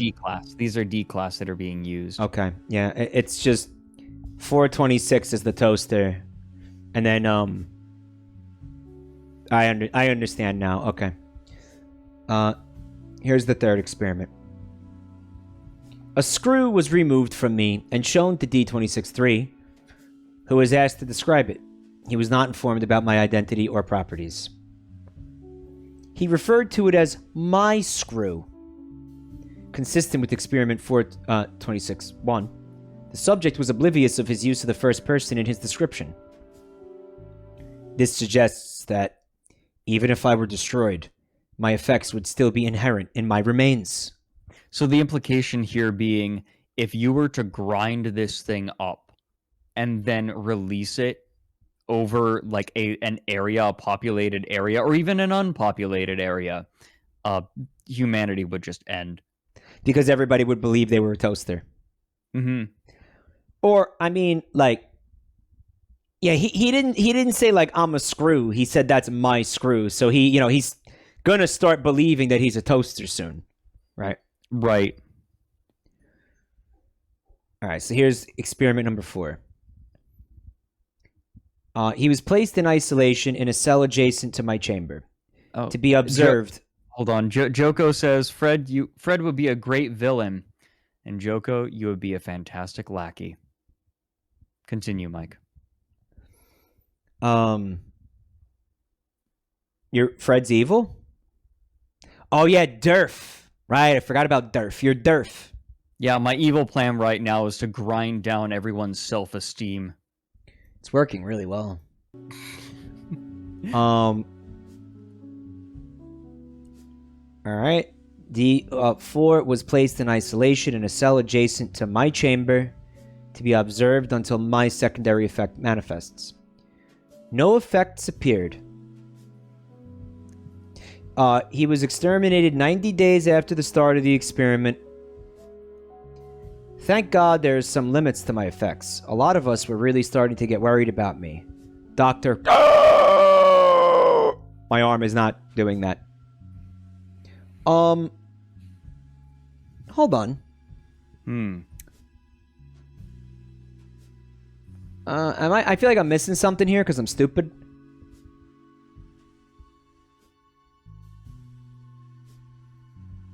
Yes. Yeah. What? He just says yes. What? I'm saying yes. Continue. No effects appeared. and the subject was terminated 90 days after the start of the experiment. Placed in isolation in a cell adjacent to my chamber. So he can't. The toaster can't affect you through a wall. Right. You have to be observed. You have to observe. God, yeah, you have to observe it. Mm-hmm. What about? All right, here's a plan. You be a toaster, and I'll be bread. Are you saying you want to be bread? You're looking pretty submissive and breadable.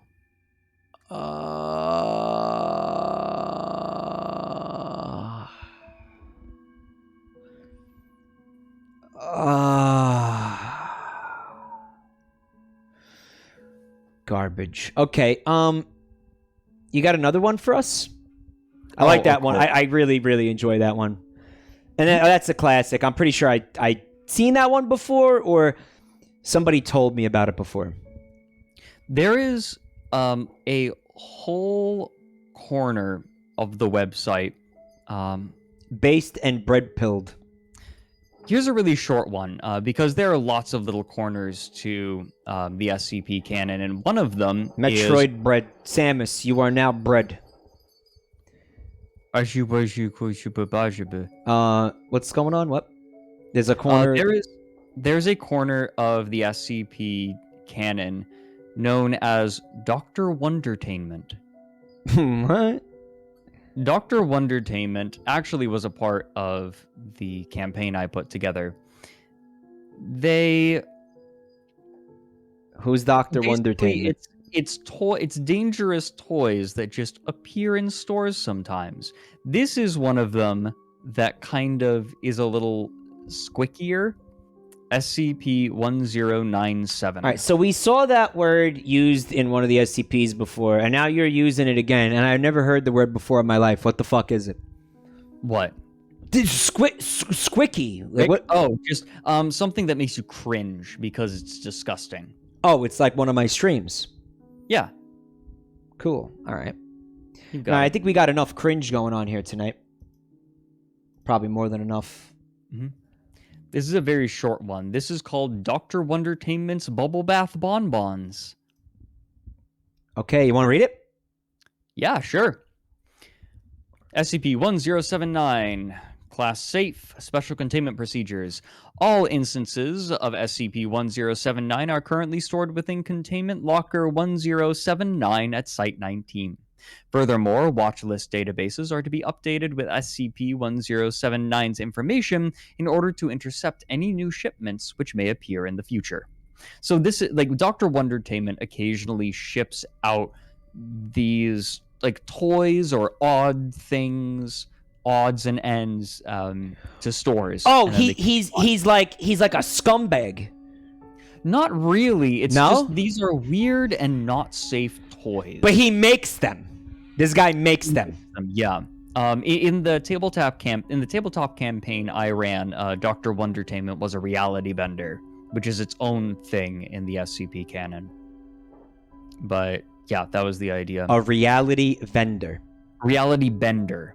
Someone who can change reality based on their whims or beliefs. Is that what he does though? Like he makes products and he ships them to stores. Nobody's quite certain. There is a story, but each story is its own canon. But Dr. Wondertainment is kind of a reality bender who just wants to bring whimsy to the world. He's like a fucking like fucked up Willy Wonka. He's like the SCP version of Willy Wonka. Mm-hmm, exactly. Okay, I like him. I like that concept. That's great. Now, something I'm kind of proud of is, there's a little bit to it. I can't remember what was mine and what was canon. Anyway, we'll just read this SCP. Before you do, I had wanted to ask you about one of the SCPs that I had read at one point, which had a similar. Okay, so it wasn't a toy; it was pregnancy tests, and these weird brand, like random brand pregnancy tests kept appearing in stores, like around the country or whatever. And what would happen was, like, if you used it, you became pregnant, whether or not you actually like were pregnant. Mpreg? I don't think it. I don't remember it having mpreg in it. I remember it was like women were using it, and it was like it was always positive, and then they were having babies, and then like they did a test where like the woman was a virgin or whatever, or I hadn't had they was not pregnant, and then gave her the pregnancy test. Like she peed on it, and then it was like you have a baby now. Now you're pregnant after you took the test. It's Jesus. Jesus too. Holy boogaloo. But like, could that have been Wondertainment? Could have been behind that? I don't remember what number it was or anything. I don't know. I don't think that it was Wondertainment. That doesn't sound Wondertainment. Because what I would do occasionally, I still do this, is I just come to this website and click random. That is the best way to interface with the SCP website, and then you just fall down a hole. Yeah, exactly. Sometimes there's like a whole bit to it. Or check out groups of interest too. There's some really cool groups of interest, like Marshall Carter and Dark. That's really interesting. Basically, they're SCP vendors. They sell to the highest bidder.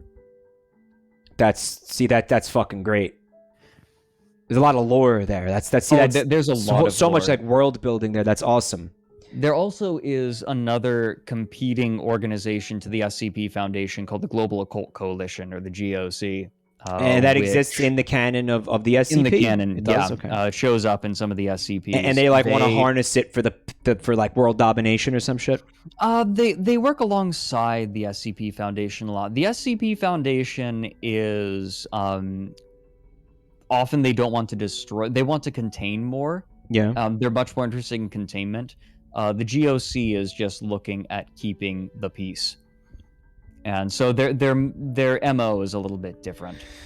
So they'll sometimes the Foundation and the GOC work together. Sometimes they're at odds. But then there's the Chaos Insurgency, which are a group of former SCP researchers and MTFs. Their goal is to destroy SCPs, and actually, there's a really good SCP that is linked to the Global Occult Coalition that I think you'd appreciate. That sort of shows why the SCP Foundation doesn't just destroy everything the moment that they find it. Okay. There's a lot of stuff. Yeah. Chad is like begging you to show me this and that and this and that, but guys... Oh yeah, no, we're not going to do all... we're not going to do all of it. There's so many, No, sorry guys. We're very limited. I appreciate that you have SCPs that you like, and that's a good thing. But I like the idea of we're limited. Like I don't know, basically terrorists who deal in SCPs and like getting their hands on them and using them for, selfish or nefarious purposes, right? It's not super clear why the Chaos Insurgency is collecting them and using them, because they use them, but they're pretty much dedicated to the destruction of the Foundation. That much is clear, and they often will try to like let SCPs loose. They almost seem like a doomsday cult. That's fun. That's awesome. I like that. All right, I'm gonna read this, or Yes. you're gonna read this. Yeah, I'll read it. Okay. SCP-1079 is the designation given to a number of sweets, brightly labeled Dr. Wondertainment's Bubble Bath Bonbons. Currently, the Foundation has redacted crates of SCP-1079 in containment, originally containing 64 packets each. The label on each packet provides the name of the product and 2 warnings. Slush. Not suitable for children. Slush. Not suitable for children under Is that 3 why you years. picked this one? No, but Oh, I get it. You know what all right. Yes. You heard me talking about that, right?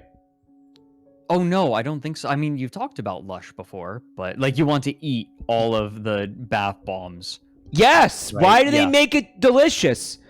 All their fucking all their soaps and everything are fucking delicious, dude. Why are they making delicious soap? Why do they're trying to kill people? Dude, fucking Dr. Wondertainment is behind the entire fucking like Lush franchise. Like he owns the fucking company. It's him. Is that how? Well, he or she. He owns it. I don't know. Currently, Alright, the so- Foundation has redacted crates of SCP-1079 in Containment, originally containing 64 packets each. The label on each packet provides the name of the product and 2 warnings. Not suitable for children under 3 years, and only 1 sweet is to be taken per sitting. In addition, it lists negative % daily values on several nutrients, vitamins, and minerals, none of which are present in SCP-1079. So, like, in other words, if you take it, you lose like 1,000 vitamin C. You'll see why. Okay. Human subjects report tingling sensations immediately after the consumption of SCP-1079. 10 to 15 seconds later, the subject's own blood is secreted as pink, bubblegum-scented foam from the subject's pores on their abdomen, arms, and back. The total volume of blood secreted in this way is typically from 30 to 50 milliliters and does not pose an immediate health risk. I love this. What does it taste like, though? The volume of bloods, I don't know. Like, is it worth it? I don't know. Is it worth it? Maybe. The volume of blood secreted increases exponentially as more pieces are consumed. Bubbles form in the subject's blood as a consequence of the SCP's intended function, causing the subject's blood to boil. Death by exsanguination occurs in 95% of subjects who have consumed 4 or more candies in one sitting. To be fair, you got warned. Yeah. That is a running theme in Dr. Wondertainment's fun little things. Like, they'll kill you, but he tells use you, them- yeah. If you use them in the intended way, they're perfectly fine. As soon as you start to deviate even slightly, bad things start to happen. I love him. Oh, this is great. Although, there are some things that Dr. Wondertainment has created that are just objectively horrific. Specifically, the Little Misters series. Okay. Makes me think, like, the Little Misters series is so fucked up compared to the other things that Dr. Wondertainment has done that it feels like a completely different person. Like, it's out of character. Yes, the almost. Little Fellas. The little fellas, Little guys. Fellas series. The Little Misters series feels like it's made by someone else. Little actually, misters. I ran with that. We could take a whole stream just looking at the Little Misters. Really? But they are sentient beings that are wacky. Like, in theory, they are wacky and whimsical, but they all are sentient and are very aware of the sort of life that they lead. They're toys? No, they're full humans, but imagine a wacky slave. Like, that's basically what it is. What? Like, they're people who are sentient, but they have weird, wacky things about them. And typically, living as one of them I'm not doing that. absolutely sucks. I'm not doing that. You see that arm? I have no idea why that's doing that. I'm not doing that. It's because there's a ghost behind you, Mike. Fred, that's horrifying. Please don't say that. It is that time of year. There's nothing back there, right? When the veil between our world and the one next door is thinnest. Okay, J-Chan, stop now. All right, now, Oh, they're trying to tickle you. That's so cute. so The ghosts are trying to tickle you. the little misters are what, like miniature people? You're still not explaining They're not- it. You're saying they're maybe we- sentient maybe we people, should- but we're all fucking sentient people. What does that mean? You didn't tell me anything. Maybe we should just look one up, Maybe. and then you'll understand after this. All right. Death by exsanguination occurs in 95% of subjects. Let's finish this one up, and then let's check out one of the Little Misters, who have consumed 4 or more candies in one sitting. Exsanguination is compounded by foam collecting in the lungs of the consumer. Yummy. After standardized animal testing was conducted, it was found that SCP-1079's effect scales with the consumer's body mass. Someone in chat said it was the Tide Pods. The forbidden candies. It's like that, except consuming any amount of Tide Pod is just not advisable. This is I would try okay. one of these. I would go for it. Fuck it. Since its initial discovery in 1990, redacted, deliveries have been made to various supermarkets globally. Attempt to trace these deliveries back to a distribution center or supplier have been unsuccessful as of 2005. Yeah, I love this one. Why? Why does it exist? What's it for? I thought you would like it. I want one. I want one of the forbidden treats. The Let secret me snacks. See, hold on. You want me to do a mukbang, chat? Dr. Wondertainment mukbang? So I like the little misters. You know what? Hold on. Let me find it. Groups of interest. This is just lush. Yeah. It's just- Entertainment. So I actually was sort of inspired by the fact that they're so different, and I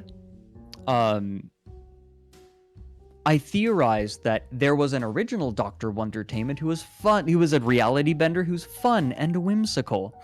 And then he had a daughter who couldn't quite live up to her father's lineage. She tried to make things that were fun and whimsical, but just ended up creating horrors. And this is canon, or this is like your thing? This is my thing that I created. Okay. Unless I pulled that directly. But yeah, that's the idea. It's that is how I sort of reconciled that weird part of the canon. Why some of these are so fun and very clearly, safe if you use them right. And then It's two different so the people. daughter's existence is canon. Oh, Like, it that is? is canon. Okay. But I sort of built off of it. Okay. Like what? Like where the fucked up one's coming from? Well, it's from a daughter that just couldn't quite live up to her father's legacy. Have these people ever been confronted by like, the SCP themselves? Like, have they ever been like spoken to or interviewed or captured or anything? Or they're just out there at large? Well, a lot of them are in custody of the Foundation. They are. They got Let's- Wondertainment? Like he's behind bars? They got him? Oh no, not Dr. Wondertainment. They have no idea where he is. Oh, you're talking about the Little Misters? The Little Misters, yeah. It's The hard for Little me to keep Misters up are- with you sometimes. Yeah, they have the Little Misters. Let's see, Mr. Stripes, Mr. Redacted, Mr. Moon, Mr. Clumsy. There's one called Mr. Redacted. Yeah. Mr. Headless. How about...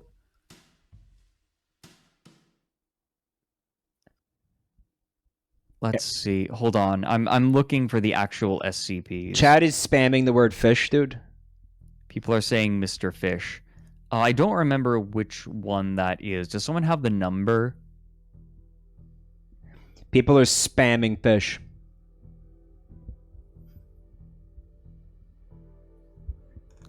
Let me. The little look that- fellas. The little fellas. 527, somebody said. 527. Okay. Yeah. 527. There it is. Oh, look at him. Here you go. This is good. Okay, so this is weird. It says DJ Cactus. May I? All right, so there is some dialogue, and I would like you to read the SCP. So I'll read the containment procedure and description, and I'll play Dr. Baker in the log because yes, you would fit. Okay, hold on. Alright. Item number 527, level 1, arm restricted. Containment class Euclid, disruption class Flam, risk class Notice.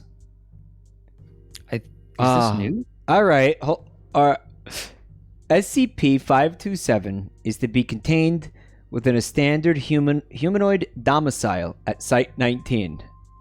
No other containment procedures are necessary. SCP-527 is a male humanoid, 1.67 meters in height, which is biologically non-anomalous, with the exception of its head, which is that of a Puntius semifasciolatus or gold barb fish. That's just him, huh? It's him. That's him. That's just it. There's the boy. The top hat? No, the top hat. Yeah. Why is he wearing that? Oh, Oh, he's great. What? He. Chat just says they're all saying he. Spinny fish. Okay. He displays no other anomalous qualities. The head functions the same as the head of any other non-anomalous human. He's capable of typical human speech. A tattoo reading Mr. Fish from Little Misters, trademarked by Dr. Wondertainment, appears on the bottom of its left foot. He fucking made people? Yes, that was what I was trying to explain to you. But they're his products. What the? Okay, yeah, I never would have understood this no matter how you tried to explain this to me. SCP-527 was discovered in Boston by Foundation agents in 2002 and was moved to Site-19 in 2004. Initial interview. Oh, there's an interview. Okay. Yeah, I'll play Dr. Baker and you can be SCP-527. Okay. Thank you for your cooperation thus far, SCP-527. We're just using this interview as a way to gauge any potential anomalous behavior we might not expect. Alright. I think it's funnier if he just has a normal voice. Alright. To begin, are you capable of breathing underwater? No. Are you capable of communicating with other fish or with other sea-based life forms? No. I see. When did you first discover your condition? Were you by any chance attacked or bitten by a fish you did not recognize, or experience an encounter with a sea-based deity of some kind? No. Well, then you've been like this since birth? Yep. Alright. Do you know of any other anomalous traits you might exhibit? Sure don't. Like I told the other guy, this is all it is. You're looking at it. Lie, stripes, hot, sweetie. They got all the good stuff. I'm just a guy with a fish head. So he's talking about the other little misters. Lie, stripes, hot, sweetie, they got all the good stuff. I figured. I'm just a guy with a fish head. Do you have any idea why your creator might have fashioned you in this way? Fuck if I know. And that's it.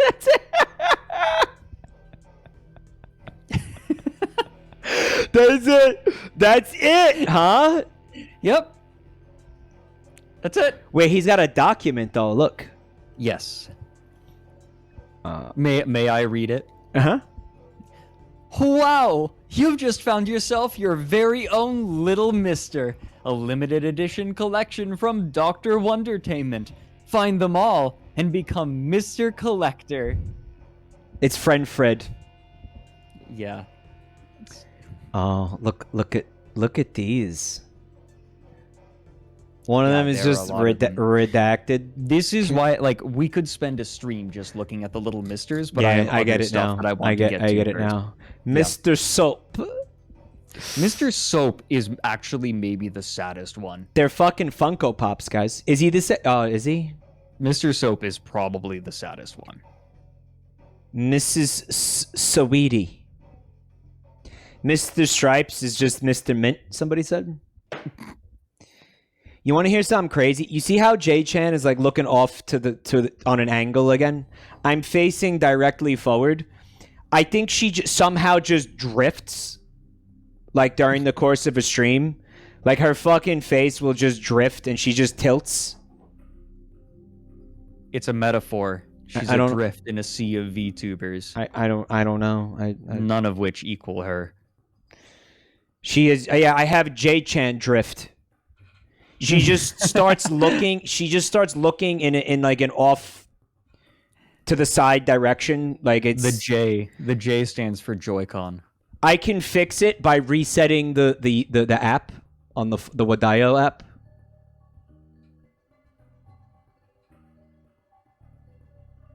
Nope. Oh, fuck. Fuck. Fuck! Fuck! Fuck! Fuck! Fuck! Fuck! Fuck! Yeah, I reset the app. I closed it and opened it. And now she's fine. She just slowly drifted like over to the side like this. Okay, so what do you want to do here? You want to link me another one? Yes. So we have the little misters, but I figure we can get to the little misters another time. Sure. We've been at this for about 4.5 hours, and there was one that I thought you would really be into. It wasn't I the had one with sarcasm in my back pocket.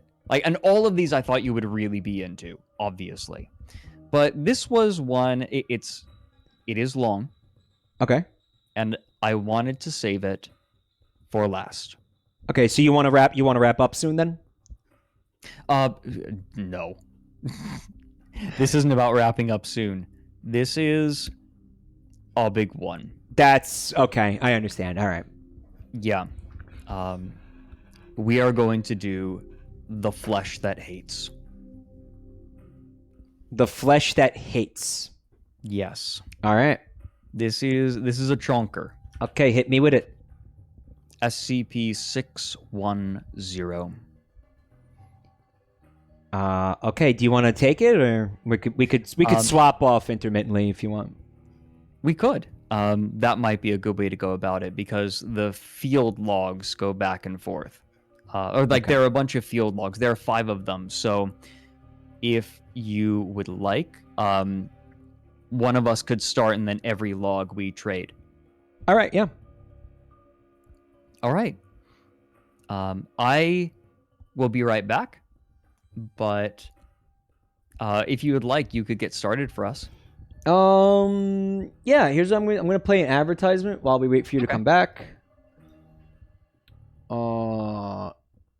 So go ahead and do what you got to do. All right. Be back in a moment. Finally, he played an ad. I thought he would never do it. What took him so long? Gosh. What the hell took him so long? I've been waiting for this all night. Finally. I think you guys are great for tolerating this, honestly. There is no Ed. Well, who the fuck knows? Thank you guys for tolerating the advertisements. I really do appreciate it. And also, if you're interested in helping me get more money, there's a little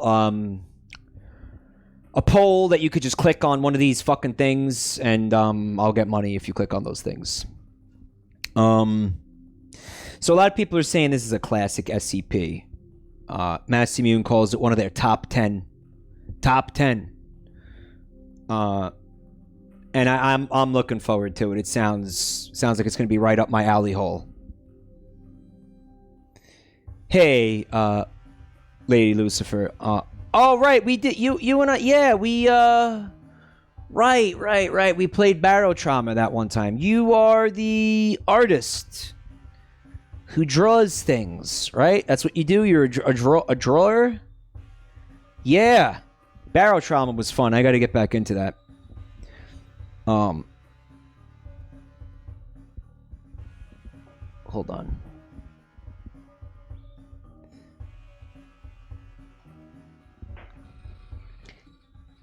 Yes, I am. I do. Yes. Oh, you're also the winner of the comment of the night, the prestigious award.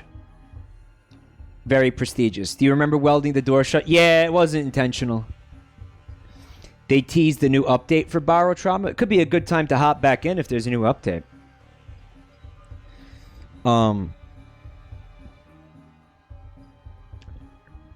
What else did I just hear is getting an update? Something else that was interesting. A lot of like older games are getting some love right now. Hello. Hi. Minecraft is actually getting an update, like unironically. Animal Crossing is getting an update. Terraria is getting an update. It's actually a crossover with Don't Starve. I think that was the one I was thinking of. I also saw the Haunted Chocolatier trailer. It just kind of looks like Stardew 2, which It does feel that way, doesn't it? Concerned Ape did not deconfirm that it's actually is a sequel to Stardew Valley. It might be like in the same universe and stuff. It looks like there are aspects of it that sort of lead me to believe it is in the same universe. Looks like it, right? Mm-hmm. He did confirm that it's the same universe. Apparently, somebody said. Mm-hmm. Yeah, the Haunted Chocolatier. It looks cool. It's gonna be a while though. He said he's just kind of in the beginning phases of it. It's valid. All right. So, chat saw an advertisement. To be a ghost butler. Chat saw an advertisement. They loved it. And now they're ready for a super creepy SCP. You want to hit him with it? I waited for you. I didn't. Thank you. Oh, yeah. Fucking Risk of Rain 2 got a bunch of updates. I was going to see if Fred was interested, but you're not really. You're like over that game, right? If I was playing it with you, I'd enjoy it. Oh, gay! Yeah. All right. I would like to check it out at some point. So I would like to check out like the new updates and stuff. So. Sweet. Gay! All right, shall we? Oh, there's also going to be a DLC for the game next year. Maybe we'll wait for that big DLC to come out and get and hop back into it. Yeah, up to you. Oh. Lots of possibility. All right, I'm not going to interrupt you again. You can go ahead and read this now. Okay. Without further ado. SCP-610, Class Keter. Special containment procedures. Due to the vast area of infection SCP-610 covers, containment is impossible. Isolation of the area has proven far more effective, and permission has been granted by the Russian government to establish a perimeter to keep people out of these areas under the guise of military operations. Should any organism displaying traits consistent with SCP-610 be sighted near this perimeter, then the established protocol requires it be engaged at range with small arms until immobile, then dispatched using incendiary weapons and munitions from as great a distance as possible. Any living thing coming in physical contact with an organism infected with SCP-610 is considered expendable and is to be immediately terminated and incinerated. Any persons coming within 3 meters of 610 infected life are to immediately withdraw from the area, be isolated from the rest of their team, and subjected to medical examination using only remote techniques to determine if infection has occurred and appropriate steps taken based on that determination. Just like my ex-wife!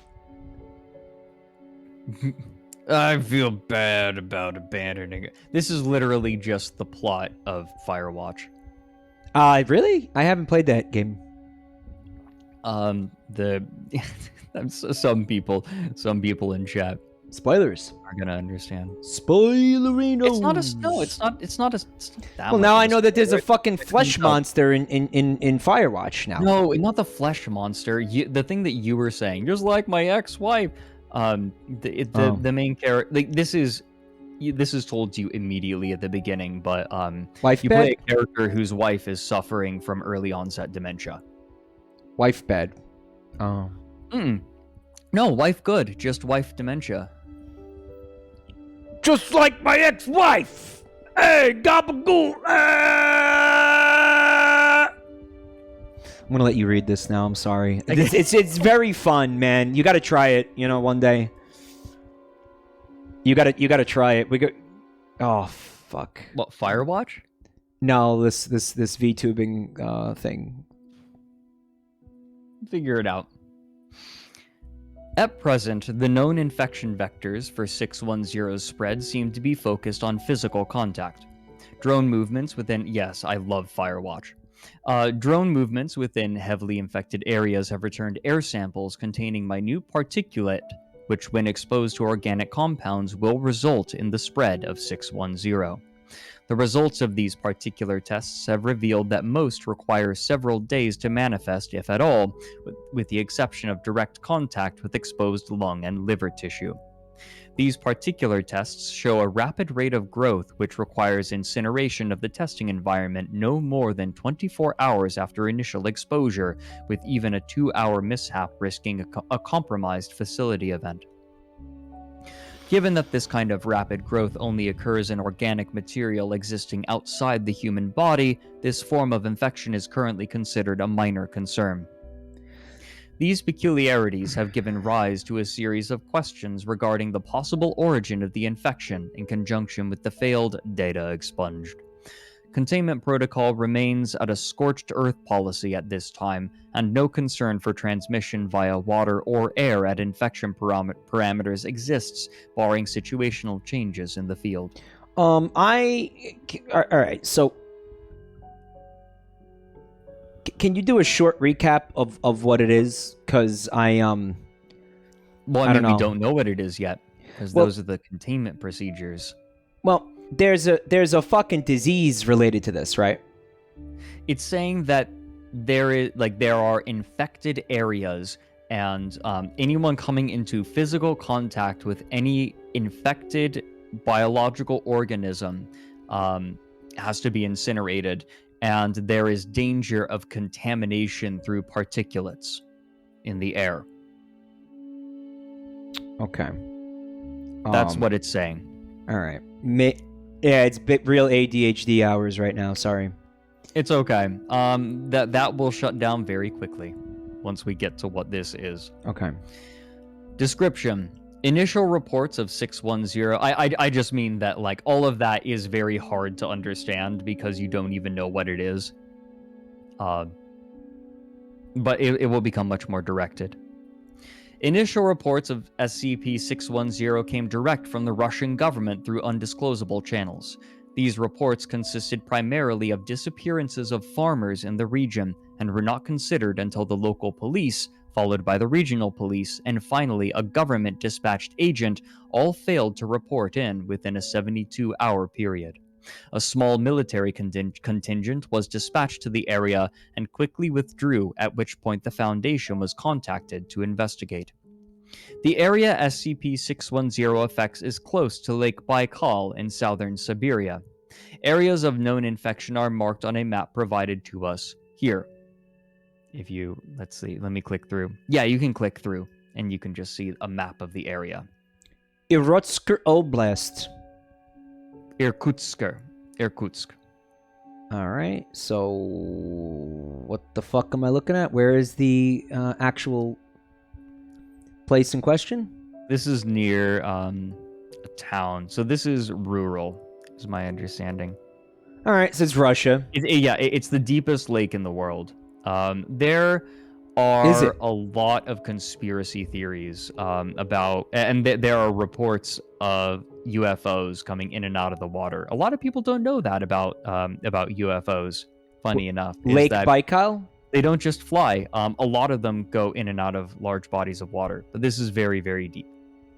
Lake Baikal. It's the deepest lake in the world, and people claim to see UFOs going in and out of it.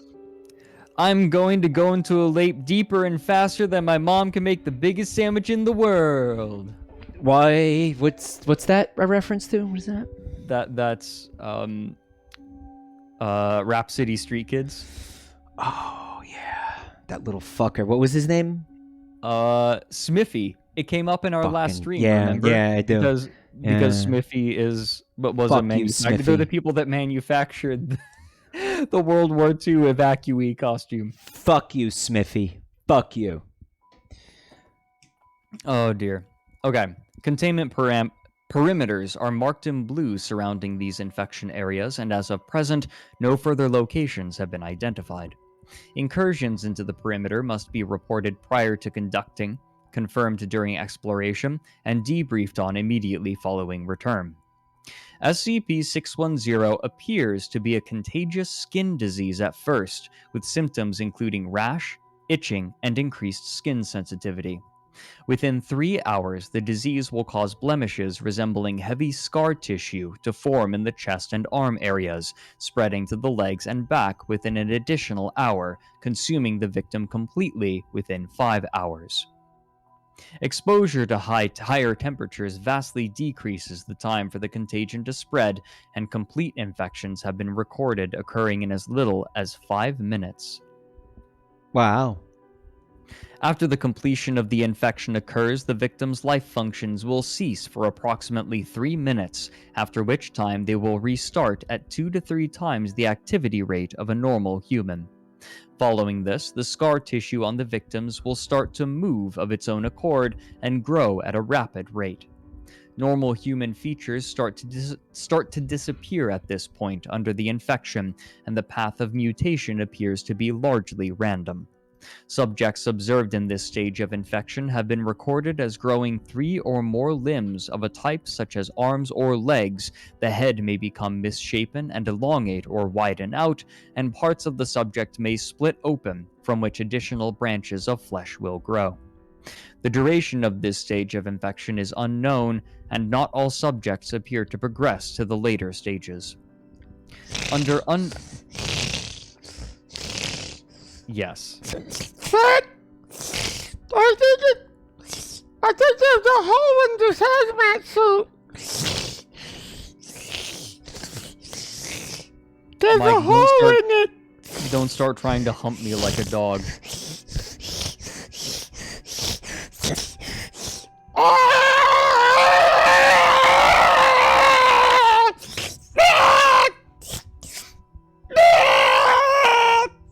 You joke, but you're basically a pug at this point.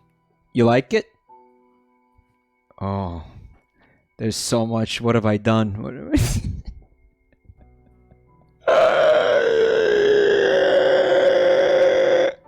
I Okay, feel I'm like good. the ability to layer these things was a gross mistake. Yeah, that shouldn't have been allowed.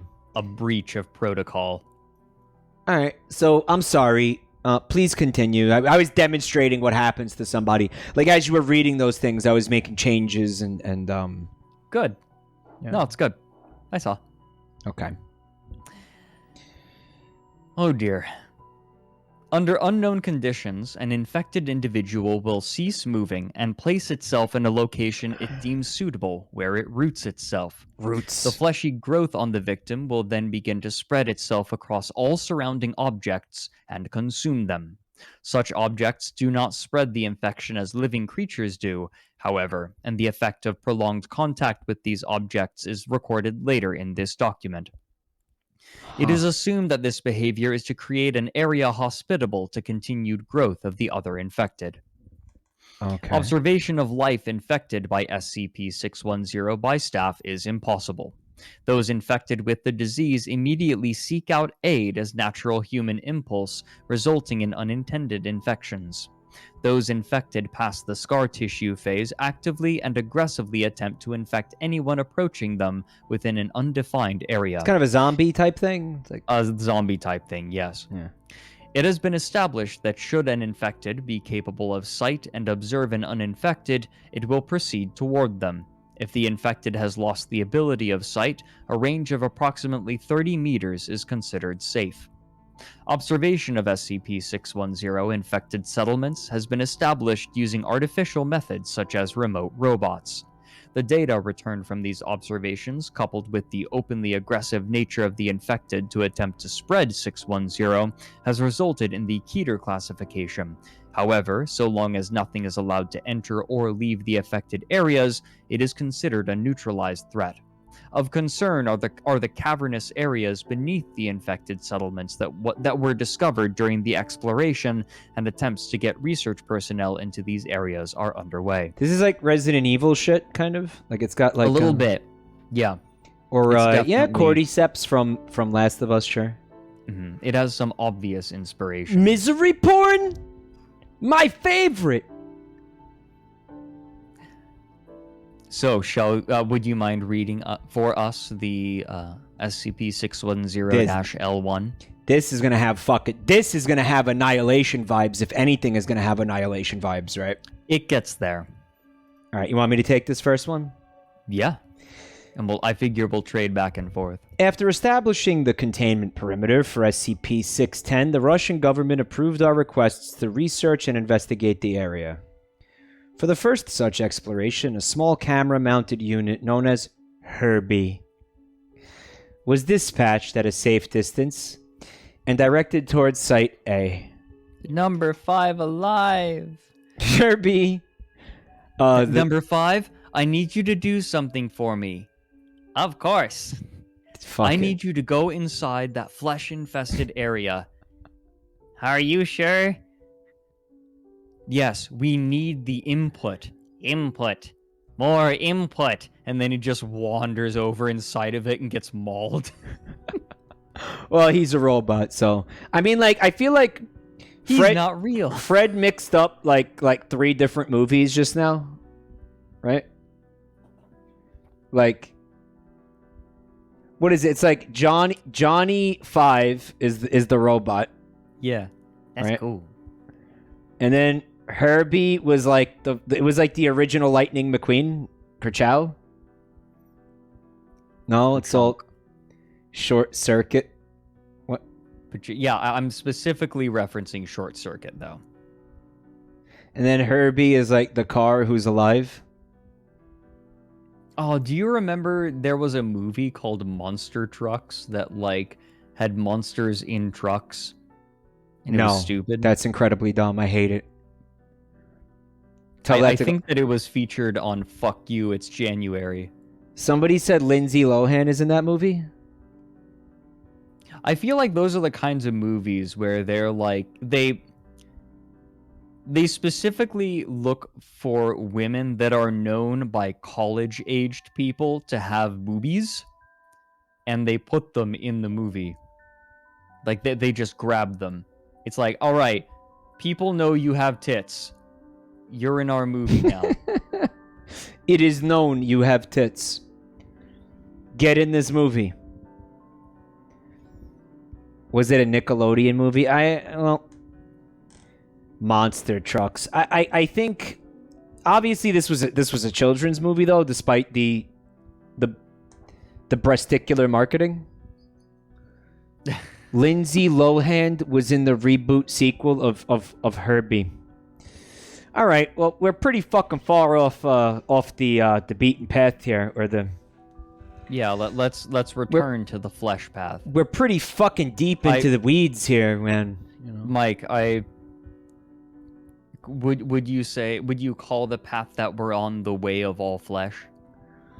Am I supposed to? Is that supposed to mean something to me? The way of all flesh is a term to refer to death. Never heard it before in my life. If someone or something goes the way of all flesh, that means that it's dead. Okay, it makes sense. Also a great Gojira album. Wait a minute, are you telling me I'm gonna die? No, not you. You will live on forever as a monstrosity. Herbie has a battery life of 12 hours and a control range far wider than that required for this dispatch. Okay. You tried. Yeah, I tried. I'm just being a bitch. He's like a little Bodie McBoatface type of fucking thing. That's cute. Here, Herbie is able to enter Site A without incident. The landscape around Site A shows early stages of assimilation by singular SCP-610 infected, who have fallen at largely random intervals around what remains of the village.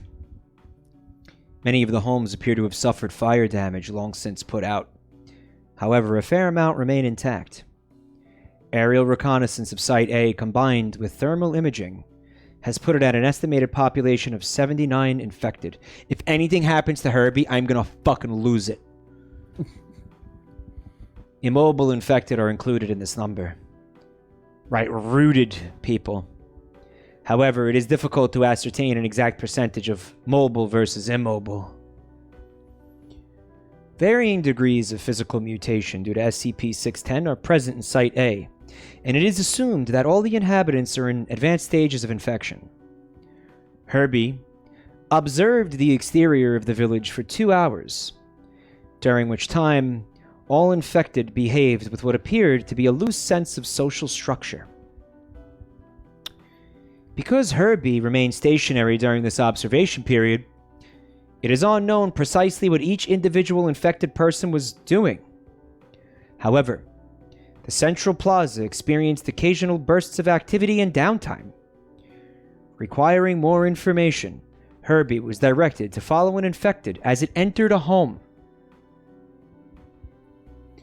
Are they still trying to be people, men? No, this is just people after coming out of lockdown. Well, no, really, because these people are infected, right? Right, he's not saying anything. You'll see. There is bumpy camera feed as Herbie scoots over the gravel behind the quickly shambling infected person.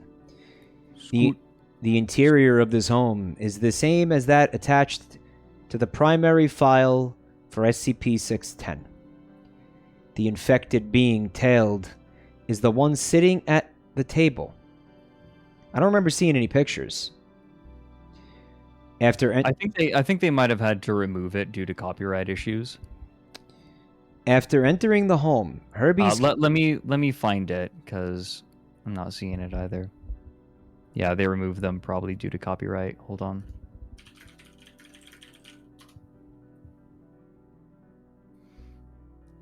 Here we go. This.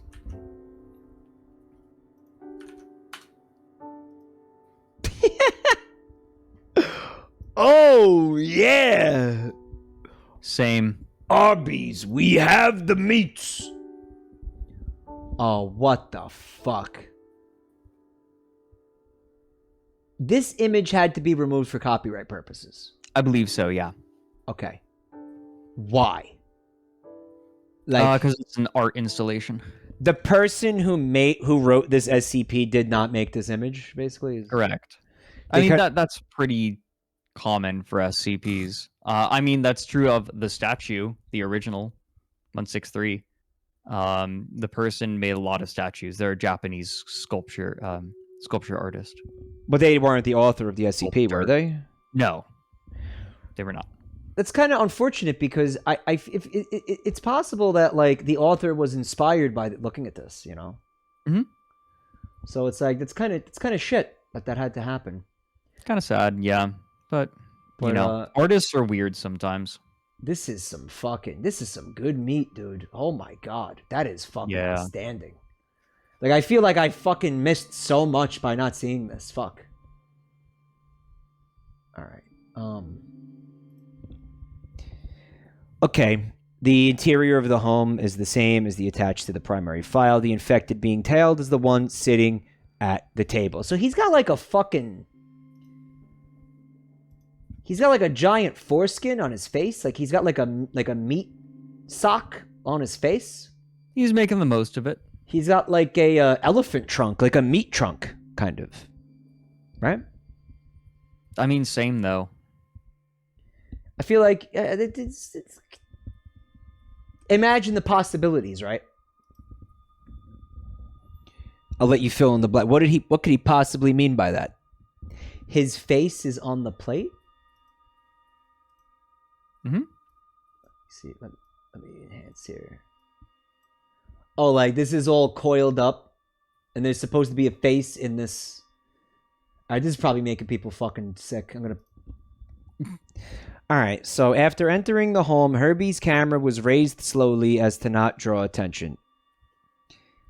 This action was either unnoticed or ignored. The infected person is watched from the doorway as it hobbles around the home and stops at each of the other visible infected organisms. However, it appears to ignore the one under the table which, while not immobile, does not leave that area. What this creature was before infection is unclear. Pupper? Fuck. Doggo. Fuck, dude. Doggo. Dude, that's the pupper. Oh my god. After lapping the table and repeating this procedure 3 times, the primary infected person, known as Alpha henceforth, stops at the bedridden infected, known as Beta, and proceeds to assault it with furious punches. Wow. rude. This is what humans do. Yeah, right? Like oh, wow, that's... He vibe checked him? Yeah, it's for real alpha behavior. Society, Spinus? Society?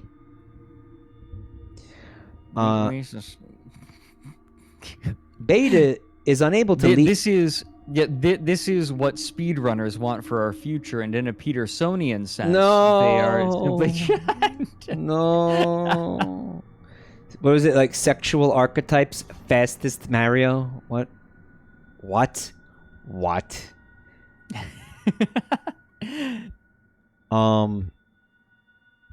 The beta is unable to leave the bed for unknown reasons, but it is not completely immobile as it flails its arms in response to the beatings delivered by Alpha. After several sustained minutes of this beating, a piercing sound explodes from the area around Beta, who then proceeds to project a cloud of unknown matter into the air from its chest cavity. The Chussie? Alpha lingers in the cloud as it floats in the air around them, slowly descending to the ground. They're soaking. Stop. The unknown life form on the table aside Beta begins to twitch in an apparent seizure, and Alpha then laps the room twice more. That'll teach you not to have a toxic cloud ready for me when I come home. Stopping again at each infected organism, but still ignoring the one under the table, as well as Beta now. This one's really grabbing me, dude. Yeah, it's fascinating, isn't it? After these... This gets very Annihilation. After these 2 laps, Alpha seats itself at the table and reaches out to position the 3 plates atop it, as if setting a dinner set. Oh, it even brings in the plates. Like, I'm telling you, the person who wrote this fucking was inspired completely by that art installation and just fucking totally, like... hard. Totally, like, let their imagination go crazy after looking at that, right? Mm-hmm.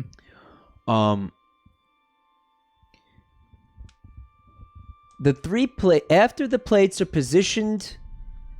Okay, it seats itself at the table and reaches out to position the 3 plates atop it as if setting a dinner set. After the plates are positioned, the facial tendrils extending from Alpha wiggle up and start to coil on one of the plates before tearing apart and separating. This is repeated at each plate. This says a lot about our society. The image attached to SCP-610's primary file is a still image of this occurrence. Fuck, dude. You know what this is? Meat spaghetti. You guys, you know what this is? This is just... this is just millennial death of a salesman. I actually have never seen Death of a Salesman, so I can't appreciate this. Don't worry about it. It's play, right? Mom's meat spaghetti. Bob, I want meat spaghetti. We have meat spaghetti at home. Meat spaghetti at home. I like Crash, right? This is millennial death of a salesman in that it sucks. In that it sucks. All right, so I don't know anything. I'm remembering that. It's a play that I never seen. That's all I know. No, it's a play about the futility. Like someone in chat summed it up well. It's a play about the futility of the American dream. And the middle class. Sounds like it's a lampooning of the middle class. Sounds like it says a lot about society. It does. After each plate is filled with Alpha's flesh, it leaves the table and approaches Herbie, which is moved from Alpha's path. Alpha leaves the home, but Herbie's camera remains focused on the table. After several minutes, a group comprised of 6 to 7 infected enter the room from outside, still ignoring Herbie. Each infected shambles as if movement is difficult, jerking in large steps or squirming in small ones. These infected all surround the table, and each takes turns grabbing handfuls of the flesh substance left behind by Alpha, pressing it into whatever orifices on themselves that they can. Some into mouths. As if it were bread. Some and into they were toasters. Some into mouths. Some into the chest. Some behind their backs. Some under the arms. Assholes are mysteriously absent from this description. When all the plates are empty, this group leaves. Herbie remains here for several more minutes before retracting its camera and leaving. Immediately after leaving the home, Herbie collides with an object. Panning the camera around the obstruction appears to be Alpha, whose facial tendrils are intermingling with another infected, having similar mutations. The impact is ignored, and the two infected part ways after several minutes. Herbie, A long time on the mic scale. A long time on the mic scale. I don't even get... He's insulting me and it's totally going over my head. I'm saying that you do not last long in bed. Oh, it's a sex joke. Oh, it's a sex joke. Okay, yeah. It's funny because I'm saying you are bad at sex.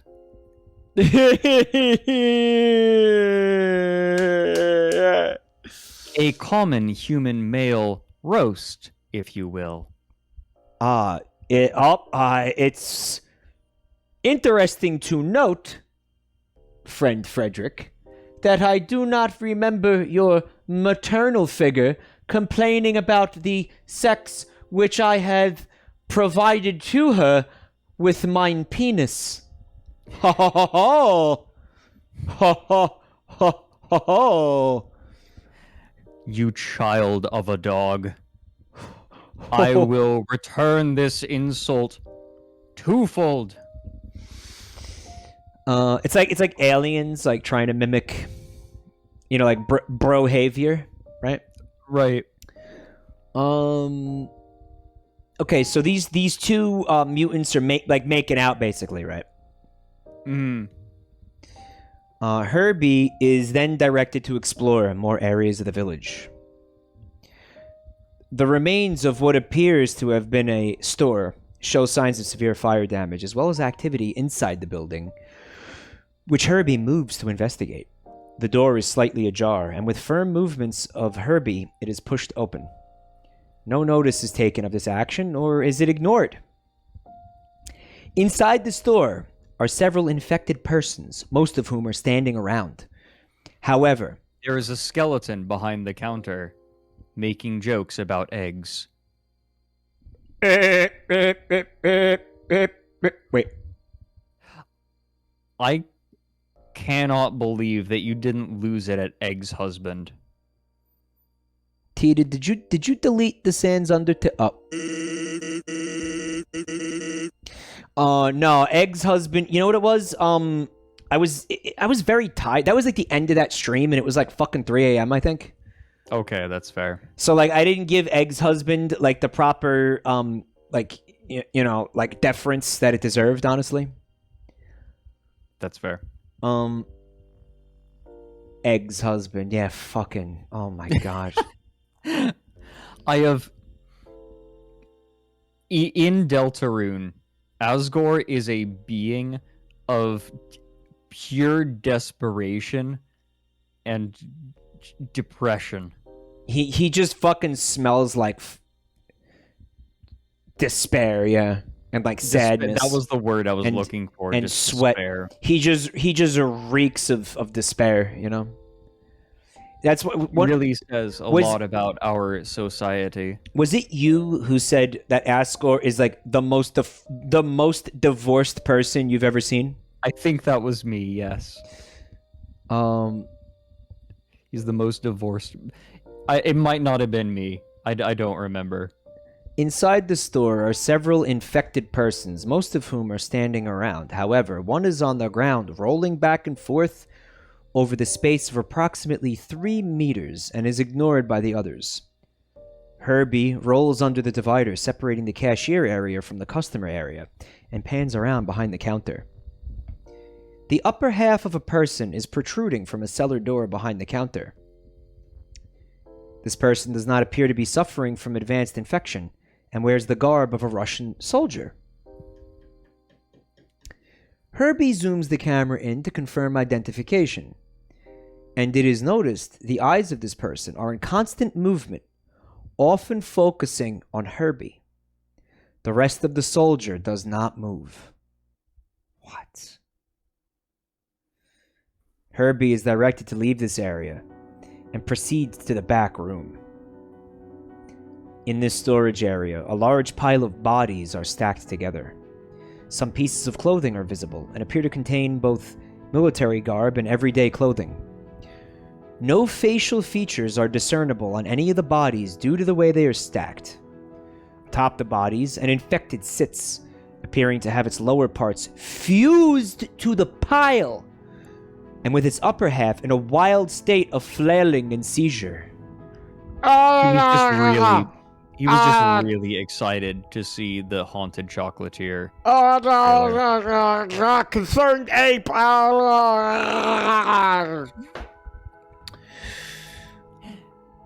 Average Stardew Valley fan. I just think it's so cool to see him actually doing something else, because as far as I know, he hasn't ever done anything else, right, this guy? What? Like, as a person? Or As a just game developer. Yeah, Stardew Valley was his breakout hit. Approximately every 10 seconds, a burst of spores flies out the top of this infected, which linger in the penis. Herbie is directed to leave the building. After leaving this building, Herbie passes by the village well, surrounding which are a series of immobile infected, all facing the well.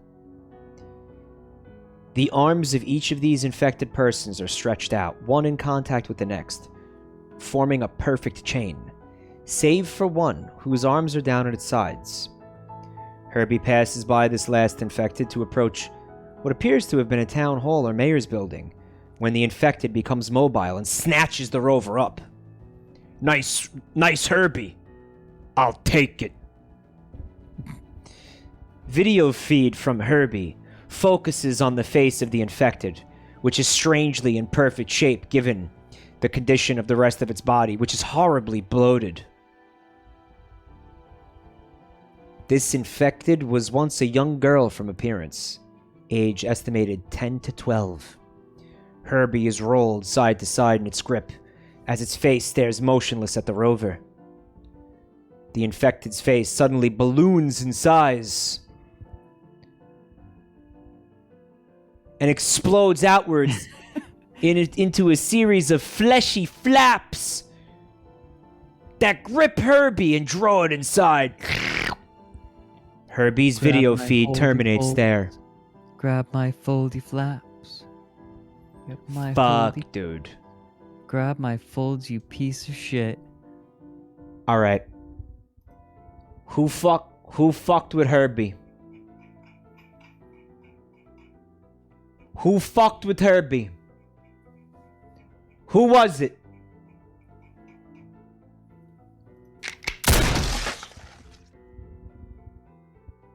I told you I wasn't gonna tolerate anybody fucking with Herbie. Oh my god, they fucked with Herbie, dude. Why do they all ignore Herbie except for this one? No. Dude, I miss Herbie. I just want him back. What, like, Killed Herbie. He was so in innocent. Herbie's short existence, he managed to watch a bunch of infected people eat and then fucking bump into one of them while it was fucking. What, do you just identify with it now? I don't know. I got an attack. I don't know. I think it was the name was cute. And like I was imagining like a cute little like Wally type thing, and now he's dead. Well, All right. Herbie was considered lost at this point. What? I'm sorry. I'm just thinking. What do you identify it bumping into like another person while it's fucking because you remember bumping into your wife's boyfriend? While he was oh, sorry. Don't let me disturb you. Oh, I'm sorry, sir. Herbie was considered lost at this point. However, no one at Control remembered to turn off the video feed, assuming it was cut. 5 hours later, Herbie's video feed resumed. Stationary and at a raised level, pointing at the upper rim of the village well. The video feed contains some blur due to what appears to be a slimy film which often oozes across the lens, but when not obscured provides perfect quality recording. Herbie does not respond to any remote commands, but its video jerks back and forth from target to target, zooming in and out of its own accord. Video feed is cut manually, and all connections to Herbie's unit are ordered erased. I'm sorry. Herbie became sentient? I don't think sentient. Herbie became infected? Maybe? Herbie became like a real boy or whatever? Dude, no. I would rather Herbie was killed. But he's a robot. How could he be fucking what? It's not clear if he became infected. Well, there was I think it's just the flesh is just grabbing onto him. It said something They grab earlier. objects. Yeah. Yeah, it did say something about objects becoming quote kind of infected. Not really infected. It's just spreading out, grabbing onto things. It seems like Herbie is aware, or like they or like maybe one of the Zambos positioned Herbie there to show these people something. Right, but it doesn't really show anything. Not really.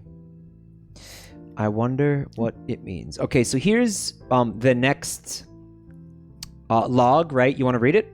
Yeah, sure. During construction of the perimeter surrounding SCP-610's containment area, several Class D personnel were infected due to assaults from infected villagers or animals roaming the area, in addition to a number of infections as a result of escape attempts and careless behavior. Most of these infected personnel were immediately destroyed with flamethrowers. However, a small collection of infected were contained in cold storage units, which prolonged the inevitable progression of SCP-610's mutative properties. The decision was made to utilize some of these infected personnel as video relays and dispatch them into nearby sites. So you're a flesh cuck now. Yeah, flesh cuck. Due to the concern over loss of equipment, as evidenced in 610-L1, all 3 subjects that were used in this manner were sent in with a single video system to Site C. Additional equipment issued for this dispatch include a 1-gallon container of gasoline, 3 emergency flares, 3 9mm pistols with 3 magazines of ammunition each, and 3 single-serving food rations. Look, I'm gonna send you out there with a gun, some flares, some gasoline, and a Cliff Bar. Wait, so if you don't get done... They told them, like, okay, like, since you're infected and you're gonna fucking die, just go into the village, right? It's like, yeah, fuck it. And they were like, okay, yeah, okay, right? Wow. This basically is what I equip you guys with at the beginning of a campaign in Barotrauma. Yeah, make yourselves useful before you die, right? But they're still, like, in control of themselves at this point. Like, they're not mindless zombies yet or whatever. Right. The infected personnel were instructed to observe and avoid interaction with the infected villagers as long as possible, but should a situation arise where they are met with aggression or feel they are losing themselves to 610's influence, they are free to kill as many infected villagers as they so choose and do as much damage to infected objects and property as possible while maintaining video feed. Just go raise hell. Yeah, basically. The intent of this order was to provide data of 610 infected communities in a raid situation so a plan of eradication could be better established. At the time of this expedition, Site C was suspected to be a possible origin point for 610, having far fewer mobile infected than other sites as well as structures which appear to have been layered over several times with the terraforming effects of the immobile infected. Meatscape. Yeah.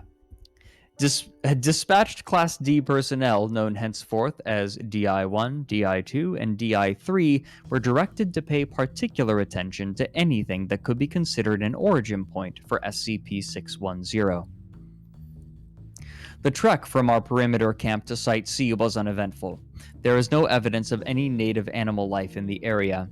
As Site C is approached, there is noticeable rise in the temperature within the last 30 meters of the trip that necessitates removal of the heavy cold-based coverings that were provided. And then they found Empress Teresa.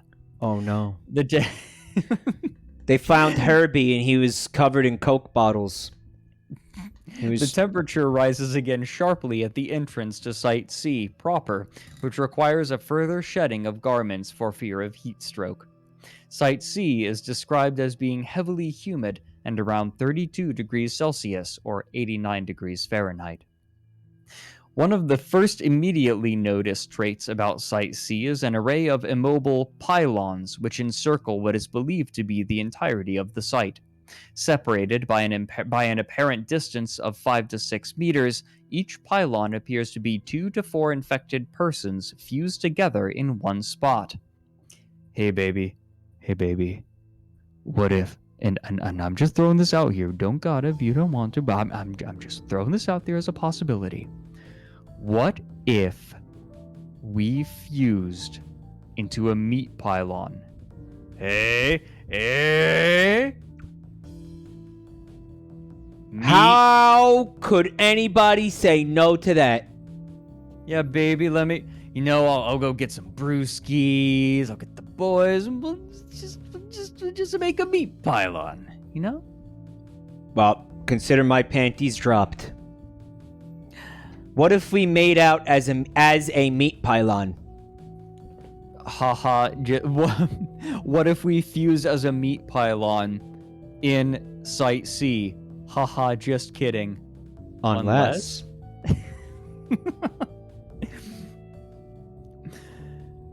Okay, on some of these pylons, features such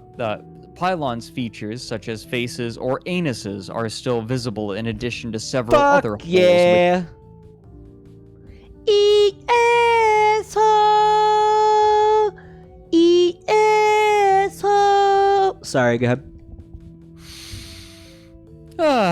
In addition to several other holes which do not naturally occur, all appearing to act as heat vents. Baby, I'm gonna fuck you in holes that you didn't even know existed. That you don't have yet. So, like, what, it's like a geothermal vent type thing?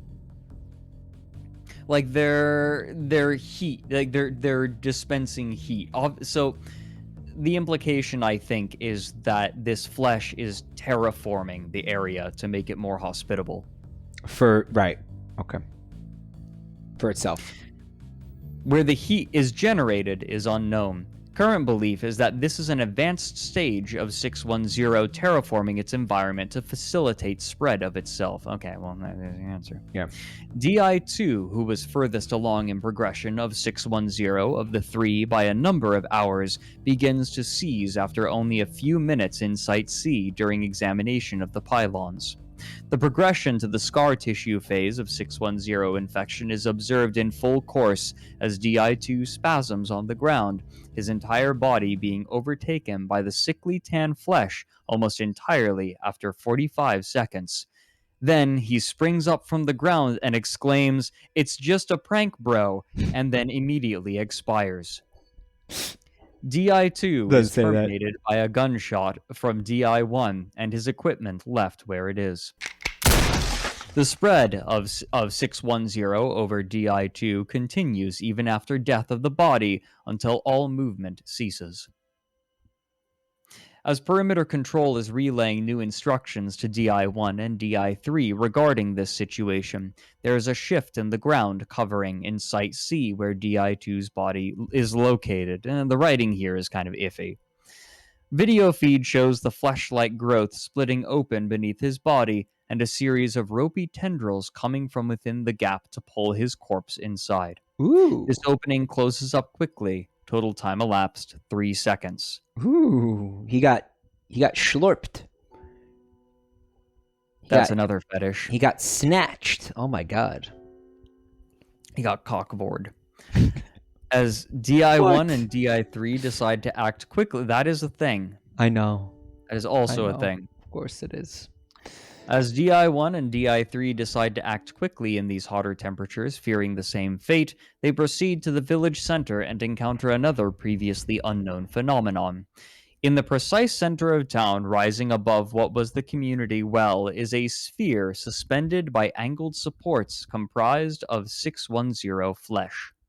This ball is one of my testicles and riddled with the features of humans in early stage of 610 infection, as well as a good number assumed to be in later stages. Wait a minute. A number of specimens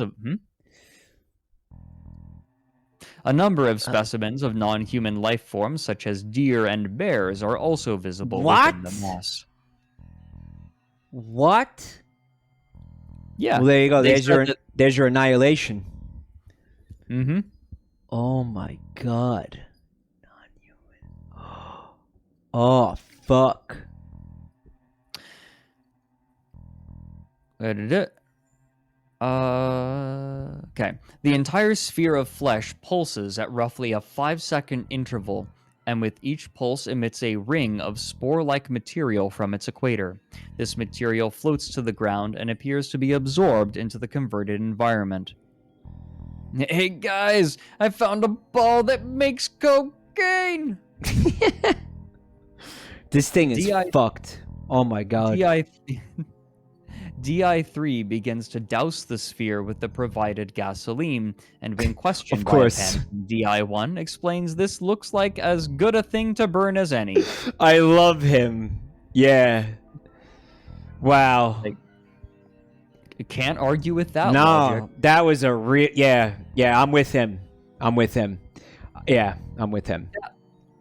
At this point, perimeter control has ceased giving commands due to the rapid deterioration of events. There was no reaction from anything within Site C to any of this activity until the precise moment at which a lit emergency flare is applied to the spherical mass, which immediately goes up in flames. The remote feed plays back a noise from an unknown location that seems to come from a location far outside of Site C, but was reported as being heard even at perimeter control by both Sites C and A. This noise is described as both explosive, as if multiple high-yield charges were detonated on a mountainside, and alive, like a large feral creature roaring.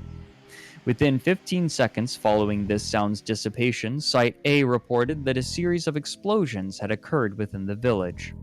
5 seconds after this report, the spherical mass in the middle of Site C explodes. DI-1 and DI-3 are thrown by the blast. DI-3 is confirmed deceased by DI-1 after regaining his footing, having suffered injury from stone shrapnel from the well.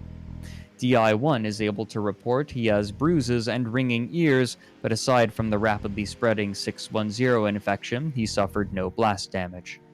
During this recording of footage, DI-1 had his video equipment removed and was looking into it. Due to the angle of recording, it is unknown precisely what occurred in Site C, but it was obvious he was trying to recreate some dumbass found footage film, and he is lesser for this attempt. But something draws DI-1's attention back to the center of town, where he stares for several moments, then is pulled in the opposite direction, the video equipment falling to the ground and recording in a skyward direction. The last moments of footage from DI-1's video unit display a humanoid figure moving through the air, followed by the sound of an impact in the same direction. Within 3 seconds of the event, an unknown creature steps upon the recording video equipment and destroys it. What a dick. Perimeter control remained on high alert for a full 24 hours at all locations without any incident following this event.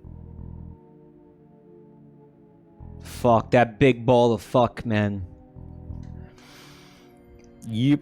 The destruction caused by the rapid collapse of the Site C exploration attempt during L2 resulted in a series of unexpected events in Site A. As the strange spherical formation in Site C was burned and destroyed, the 610 infected inhabiting Site A were recorded by aerial drones, going into seizures and convulsions. The immobile 610 infected rapidly shriveled and died, along with all of the flesh material spread across inanimate objects within the village. The mobile 610 infected, who were able to regain their footing, all proceeded to what appears to have formerly been an upper-class residence and entered the building. They entered the foyer. Or, foyer? Me and Limes were arguing about that, kind of. As the infected entered this dwelling, it suffered. Peterson, they have destroyed the giant testicle that you installed to reinstate masculinity. Now we have no one to teach us how to live.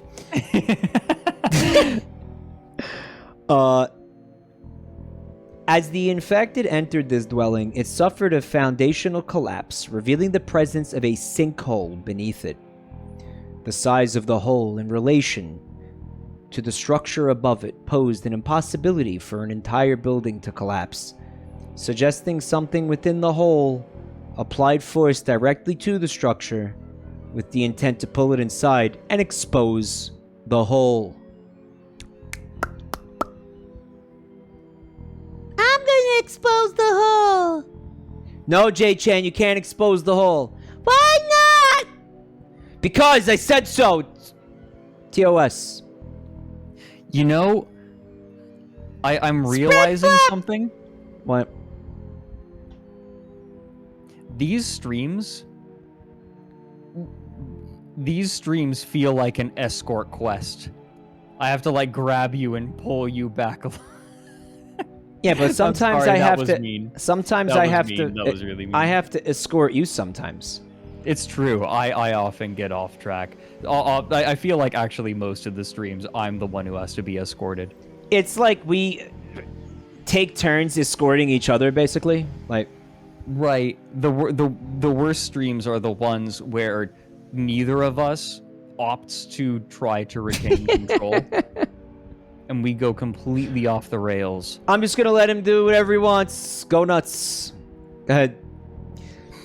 Thank you, Miss Silly, for the sub. Again, at the end of the stream, I'm going to call out every sub and all the bits and everything and thank all of you individually. Guys, thank you again. The revealed hole is approximately large enough to accommodate 3 grown men standing shoulder to shoulder. Or one furry drawn in the porn style. Oh, what? Wait, why? What? Because they're big? Macro is such a thing. I was gonna call it a huge thing, but that felt redundant. Macro is a huge thing. Yeah. Wow. I know so much more than I want to. 3 grown men. After that furries video.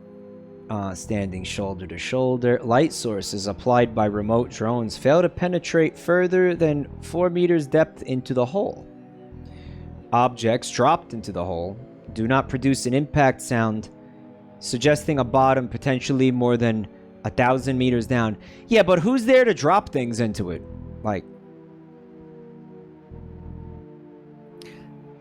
I mean, actually, that's a good question. Yeah, what the fuck are they talking about? Like, how did Maybe they get that D-class. information? Maybe D-class, maybe drones. Drones, Mike? The drones are dropping things? Okay.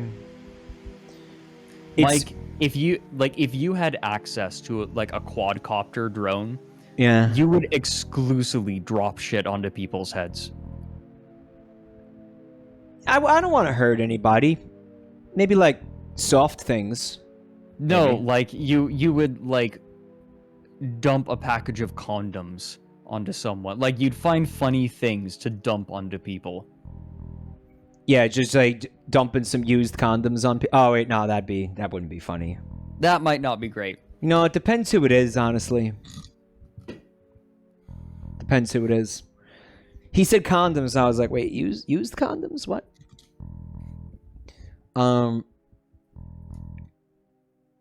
The revealed hole is large enough to... Yeah, okay. Objects dropped into the hole. So it's just meat all the way down, huh? Yeah. I don't know where the meat's coming from, but it's meat.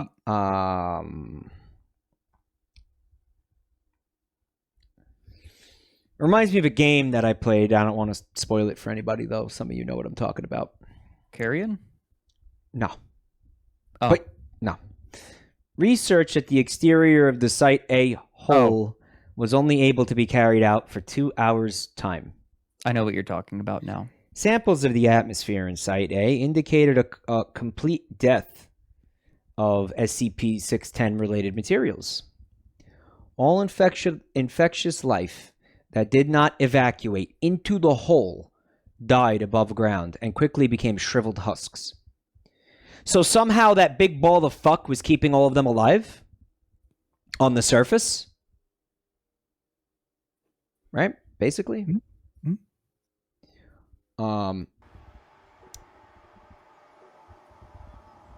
Manned exploration of Site A was approved and commenced immediately.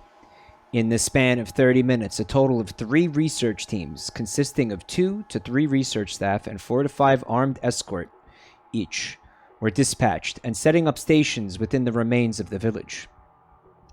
All right, we took it back. Nice. Samples of deceased 610 infected and converted matter was sent back to Perimeter HQ for processing and transport. We blew up the MacGuffin. And, barbecue! What, they're just gonna let all this good meat go to waste? Slather that shit in some fucking Sweet Baby Ray's original recipe. What are you doing? I feel like a lot of off-the-shelf barbecue sauce is just whenever you put it on something, it becomes it isn't the thing with sauce on it. It isn't something that you've added sauce to. It now becomes a thing. It becomes Sweet Baby Ray's that is on something. Like barbecue sauce that is on a thing. Like whatever you put it on just dominates every flavor. Whatever you put it on, it just immediately becomes like a fucking meaningless vessel for the fucking barbecue sauce. Right, exactly. One that lingers because it's so sticky. But I'm saying, like, dude, all this meat, man, like, you just fucking slather that shit in some, like, you know, fucking St. Louis style, even, like, dry rub and then slow cook that shit. Right, like Guy Fieri is gonna come in Yeah. and start, and, like...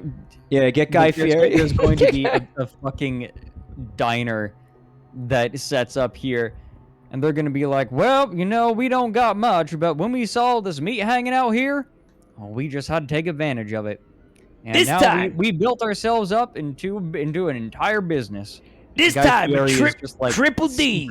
super Triple D, we're going to Lake Baikal in southern Siberia, where they're cooking up something real fucked up.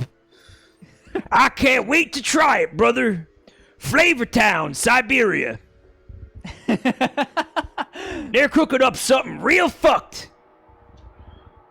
I know this doesn't even sound like Guy Fieri. I know. What does he sound like? I don't fucking know. I know him exclusively from memes, and that he like does charity stuff. Can't wait to get some good old-fashioned Eldritch eating. Eldritch Eats with a side of coleslaw. That sounds like something that would be open for maybe half a year in Portland, Oregon. Does why would it only be open half a year? Because it couldn't stay open because it's based entirely around a single gimmick that's fun for one outing. Portland, I don't know. I'm not familiar with it. But I know that they have that donut place. That was a gimmick, but that apparently everybody loves. It's overrated, Voodoo. It's overrated. It's just donuts.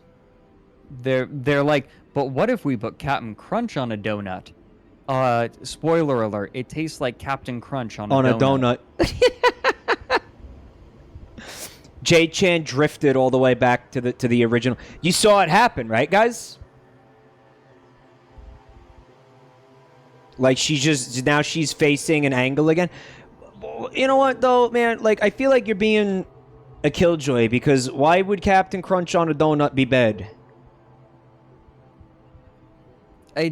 It's just for a donut to be good, there has to be a proportion of fat to sugar. Okay. Voodoo's whole gimmick is adding stuff with sugar. Although they also have some with bacon on them, and then it's like, oh, but the flavors do not mesh. Like, it's all right. You guys ready for my hot take? Everything from Voodoo Donuts is like, it comes out of the mouth of a 5-year-old, and they just decide that they're actually going to do it, whether or not it works. You telling me that it's like a bacon maple donut isn't like delicious? Like it's, I don't know. I think like the sweet and savory thing would be like working for that really well. In theory, yeah. The chief problem is that the flavors don't really combine. Like it doesn't create a new flavor. It just tastes like you're eating a donut. Oh yeah, and also there's some bacon. And Captain Crunch to cut the roof of your mouth. Right, exactly. That's the chief problem. That's why that's why there's a problem with just shoving foods together.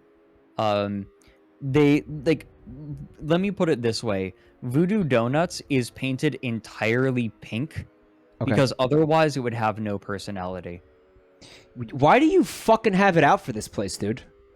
It's fine. It's just people suck its dick. It's bullshit. People lick its hole. And it's bullshit. All the time. You think people lick its donut hole all the time. You're sick of it. It's like, bullshit. Look. It's the kind of gentrified quirky. Fred is so out for blood today. CSI. He's so out for blood today. Yeah. It's like it's kind of cute. Okay, it's like it's kind of cute. It's kind of quirky, but it's the kind of quirky that it's the kind of quirky where when I walk into it and I see the people behind the counter, I say, "Oh, you have to be this kind of quirky literally every day." I got old like 2 days in, didn't Like it? there's like wacky hipsters working in there. Like they can only hire like wacky hipsters. No, the problem is even wacky hipsters are just people, and that kind of wacky is going to wear off very quickly. Voodoo Donuts insists upon itself. Would you say that? Yeah, it does. But I think that it knows it insists upon Of itself. course, It just doesn't yeah. care. I want to go to this place. You don't. Okay. Okay, I'm gonna get back to the SCP. That was another huge tangent. So you got right. So they sent back the samples and they fucking slow cooked it. It was awesome. They smoked the meats. One team was. Hold on. Someone said so. Unknown is saying, but the donut dicks. Yeah, you want to know how that experience goes? You buy the donut dick, and you're like, ha ha ha! I'm eating a dick in the shape of a donut. And then you start eating it, and it's like, I just bought a donut in the shape of a dick, and I'm eating it. And then the reality just kind of sets in. It's like I'm eating a donut that's shaped like a dick. You know what? That's that's the kind of person I've become. All right, well, you speak for yourself, because I happen to know that the majority of people here, and probably myself, would thoroughly enjoy every bite of a dick shaped like a donut. A dick in the shape of a donut. Because that's what you said. Because that's what you said. That's what you said. You didn't say a donut in the shape of a dick. So now I'm imagining this guy's perfectly fucking, like, round cock, but, like, a wheel. His fucking cock is a wheel, basically. Right? Mm-hmm. Like, that fucking curves in on itself. Like, it's a complete circle. He's got a circle penis. It insists upon itself. All right. That's one of the things that's one of their gimmicks. It's a donut shaped like a cock. Fred? I guess so. I don't remember. We're doing the thing. I know, and I tried to bring it back 3 times, but you keep bringing it back to donuts. Remember when I said that sometimes I'm the problem? I wasn't kidding. One team was able to recover a small sample of still living 610 tissue substance from a building and pack it for research. Within the second hour of exploration of Site A, series of echo reverberation units were set up surrounding the hole with the intent of getting an accurate mapping of the hole and possible branch tunnels. All right. About time I got my hole mapped. At least somebody's hole is getting mapped tonight. Fred! Hint, hint! Map my hole! At the end of this second hour, before the echo units could be activated, seismic activity began to occur within Site A. 2 teams of the original 3 remained on site. The third en route back to the Perimeter HQ with samples. The third team was instructed to proceed back to Perimeter HQ when seismic activity began, and was told that Site A should not be returned to for assistance. Seismic activity at Site A capped at a 2.3 Richter level before petering off. Immediately following the seismic event, a torrent of SCP-610 spores erupted from the hole and layered the area around it for a span of 50 meters. As all staff on site were in Level A hazardous materials suits, this spore burst was startling but did not lead to any infections. As the eruption was being reported, both teams at Site A came under attack from aerial life forms infected with SCP-610. These organisms were captured by the remote drone video equipment and showed extremely advanced stages of infection. It is impossible to tell what they mutated from to this present state. Many of the avian creatures attacked by splitting their heads in half and clamping them against research members, pulling them into the air and dropping them into the hole when possible. These avian infected proved vulnerable to small arms fire. In dispatching them, a total of 2 research staff were lost to the hole, and 1 injured due to crossfire. The infected staff was put down immediately upon showing signs of infection due to his suit breach. Oh, sorry about shooting you, but we gotta shoot you again now because of it. Yeah, I just played the shoot. The shoot sound effect. Yeah, disgusting meat birds. And then there was one guy who was enjoying his margaritas at Margaritaville, or Cheeseburger in Paradise. And even though they were like swooping down trying to pick him up, he was like, "I'm not leaving without my margaritas." Pina coladas? What the fuck? Was it in that scene from Jurassic Park? Jurassic World, sorry. Before video and radio contact was lost with the remaining teams inside Site A, a second seismic event began to occur, starting out in the 1 to 1.5 range in scale. Attention was directed at the hole to prepare for a second assault. A second spore burst erupted from the hole during the rising seismic activity. At the point where scales registered a 3 to 3.5 in force, a new, on-scene 610 entity began to emerge from the hole. The only footage captured of this creature depicts an engorged human head, approximately 20 times larger than normal, pressing itself out of the hole with no discernible body. Video and radio contact were lost as seismic forces increased to 7 on the scale for 2 seconds duration and then abruptly ceased. Further aerial surveillance of the Site A hole and area depict zero activity and no traces of the research teams or their ever having been there. All personnel and equipment are considered lost. Wow. Hey, Lois, look at me. I'm a giant bloated head. Who's got a giant head? Somebody in chat said Charlie Kirk, but it doesn't say anything about like it having a tiny face. It just says it has a giant head. So, No, see, now I'm imagining, what was it? Dennis Prager from the Amon animations. There's no God above me. There's no government over me. I am God. yeah, amazing. Pushing himself out of the hole. Fucking amazing that guy said that unironically. I'm gonna click this. And you're gonna read it. All right. SCP-610-L4. Events regarding the discovery, research, and handling of 610 rapidly degraded to a point where failsafe options were being considered. For over 1 hour, nothing further had happened at Site A following the loss of the research teams during the seismic events in L3 and subsequent contact with previously unseen 610 life forms. With the absence of activity at Site A, a remote drone dispatch was authorized in 2 parts. The first part would drop a remote relay device at the entrance to the Site A sinkhole, and the second part would dispatch a drone into the hole directly to relay its data to the remote relay for transmission back to headquarters. Drones on site were powered by solar energy, with the battery maintaining a 4-hour charge. Ooh, green drones. Cool. Oh, thank goodness. That's really what we need, is green SCP containment. Attached is the video log recovered from the Site A sinkhole drone before its loss.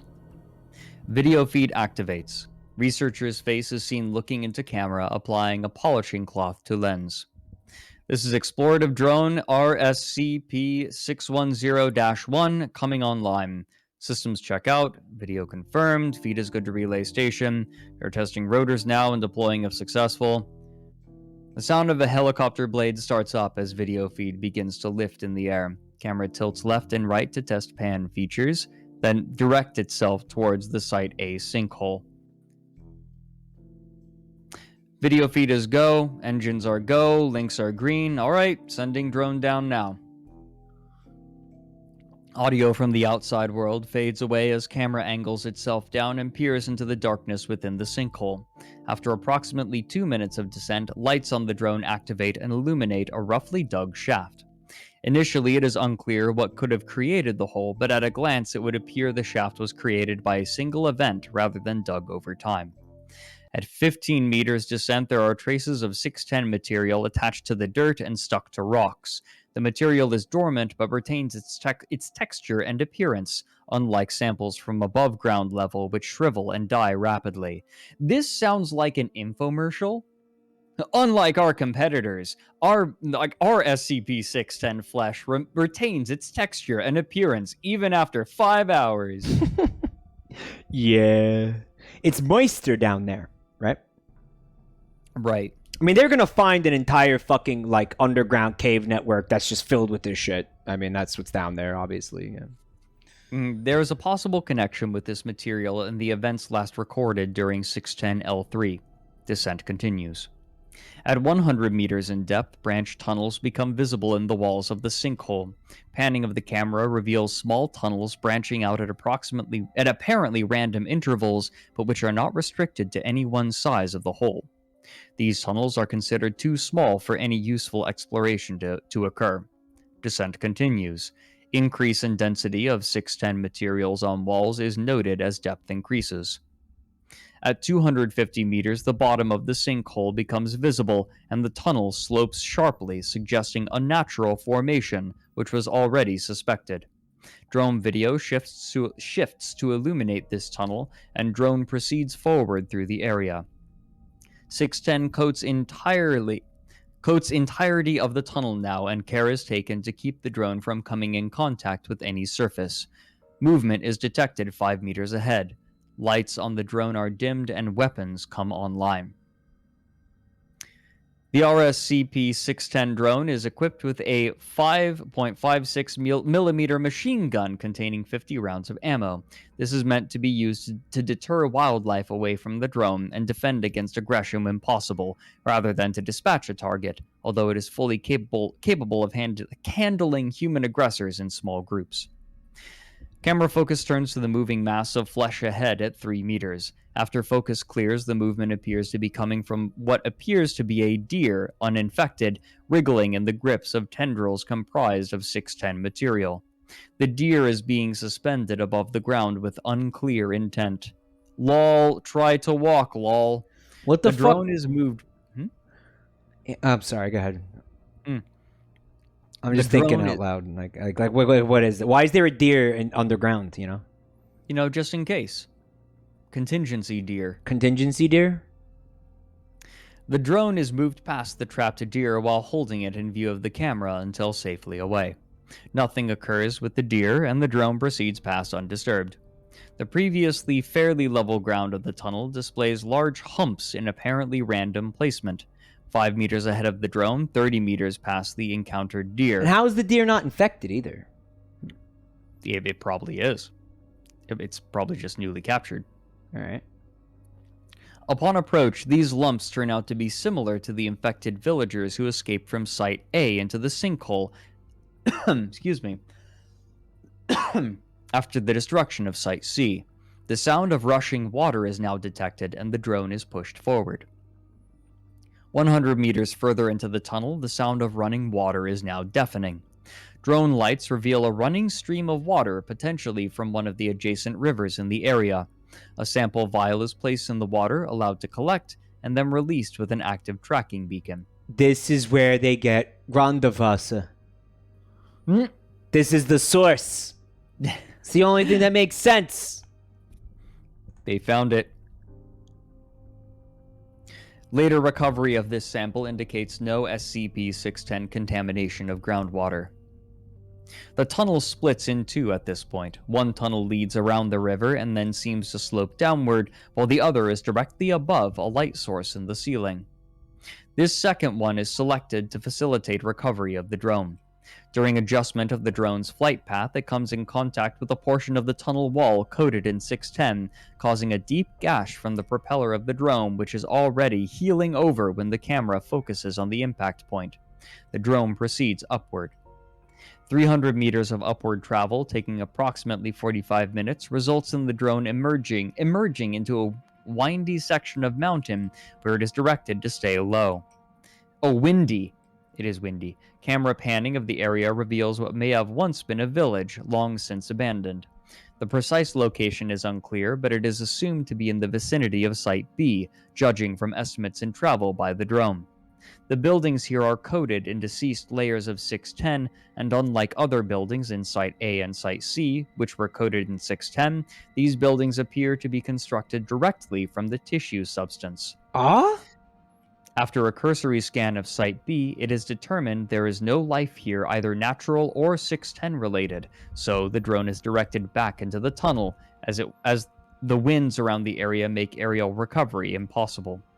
Upon descent into the tunnel, a deep roaring sound fills the audio and video feed becomes choppy as something blocks the signal.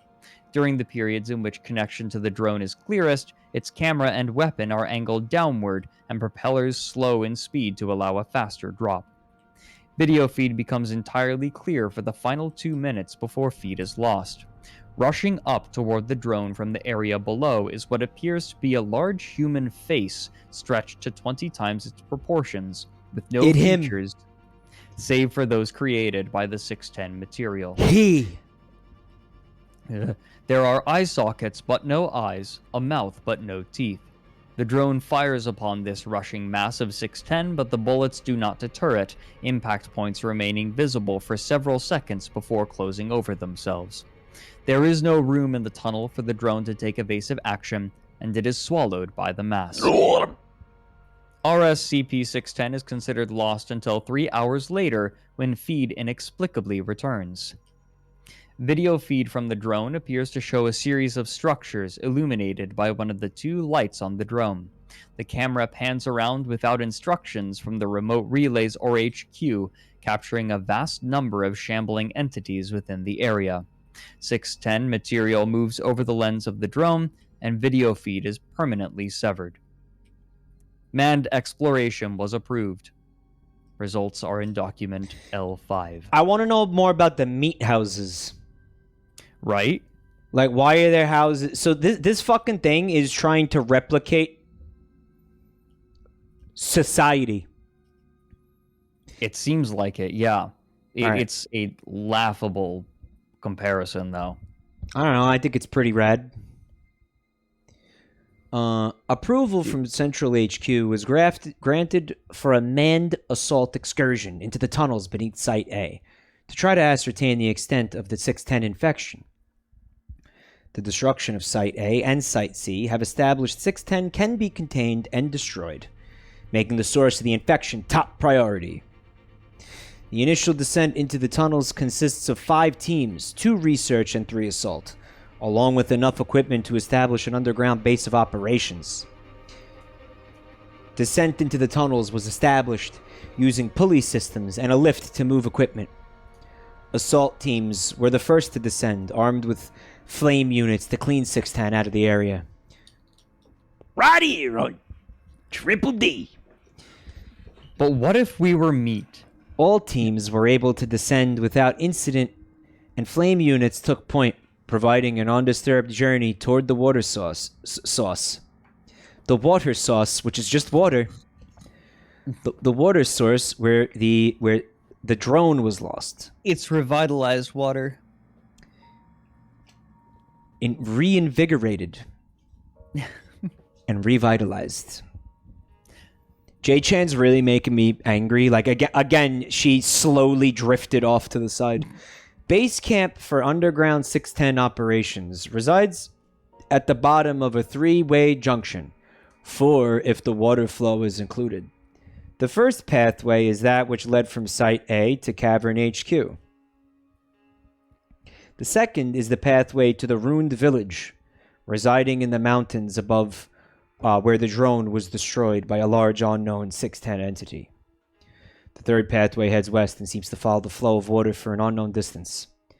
The cavern area here is quite large and is supported by a number of rock formations that are coated with decayed 610 material. The state of this material suggests great age and appears to reinforce the structural supports. Whether or not this is intentional or coincidental is unknown.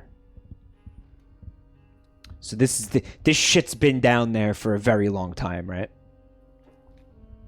Right. So, like, this has been dormant. Yeah. 610 infection did not appear in the... this has... that was what happened with the thing, right? Mm-hmm. The thing... I think you skipped a paragraph, by the way. The thing was not, like, from space or anything. The thing was... it was in melting glaciers or something, right? Right, it's just been vibing for a while. Vibing. Meat vibes. That's the stream. What did I skip, bud? Just a paragraph. Start with, you didn't read the 2 research teams split activities, right? No. They split activities between building Cavern HQ and collecting samples of 610 in various states. No contagious materials were detected within this area, and the creature recorded by unmanned drones did not appear at any point to the cavern staff. Of the 4 research teams, 3 were ordered to proceed down the unexplored pathway, while an aerial drone was prepped for a second recon of the vertical shaft. Don't make me get the meat face. 610 infection did not appear in the third pathway until approximately 3 kilometers. And serious infection did not appear until 16 kilometers in. Even after the lengths traveled by the assault teams, no 610 infectious life forms were encountered, and the fleshy material coating the cavern walls posed no threat to the team. The most significant reports at this time were the increasing thickness of material, suggesting a source, and the complete lack of 610 contamination in the water. As a test, the sample of 610 was cut away from the cavern wall and placed in the flow of water. It exhibited no unusual reactions, but was quickly swept away by the current. At 20 kilometers in, the leader of the assault teams requested a transport buggy be dispatched to them. One was available at the above-ground HQ. However, it would take time to move it to Cavern HQ and remote drive it to the teams.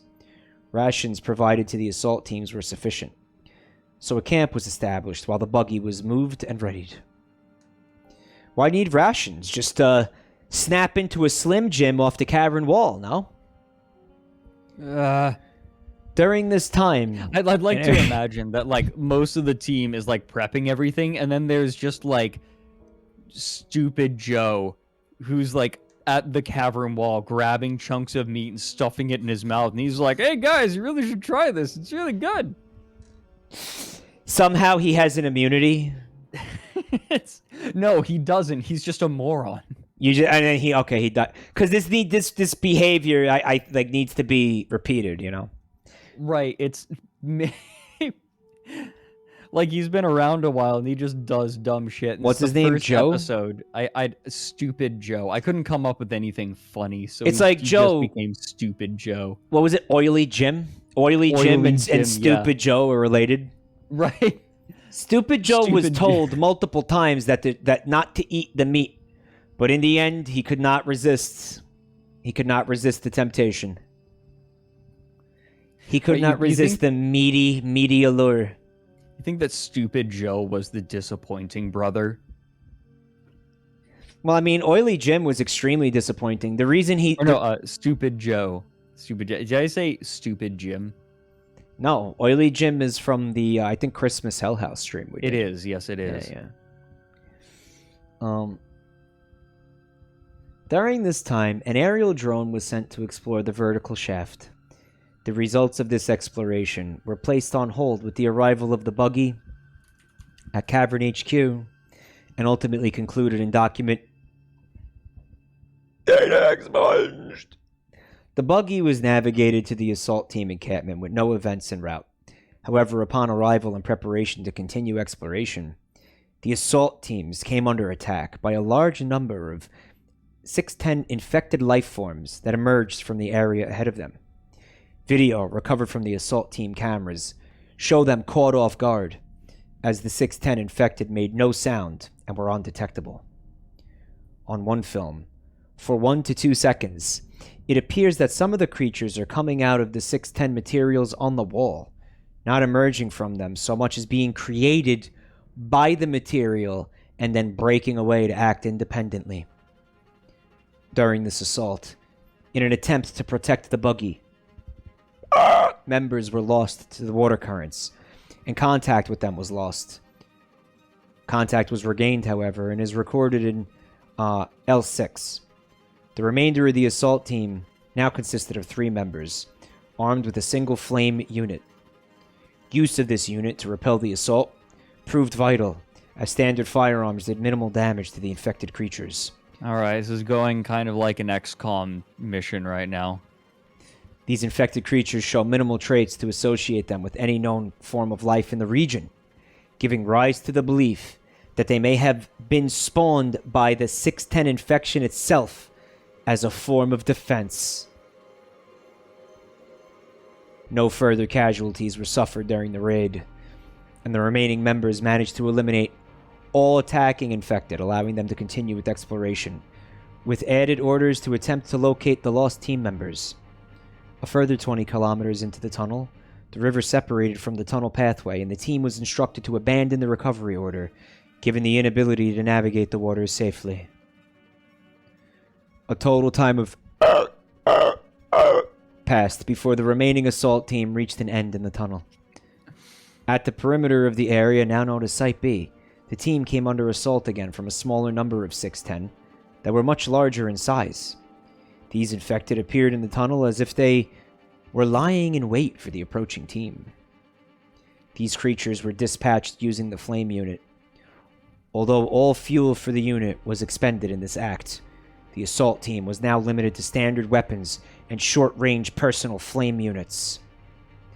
A time lapse of 5 minutes is allowed to pass before the team proceeds further into Site B, cautious of further assaults by 610 infected.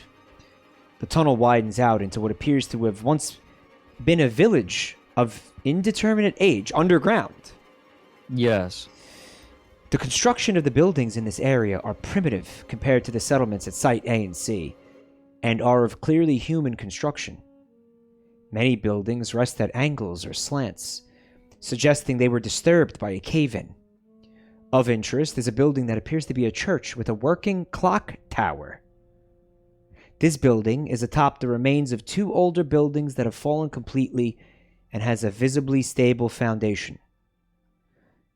Fred, this one's great, man. Yeah, this is why I wanted to end with this one. I think this one's fucking great. Surrounding all structures in this area is a depression in the ground filled with a substance resembling a liquefied form of the 610 fleshy materials. The pool moves as if acted upon by minute and unseen forces, rippling outward from invisible contact points and rolling in waves from unfelt winds. The team avoids this pool at all times and proceeds through the ruins, slowly on stable foundations where possible, making the church their target area. They got one of their more poetic writers to write this. Yeah, the writing quality dips and dives, right? It's kind of up and down. It's kind of all over the place, right? Yeah, this is especially true with some of the older ones where they were still kind of establishing their voice. Remember that this was like deep in the creepypasta era of the internet. Within the church are pews. Oh, stinky pews. Yucky. Stinky. Uh-oh. As would be expected. However, there are only 4. One of them shattered when the building could accommodate as many as 20. The 3 intact pews are arranged in a 1-2 formation facing a pulpit.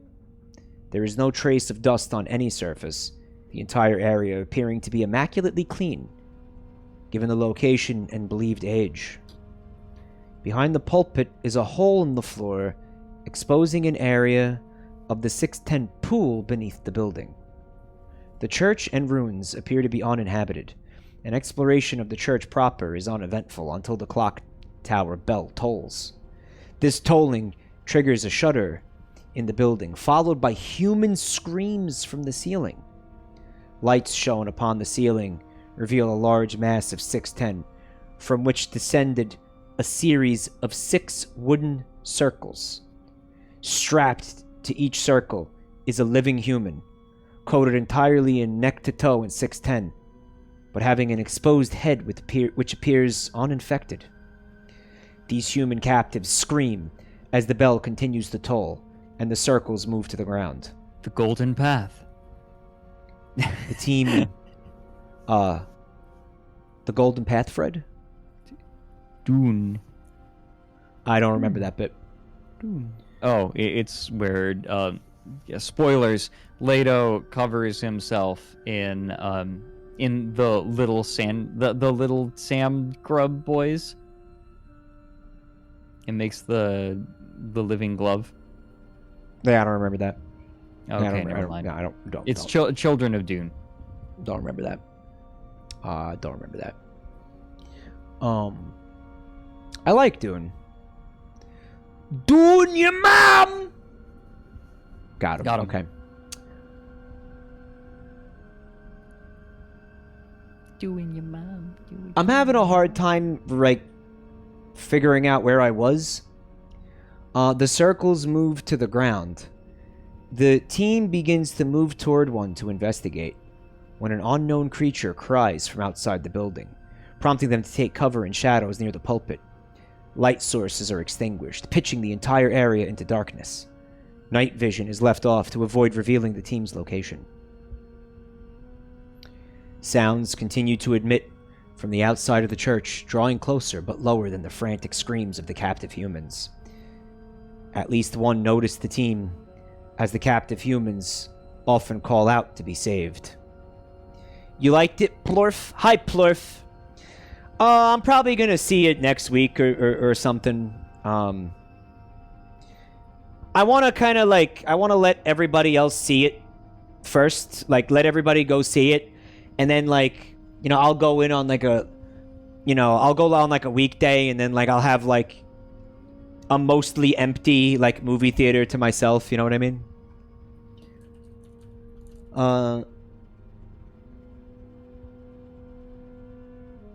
From the entrance to the church, a candle lights on the side of the doorway, and then one on the other side. A figure is seen holding a small torch and moving back and forth between a series of candles to light the doorway. The flame is then applied to a rope coated in 610, which quickly ignites and spreads up to a peculiar chandelier system at the church entrance. The light from this system illuminates most of the crosses, but does not reach the team's hiding place.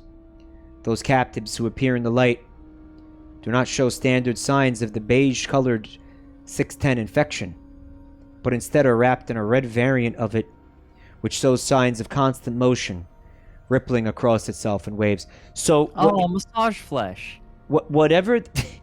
whatever this fucking shit is, it's like a kind of a hive mind. Like, it's sentient, it makes decisions. It's like, we're gonna choose to infect this thing and not this thing, right? It makes choices. Joe's Barbecue and Flesh Massage. From outside the church, a flood of 610 infected shamble quickly into the area, ignoring the man who lit the candles and stands in the middle of the room. They proceed to the captives on the wooden circles and begin to pull at the red 610 masses, resulting in further screams and cries. From what can be gathered from the returned video feed, the red 610 seems to be connected to the captives and is using them as a source of sustenance that it then uses to grow and feed the normal 610 infected. Overly zealous infected tear at the red mass too hard, which results in pulling skin and tissue from the human captive beneath. This exposed area is quickly covered over by the red mass, which then grows in size.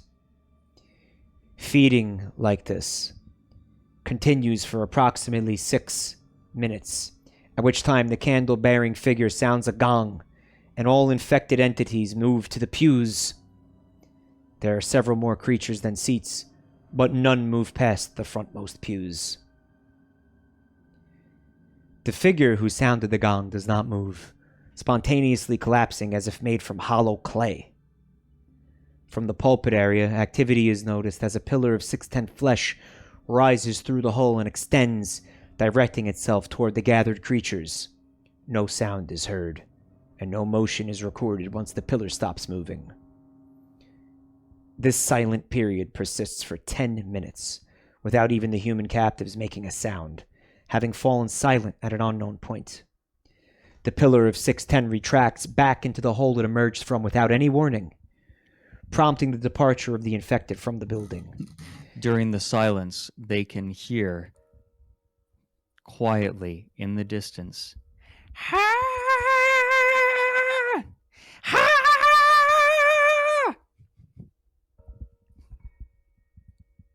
screaming cowboy.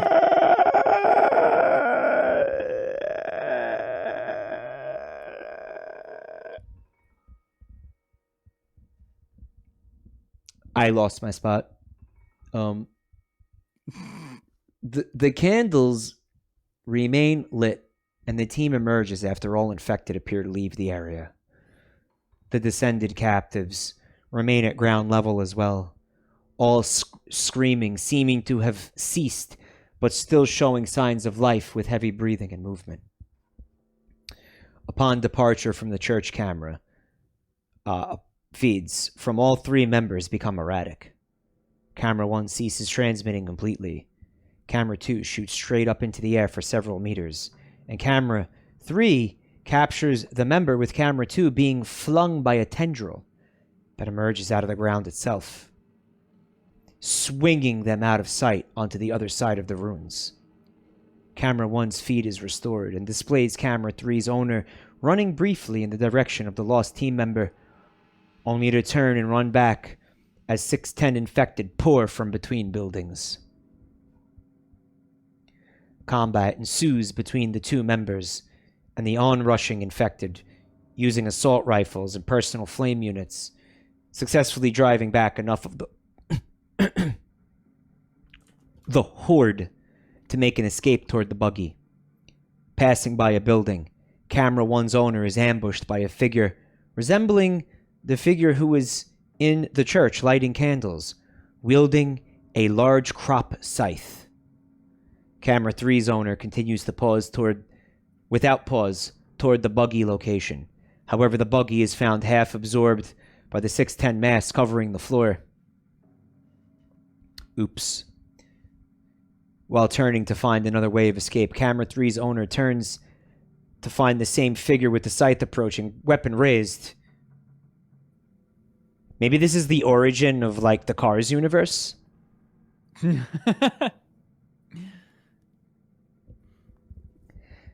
Two And shot. like he shines a light onto the figure. Lightning And meat. then it sees two buck teeth protruding from its mouth. It says to him, "Well, howdy there. I'm Meter. His name is Meter. Like tomater without the tuh? No, it's Meter. Meter, like meater. Like meat.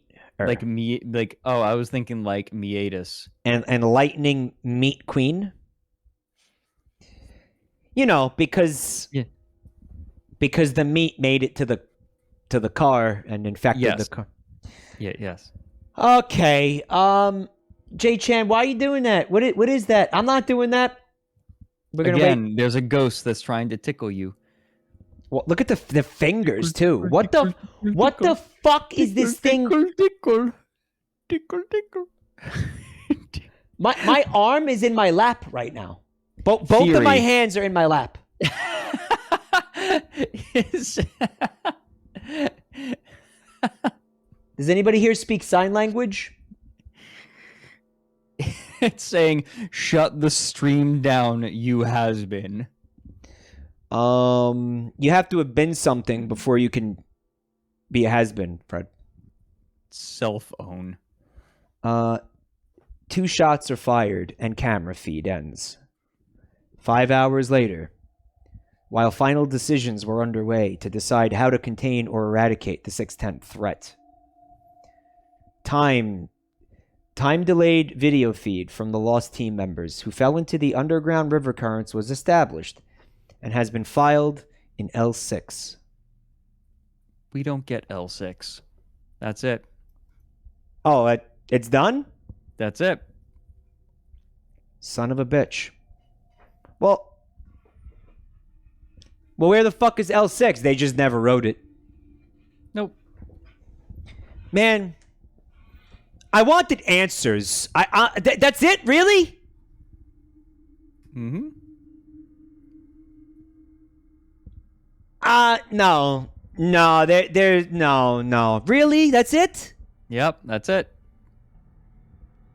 Fuck that, man. No, I want to know what was going on here. I got no answers for anything. Nope. What were they doing? What was the church? What was all of this? It's old. Hi, Cheese. L6 was never intended to be fully expunged, and for years the authors wanted to go and make it. Then at some point they decided the absence of L6 was better than anything they could come up with. Well, Right, I remember hearing about that. Fuck that, because they said they have it, so, like, why can't I see it? What do you think was happening in this story, Fred? Mike, this is the origin story for Zackers. You don't know what was happening? You just this.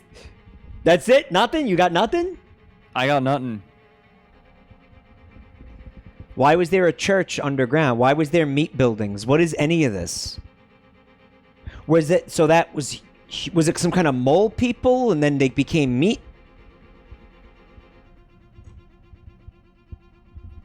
I feel like I got edged. I've been edged. A little bit, and I am sorry that is where we end, but that just means that we're gonna have to do another stream. And we will do another stream of this because I had so much fun with this tonight, Fred. I'm so glad. Dude, thank you so much for coming on and doing this with me. This was a fucking great time. Yeah, I'm glad that I could help make this evening entertaining. What's up, SCP-096? There's sentient God trying to cultivate a society of lesser meat beings? Okay, I like that.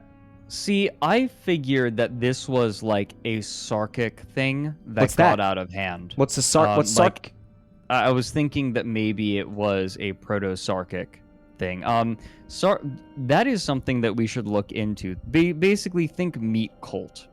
There are two kinds of Sarkicism. The core of it meat is cult. they can ascend to godhood by consuming a god. Like it's proto-Sarkicism is very technophobic. No, it's a Lovecraft thing, right? I don't think that it has anything to do with Lovecraft. Oh, there's a short story where like everybody they were eating like a dead god or something like that. I mean, it's not a new idea. The idea of consuming the flesh of another being gives you the strength of that being is an ancient concept. Well, what the fuck? Who's Sarkic? No, so Sarkic is an adjective. Sarkicism is the name for this sort of flesh cult. But this is a whole other rabbit hole. Yeah, but why are they calling it that? Like, what's that? Where does that name come from? Sark. Let's see. Sark. Oh. You know what? Hold on. They have it. They have the name specifically. I'm looking for it real quick. Well, here we go. I think. Okay.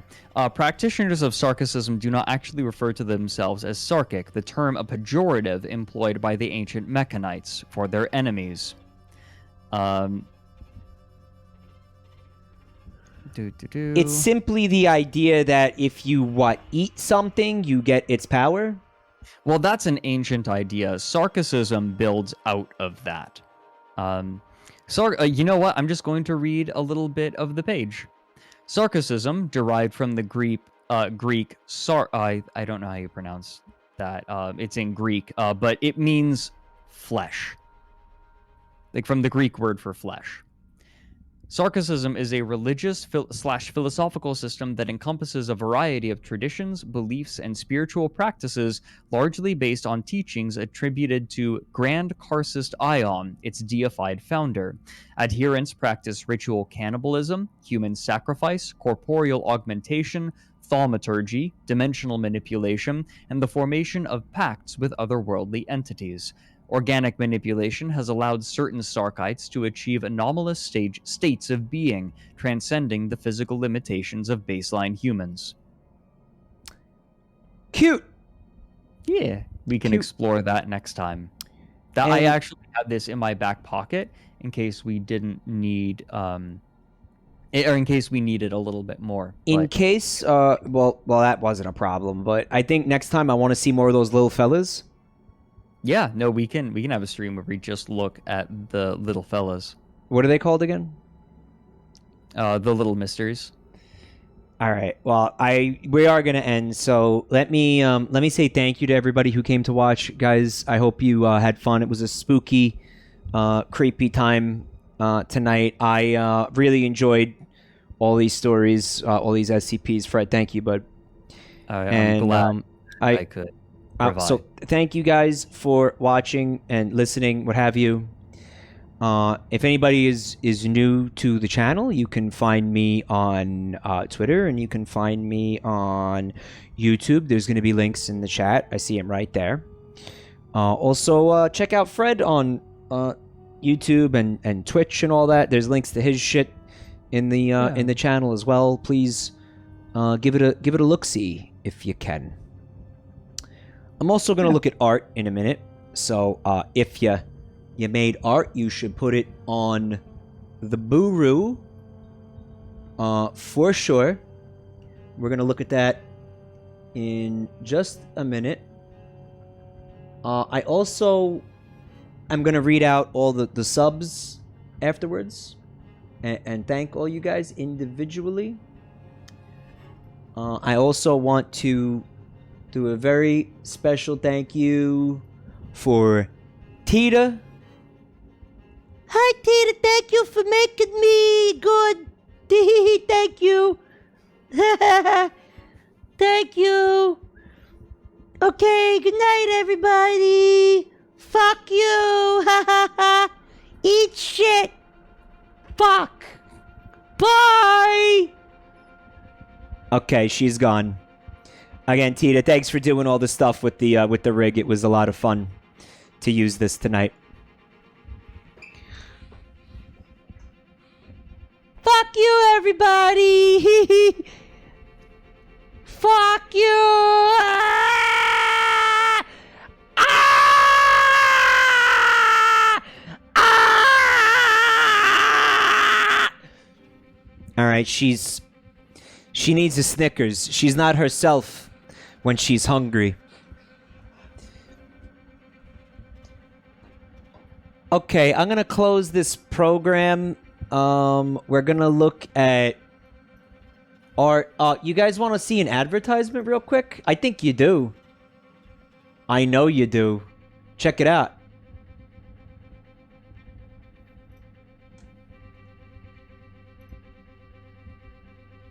Okay. So I'm taking a cursory look at the Buru. A lot of good stuff here tonight. I'm gonna wait till the advertisement is over though. Okay. It's because I don't want. Yeah, because it's 10 seconds left. So look how much this chat loves advertisements. Mintellect, you're not even seeing the ads because you're subbed. Right? I got him. It's another one of those like, oh, you could click on that to make Mike get money. Which, why not? Why not? All right. I'm going to start with this piece from... Oh my god. All right, so did we seen this, right, chat? From Wallet, somebody named Wallet.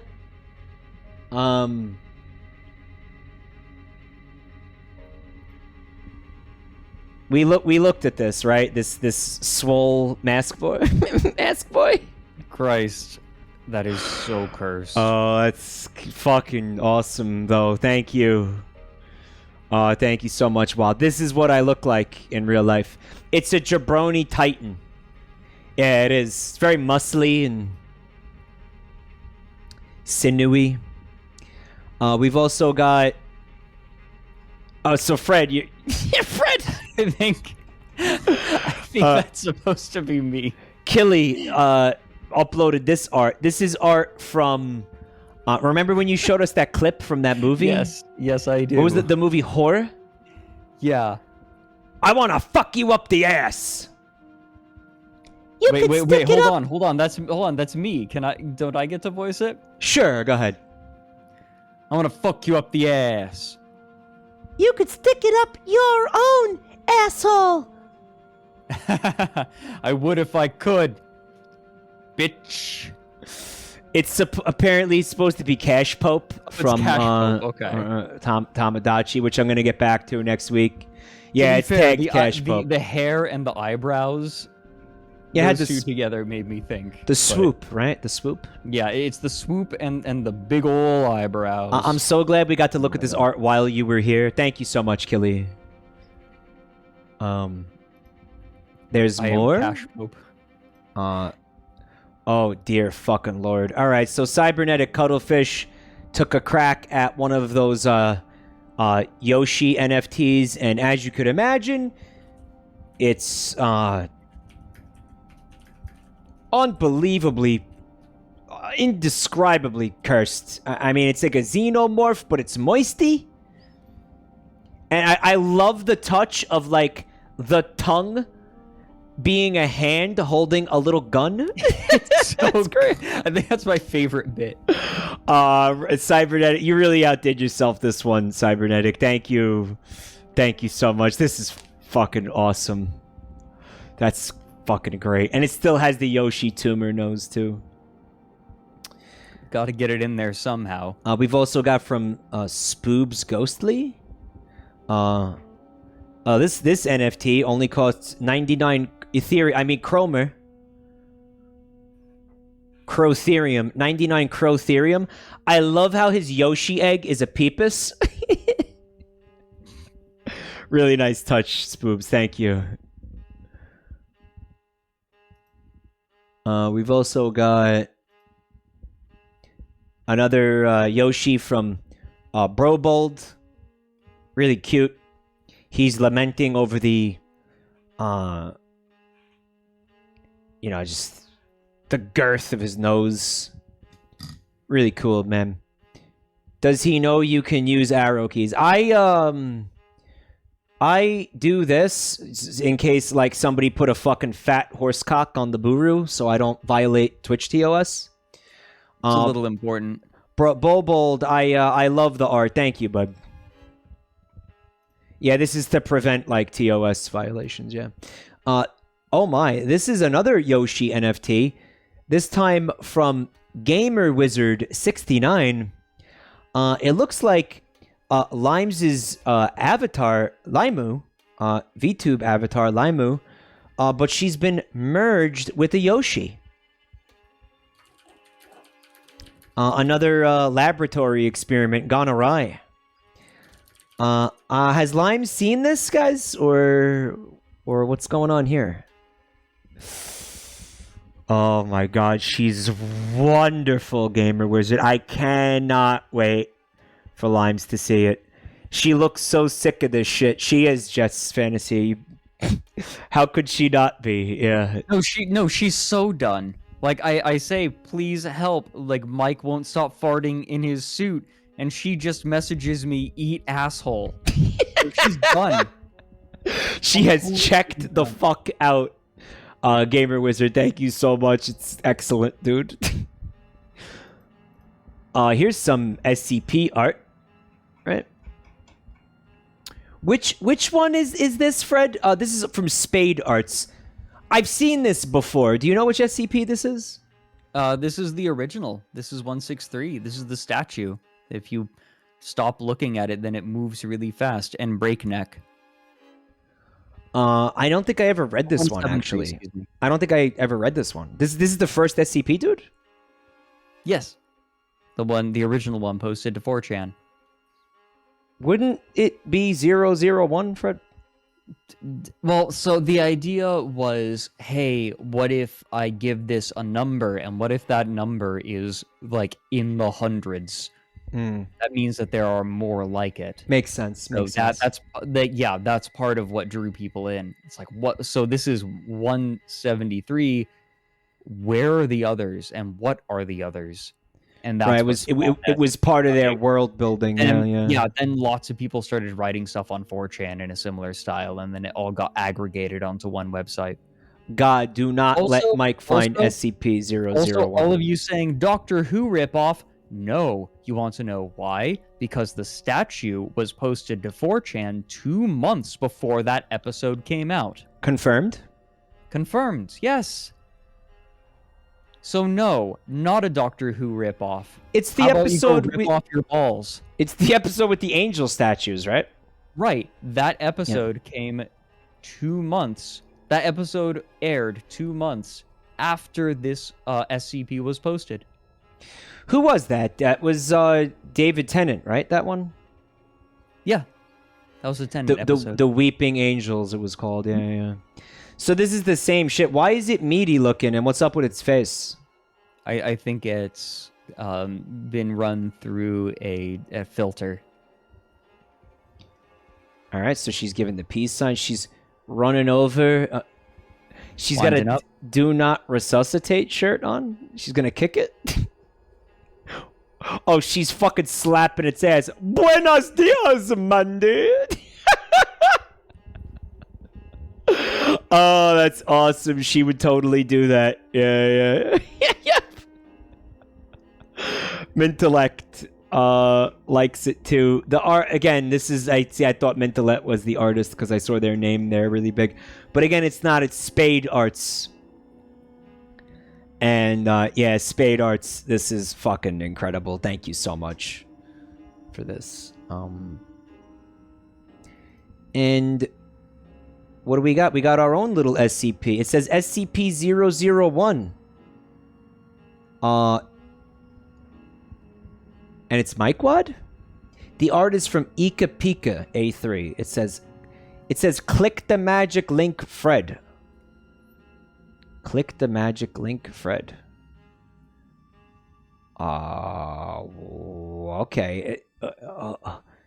It says one of the 001 proposal, a Sarkic linked anomaly named the Child of Ballsack.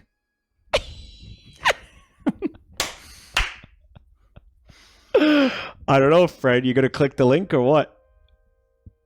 I love Sorry. I think I'm good. I love the runes around Micwad too. Right. Yeah, maybe his origin is something like this. You know, like maybe he has Sarkic origins, right? Mm-hmm. And maybe They he tried wasn't to put him together. like maybe he wasn't made in a laboratory with science. Like maybe he was made at one of these fucking rituals through like eldritch magic, right? Summoned, Just but wrong. or right. Many would say right. But I mean, he's such a fun character. There's so much you can do with him. This is because yesterday you clicked on an ad unironically because you thought it was part of an article? Yeah, okay. So I was doing my own stream. The magic link, not the magic link. I get it. So during my stream, I had everything zoomed in to 150, so people could read the articles easier on my stream. Mm-hmm. So they could read along. And I was reading about sarcasm, and I was doing it in Firefox, so I didn't get like auto suggested shit coming in. I was using a browser that I don't use normally. And at the bottom were some buttons that were like, oh, like magic rituals. And I'm like, oh, sweet. They added stuff to the sarcasm page. You clicked It wasn't an ad. Get fucked. It was zoomed in. So I was like, oh, this is like the size for a thing that they must have added. It's like, no, it was an ad. I got japed because I had things zoomed in and it made it look legit because ads are always tiny. But this was 50% bigger, so I ran Spybot while stream was going. We got art from Plasma Walrus here. I think I'm just gonna let it ride. I'm not gonna say anything. I'm not gonna describe it. I'm just gonna let that be what it is.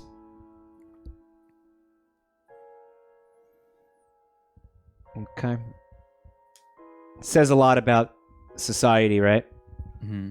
Thank you so much, Plasma Walrus. Really cool.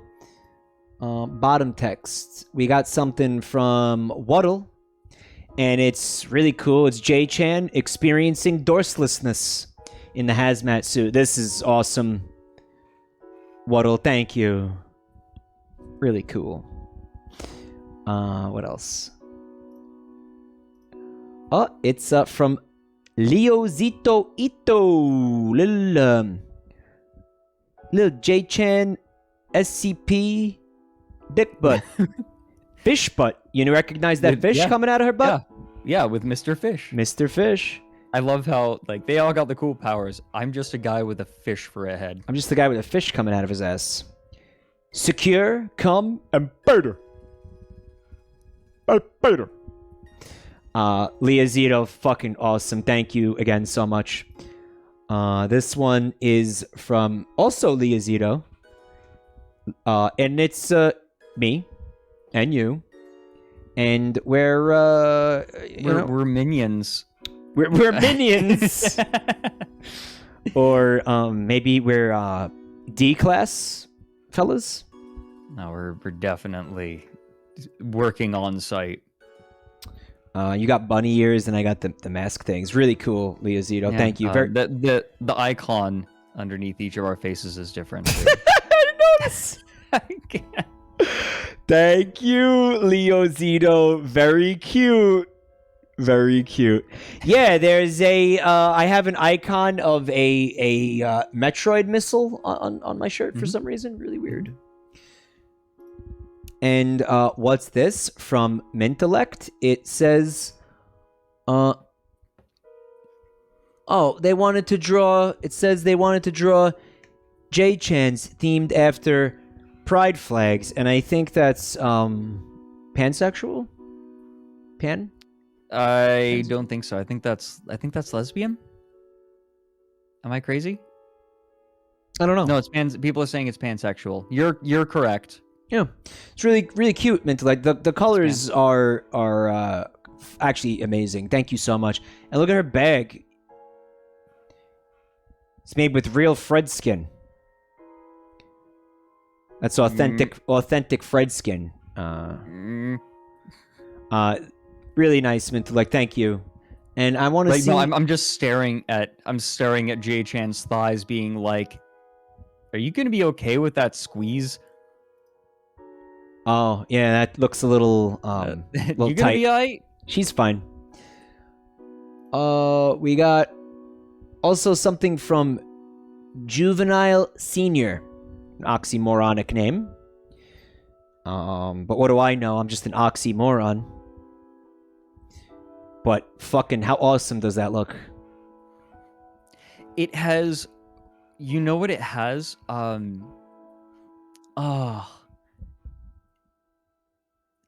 You remember? Oh dear, it has Jack Black energy. It's definitely chaotic. Like Jack Black? If this feels like an extra character from Brutal Legend, Or like Kung Fu Panda. with that expression. Somebody in chat came here after seeing a YouTube video where I joked about making the Yoshi drawings into NFTs. Please don't do that. I'll cry. I'll do anything. No, I was never doing that. That was a meme from the beginning. That's not a thing. Don't worry. Jeez. It's okay. I'm not gonna do that. Anyway, Juvenile, this art's fucking incredible. Thank you so much for this really cool art. No, it's sick. And is that it for the art? That's it. Yeah, that's gonna do it. So, Fred, what I'm gonna do now is I'm gonna actually read out the names of everybody who subbed tonight, or gifted subs, or resubbed, or donated bits. And you don't have to hang for that. That's totally your call. Up to you. Oh, I'm here. All right, so let's get going with that. Right after an advertisement? No, I'll do the advertisement after. It's because I opened the window has the button for the ad break in it. Let's take a look here. Exploding Cats. Thank you. That says 2 days ago. I'm fucking this up. All right, Mass Immune. Mass Immune JMC. Thank you for 8 months of support. Papa Riker. Thank you for the gift sub. Skelecorgi with 51 months. Wow. Alizarin Red. Thank you for that gift sub to Jeff Bezos's left nut. Anasi. Thank you for a full year of support, bud. Appreciate that. Moxie, thank you for 18 months. Cinzelli. Fresh Freak, guys. Please freak them out. Freak them up. Thank you for that sub. And Zito with 40 months. Thank you so much, buddy. I'm sorry I missed this. I hope you're still here. You're ugly. You are disgusting. I'm going to kill you. Give me $200. So he was owed a Dr. Phil. I did not see it. Zito, thank you, buddy. Some Galician guy. Thank you for 5 months. Muchas gracias. Leo Zito Ito, welcome to your new home, Freak. That's another fresh Freak, so keep those butts coming. Hover Squid with the bits, thank you. Also, Efren, thank you for the bits. Peachy Froggy, thank you for the gift sub. Krako Kane, welcome to your new home, you fucking freak. Another fresh Freak. Please show him Yoda's asshole. Spread it. Spread them cheeks. Link 1129, thank you for 6 months of support. Prometheus Dark with 10 months, thank you. Oh Miss Silly. Nope, sorry. Oh Miss Lily. Another fresh Freak, if you can fucking believe that. We got another one, boys and girls. We got another fresh fucking Freak. Show him the Yoda crack, please. Unknown, thank you for the gift sub too. Cheesy Draws, welcome to the family, Cheesy Draws. And also ADD Kid with 4 months of support. Thank you so much, ADD Kid, for the 4 months. And I'm gonna wrap it there. Fred, thank you again for hanging out. You're beautiful. Aw, so are you, my boy. This was a really good time. I'm glad we got to do it. I do want to do it again at some point. So keep other ones that you like in mind. You want to do it before like Halloween's over? Like we'll get it in before the month's over. That way we keep it nice and spooky and all that. Yeah, let's try to do that. All right, cool. Guys, I'm going to play another advertisement. Have a great night. Lots of love. Alright, so there's another advertisement playing. Nihilist Gangster wants to know, when is Interface Part 2? Hachinya, thank you so much for the gift sub. We decided that we weren't going to do that because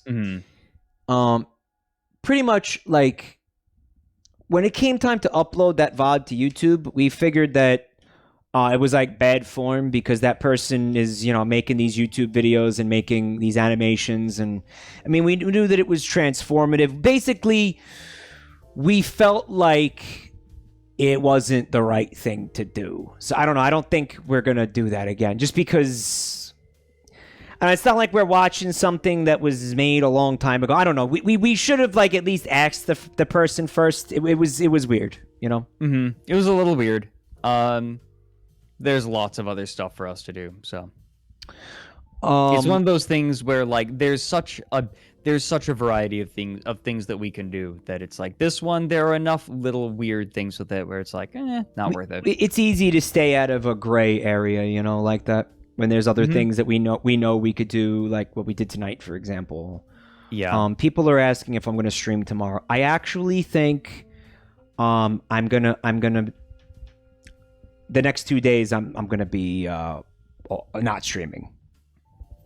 I think I need a little break. My throat actually feels like really raw right now too. So yeah, go. I went a little hard this week, so I'm gonna take it easy this weekend. Okay. Mm-hmm. And I'll see you guys probably like Monday on Reb's channel. It's the first time in a while I haven't streamed on a weekend, but I think I need this. I think I need this. So I'm gonna take it. Take care of yourself. But in the meantime, guys, have a great weekend. Love you all. Thank you again for all the support. And you all take care of yourselves too. I'll see you guys soon.